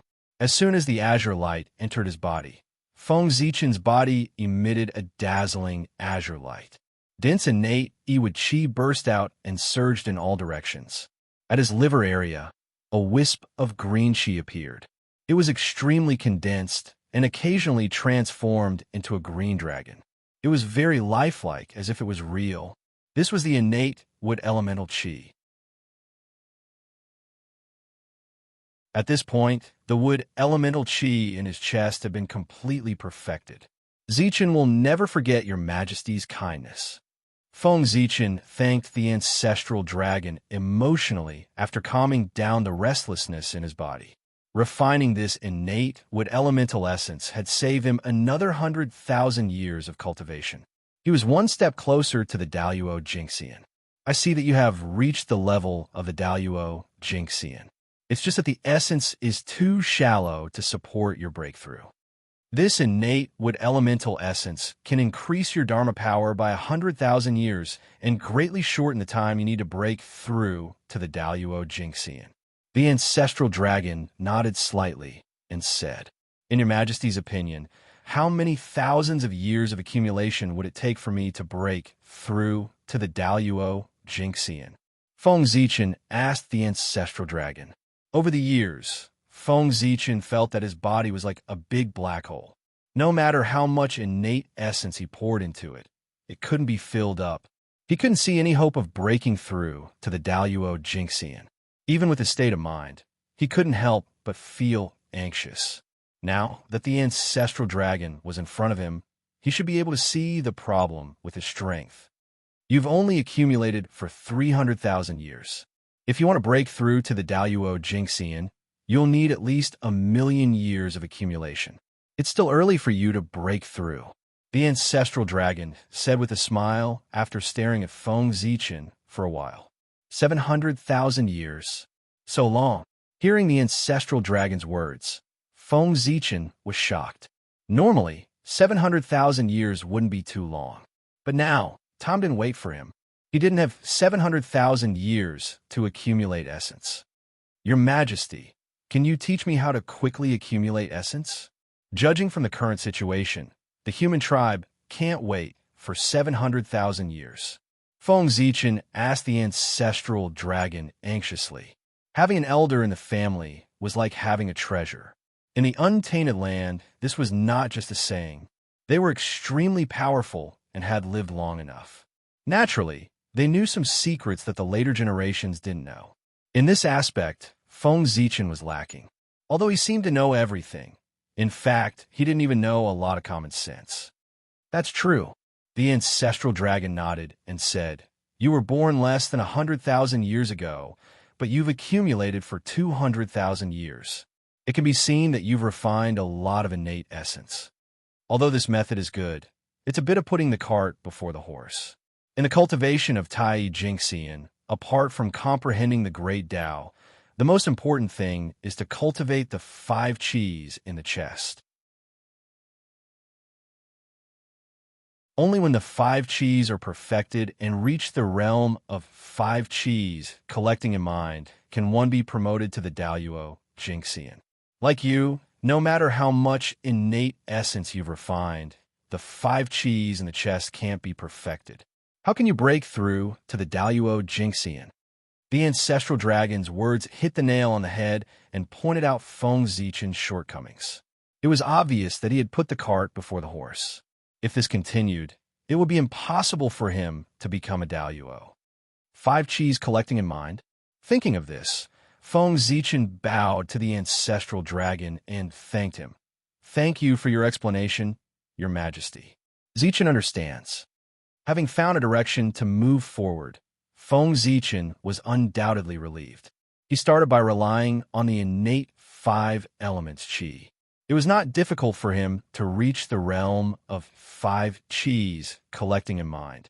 In the future, he could look for the innate essence while cultivating the 5 Qis in the chest. Zichen clan, after Shuer's coming-of-age ceremony. If you have nothing to do, you can go to the 4 clans to visit the vermilion bird, black tortoise, white tiger, and Qilin. In this way, you can ask for a group of innate 5 elements origin from each of them. In this way, not only can you reach the realm of 5 Qis collecting in mind in advance, but can also save you 400,000 years of hard work and speed up your steps to become a Daluo Jingxian. After a while, the ancestral dragon seemed to have thought of something and said to Feng Zichen, "Thank you, Your Majesty." Zichen understands. Feng Zichen nodded and thanked him. "By the way, Your Majesty, this is the mark of the Chaos Demon God that I obtained from the inheritance of the great Taoist priests. It may be useful to you." After talking for so long, Feng Zichen finally remembered the purpose of coming here. He took out the Chaos Stone and handed it over. As for the great Taoist priests, it referred to Pangu. According to the records of heaven and earth, Pangu was only in the realm of Daluo Jingxian. Of course, the people of the untainted land did not believe it. Which Daluo Jingxian could open up a world like the untainted land? No, not to mention the Daluo Jingxian, even the sages could not do it.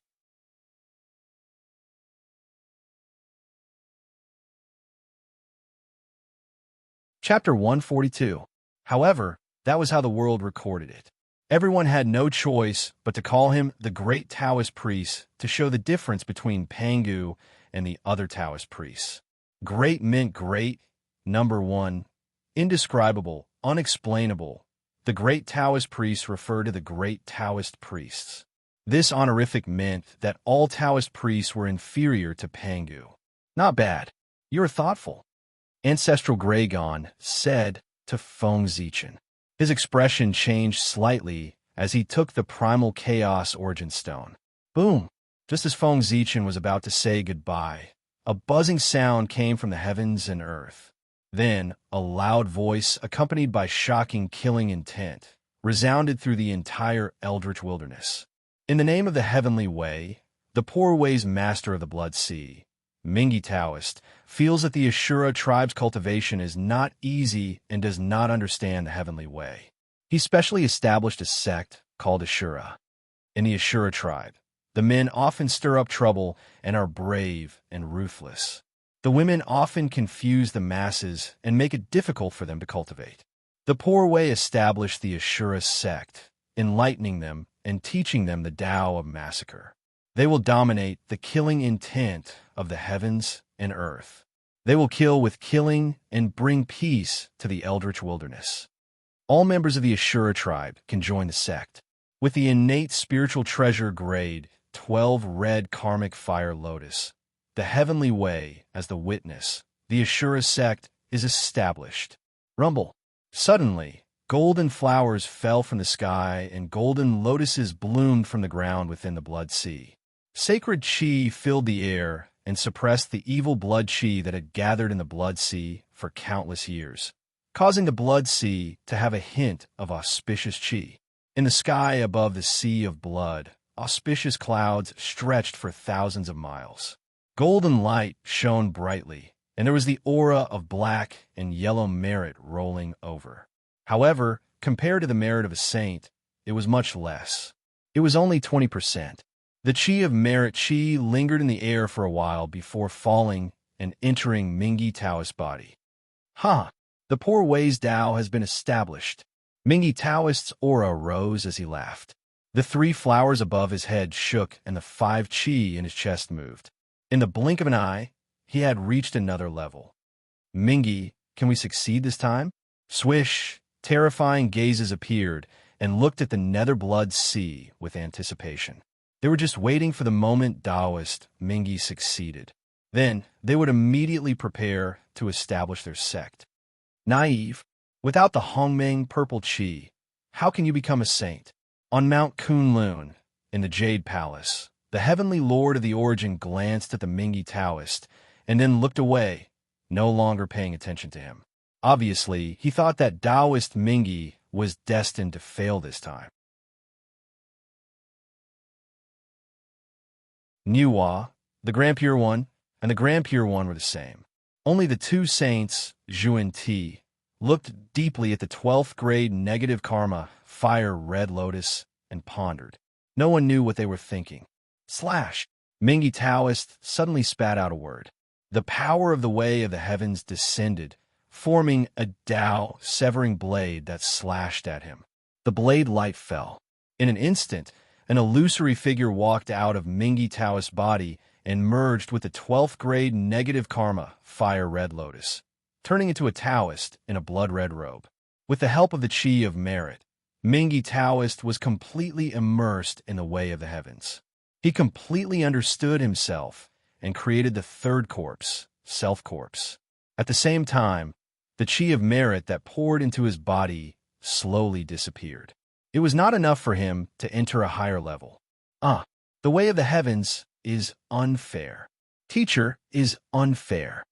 When he came back to his senses, he saw that he was stuck in front of the saint realm and could not advance. Mingi Taoist was filled with hatred and could not help but roar. Why can the Niwa create a person to become a saint, but the Poor Way can't? Why can the 3 pure ones establish a sect to become a saint, but the Poor Way can't?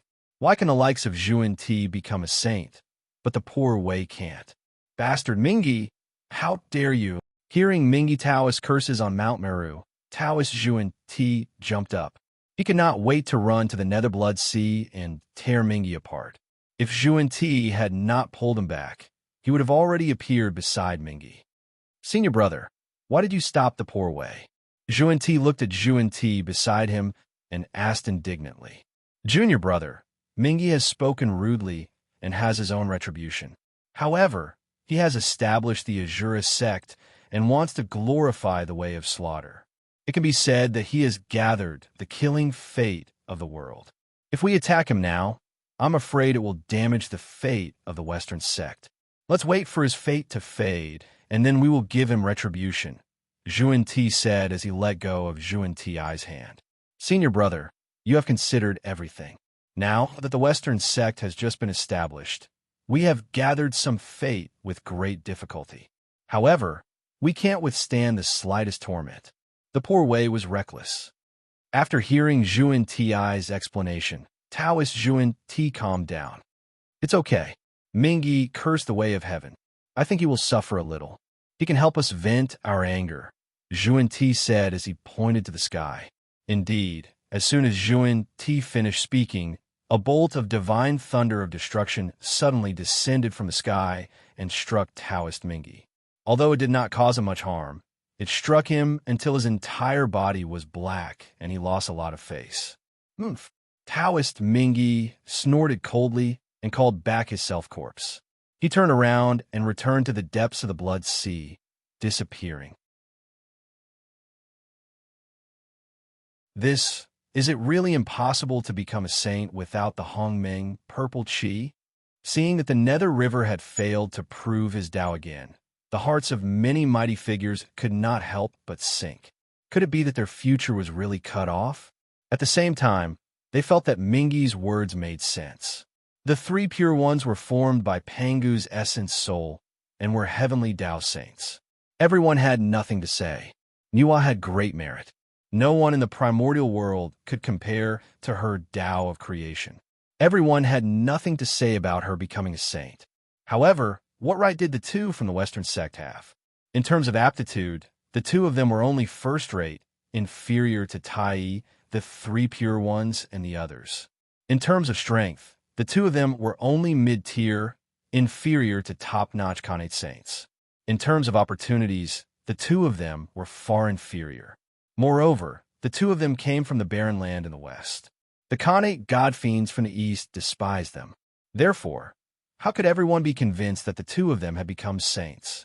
Teacher, seriously, there are countless experts in the east. Can't you pick out two saints? Why did you have to let two people from the west steal the position of saints? Everyone complained in their hearts. They retracted their gazes and continued to be silent. On the other hand, Patriarch Kuan Peng in the North Sea Demon Palace rolled his eyes and rushed towards the Netherworld Blood Sea. East Ocean, Ancestral Dragon Palace. This Taoist Mingyi is really interesting. Pointing at the Netherworld Blood Sea, the Ancestral Dragon said with a smile. Not to mention that he can't become a saint without the Hongmeng purple qi. He can't become a saint because he made two mistakes in a row. From the meaning of the Ancestral Dragon's words, he seemed to know the key to Mingyi's failure. Therefore, Feng Zichen asked curiously, I wonder if your majesty can tell me in detail. After thinking for a while, the Ancestral Dragon said, Niwa created the human race and created postnatal living beings in addition to the Khanate life forms. It added countless possibilities for the future of the primordial world and accelerated the evolution of the heavenly Tao.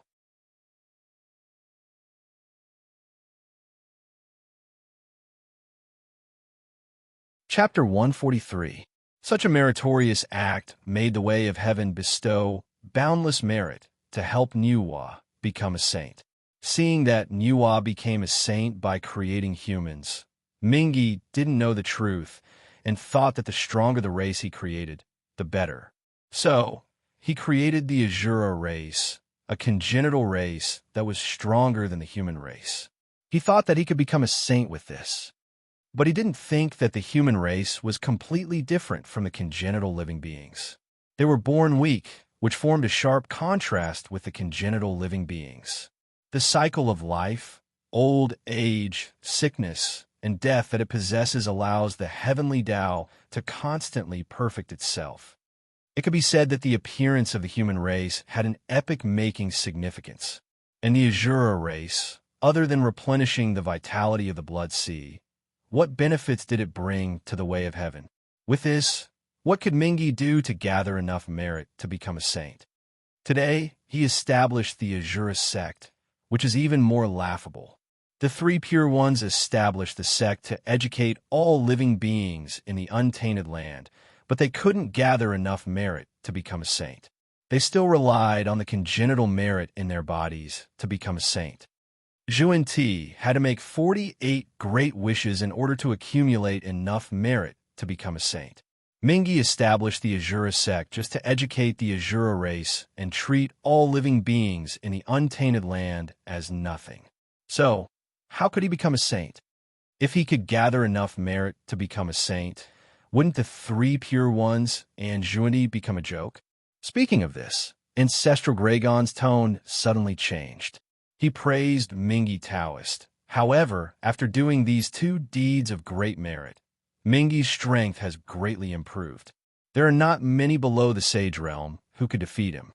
Moreover, with such great merit, as long as Mingi doesn't do anything wrong in the future, he will be able to enjoy boundless luck. From then on, he will be free and unfettered. Thank you, Your Majesty. After hearing so much from the Ancestral Gragon, Feng Zichen solved many doubts in his heart. He didn't expect the birth of the human race to have such a far-reaching impact. He had thought that Nuwa had become a saint by virtue of creating humans and being the first to create life in the primordial world. All right, if there's nothing else, you can leave. Ancestral Gragon waved his hand and dismissed the guest. Then, Your Majesty, I'll take my leave. Feng Zichen bowed to the Ancestral Gragon and turned to leave. He had gained a lot from his conversation with the Ancestral Dragon today. Not only did he find a shortcut to attaining the Tao of Daluo Jinxian, but he also learned many secrets of the world. After exiting the Ancestral Dragon's sacred palace, Feng Zichen dived straight into the water and headed towards Ao Shue's palace. Ao Shue, this is for you. I specially prepared this gift for you to celebrate your coming of age. Take a look. Do you like it?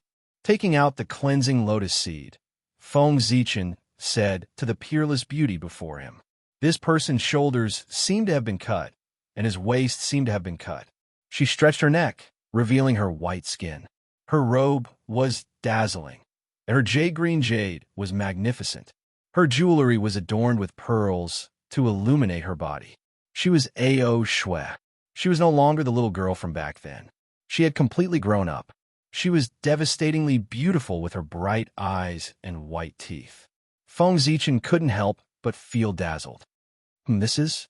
Sensing the powerful origin of the lotus seed, Ao Shue couldn't help but change her expression. She hurriedly said, Zichen, this is too precious. I can't accept it. It's all right. We've known each other for so long, but I've never given you a proper gift. Since it's your coming-of-age ceremony, I've meticulously prepared this gift to make it up to you. What's more, with our relationship, what's an external object to me? As he spoke, Feng Zichen pulled Ao Shue's hand and forced the lotus seed into her hand. All right then, I'll accept it. Seeing Feng Zichen's firm attitude, Ao Shue hesitated for a moment before accepting the lotus seed. By the way, Zichen, the last few times you came to the Eastern Sea, you came and went in a hurry. You didn't have time to take a good look around the Dragon Palace. Now that you're free, I'll show you around the Dragon Palace. After accepting the gift, Ao Shue was obviously happier. She held Feng Zichen's arm and wanted to show him around the Dragon Palace. Feng Zichen originally planned to leave after giving the gift and visit the other 5 elemental sacred beasts. But seeing how happy Ao Shue was, he didn't have the heart to refuse.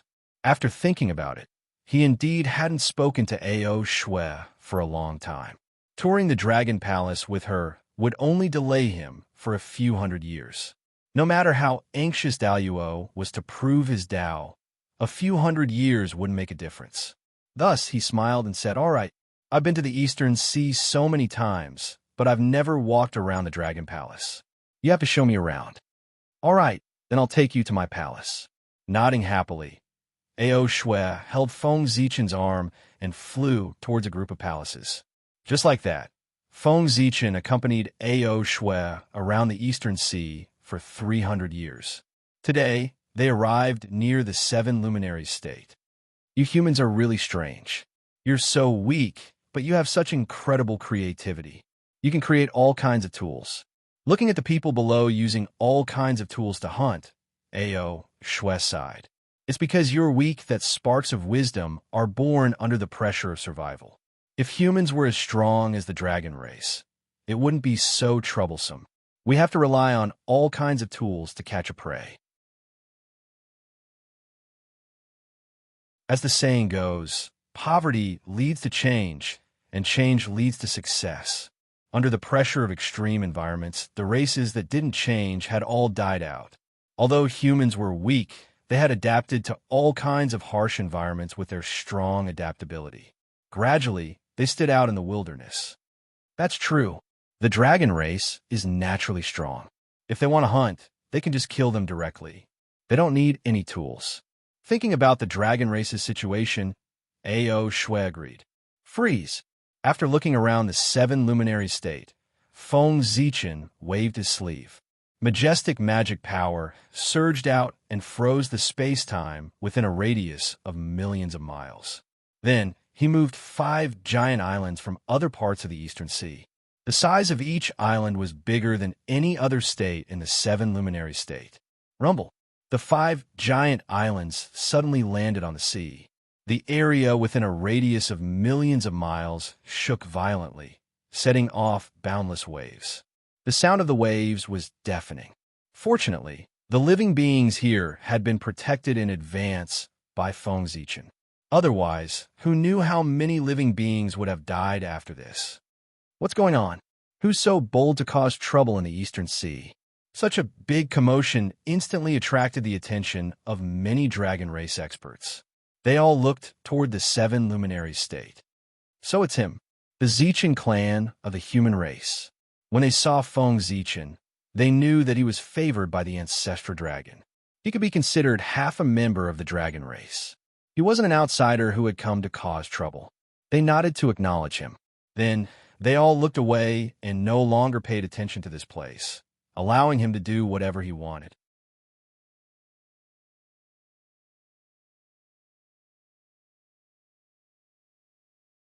Chapter 144. Suppress.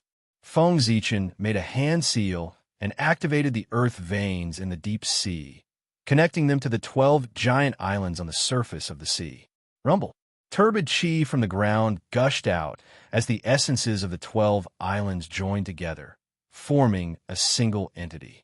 A vast suppressive force swept out in all directions, forcefully suppressing the surface of the ocean within a radius of 10 million kilometers.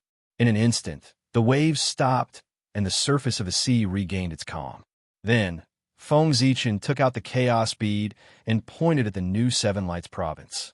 The chaos bead suddenly flew into the air above the 7 Lights province and bloomed with brilliant black light.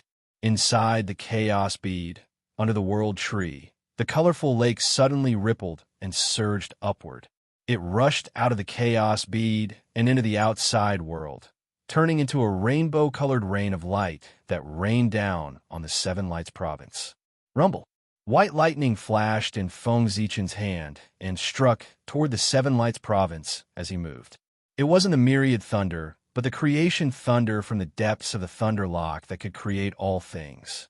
Under the effects of the rainbow-colored rain and the creation thunder, the scenery of the 7 Lights province changed drastically. The Khanate chi became denser, and Khanate spirit veins were born. The mountains were taller and more beautiful. The rivers were clearer and filled with spirit chi. Spirit herbs grew everywhere, and the flowers and trees seemed to have a mind of their own as they breathed in Khanate chi. Everything was progressing in a good direction. Phew! With this, the 7 Lights province's future is bright and can be a path of retreat for the human race.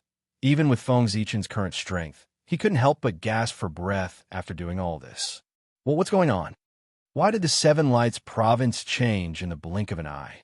Time and space resumed its flow once more. Yu sure returned to his senses, and he couldn't help but exclaim involuntarily when he saw the 7 Lights province that had undergone a complete change.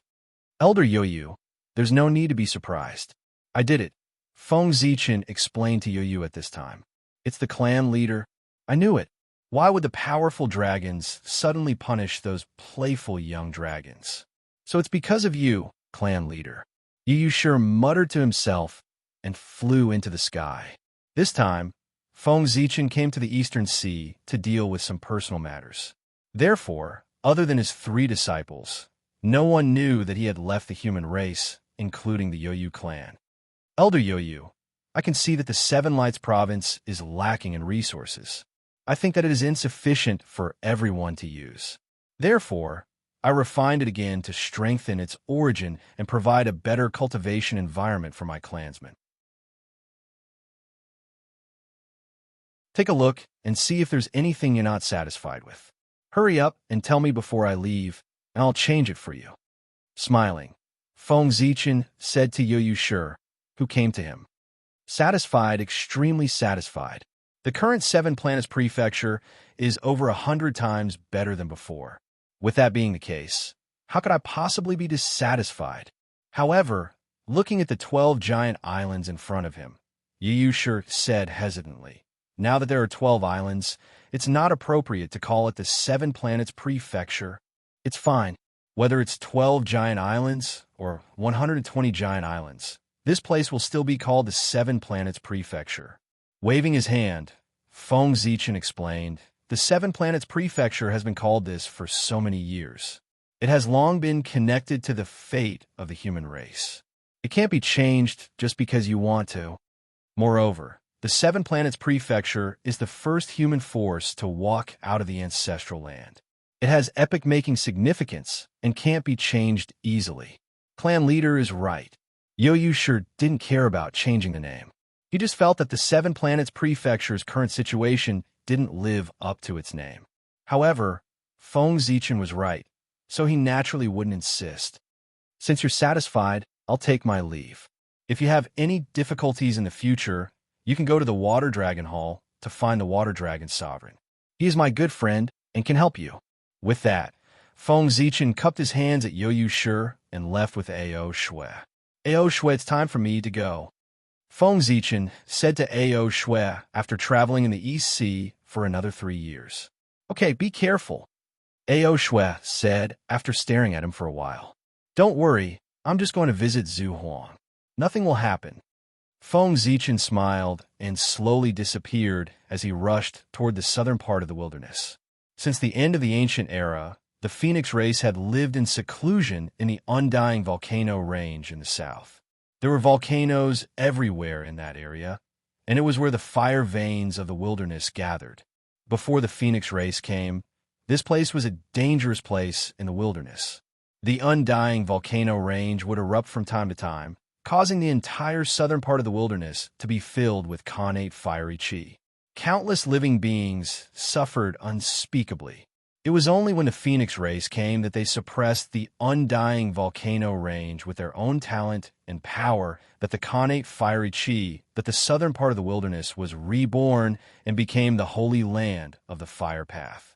It was because of this great merit that the Phoenix race could be blessed after the ancient era, and they were known as the auspicious beasts. When he was about to step into the range of the undying volcano, Feng Zichen walked out of the void. He slowed down and flew at a low altitude, rushing toward the center of the undying volcano. Flying directly into the undying volcano from a high altitude would be suspected of looking down on the Phoenix race. Even if Zhu Huang did not care about it, his race might not. In order to avoid unnecessary trouble, Feng Zichen had better be careful. After all, flying at a low altitude was nothing to him. He was willing to do something that could save him a lot of trouble.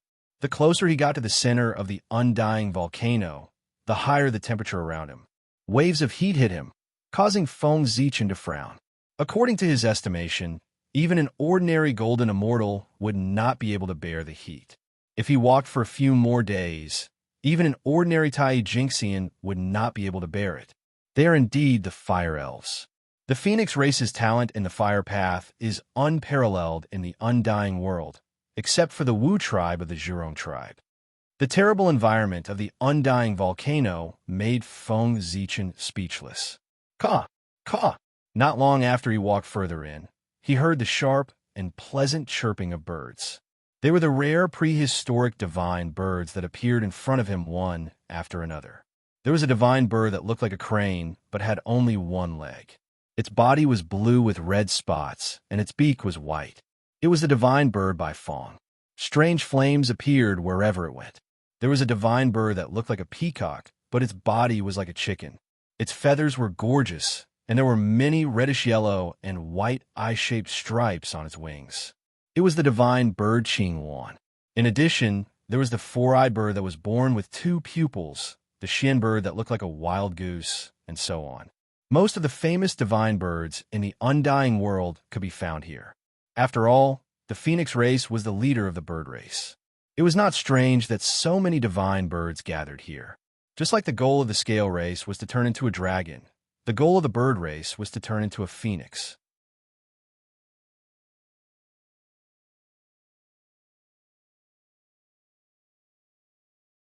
Chapter 145. How dare you? Who are you? How dare you trespass into the Phoenix clan's territory? As soon as Feng Zichen entered the heart of the undying volcano, he saw a golden-robed young man walk out from the front and shout at him. I am from the Zichen clan of the human clan. I am here to pay my respects to His Majesty Zhu Huang, Feng Zichen said politely to the golden-robed young man as he stopped in his tracks. You are from the Zichen clan of the human clan? The golden-robed young man's eyes lit up when he heard Feng Zichen introduce himself, and he hurriedly confirmed. That's right, I am. Do you know me? Feng Zichen frowned and asked doubtfully. Judging from the golden-robed young man's expression, he seemed to know him. Haha, very good. I was just about to go to the human clan to look for you. I didn't expect you to come by yourself. You saved me a lot of trouble. The golden-robed young man laughed as he pointed at Feng Zichen. May I know why you came to the human clan to look for me? I don't seem to know you. Feng Zichen's tone turned cold as he looked at the golden-robed young man. He couldn't help but feel displeased when someone pointed at him. However, since this person came from the heart of the undying volcano, he must have a high status in the Phoenix clan. Out of respect for Zhu Huang, Feng Zichen didn't want to teach him a lesson. Fellow Taoist, I have something to ask His Majesty Zhu Huang for. I hope he can pass on the message. Feng Zichen said to the golden-robed young man, suppressing his dissatisfaction. There's no hurry. Let me see what you are capable of to earn my mother's praise, the golden rock said as he shook his head. Mother? Praise? What do you mean? Feng Zichen was confused when he heard the golden rock's words. TSK, take this. Just as Feng Zichen was puzzled, the golden rock attacked. He shouted and summoned a torrential golden flame. With the power to burn heaven and earth, the flame burned toward Feng Zichen. What a powerful flame. Feng Zichen praised as he waved his hand to disperse the flames around him. The sudden rise in temperature around him made him feel a burning sensation, which showed the power of this flame. You are the golden-winged rock. At this moment, how could Feng Zichen not know who the other party was? It was the golden-winged rock that was born from the phoenix. So what if it's me? Come, let me see how strong you are. As it spoke, the golden rock increased the output of its magic power, and the surrounding golden flames immediately burned even brighter. All right, I'll show you. Feng Zichen replied with a smile. He pointed a finger at the sky, and immediately a violent gust of wind and torrential rain poured down. It was the summoning wind and summoning rain. The wind was no ordinary wind. It was the nine heavens' astral wind. The rain was no ordinary water. It was the nine heavens' weak water. The violent wind whistled past, rolling up the golden flames. The torrential rain poured down and extinguished the golden flames. However, because of the golden rock's identity, Feng Zichen did not use the power of the destiny of the human race. Instead, he only used his own magic power to fight with it. Otherwise, Feng Zichen could take it down in one move. How dare you play with the wind in front of me? You're courting death. The golden rock snorted disdainfully. It shook its body and transformed into its original form. It was the golden-winged rock. It spread its wings and flew in the sky. It was like a cloud hanging from the sky, covering half of the sky. Beneath the wings, the aura of wind and clouds gathered and surged endlessly. Whoosh! The golden rock spread its wings and flapped them fiercely. In the whistling sound, an incomparably boundless nine heavens astral wind blew, cutting through the void. It was extremely terrifying. It broke the summoning wind and summoning rain in one move and attacked Feng Zichen directly. Great divine power, great technique. After praising, Feng Zichen waved his sleeve, and a majestic spiritual energy surged out, causing the wind to blow back. What kind of divine power is this? The golden rock was caught off guard and was hit by its own divine power. After it stabilized its body, it could not help but ask. This is called returning wind and returning fire. It can reverse the flow of all divine powers. It is the supreme divine power of the celestial sect. The two of them were only sparring and were not mortal enemies. Feng Zichen had nothing to hide. Divine power of the celestial sect. The golden rock nodded slightly and seemed to remember it. Then, a bright golden light burst out from its body.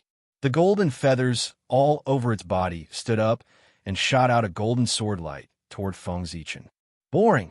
Shaking his head, Feng Zichen felt a little bored. He reached out his right hand to grab the golden rock, intending to end this fight for no reason. Not to mention that he had several powerful divine powers that he could not use on the golden rock.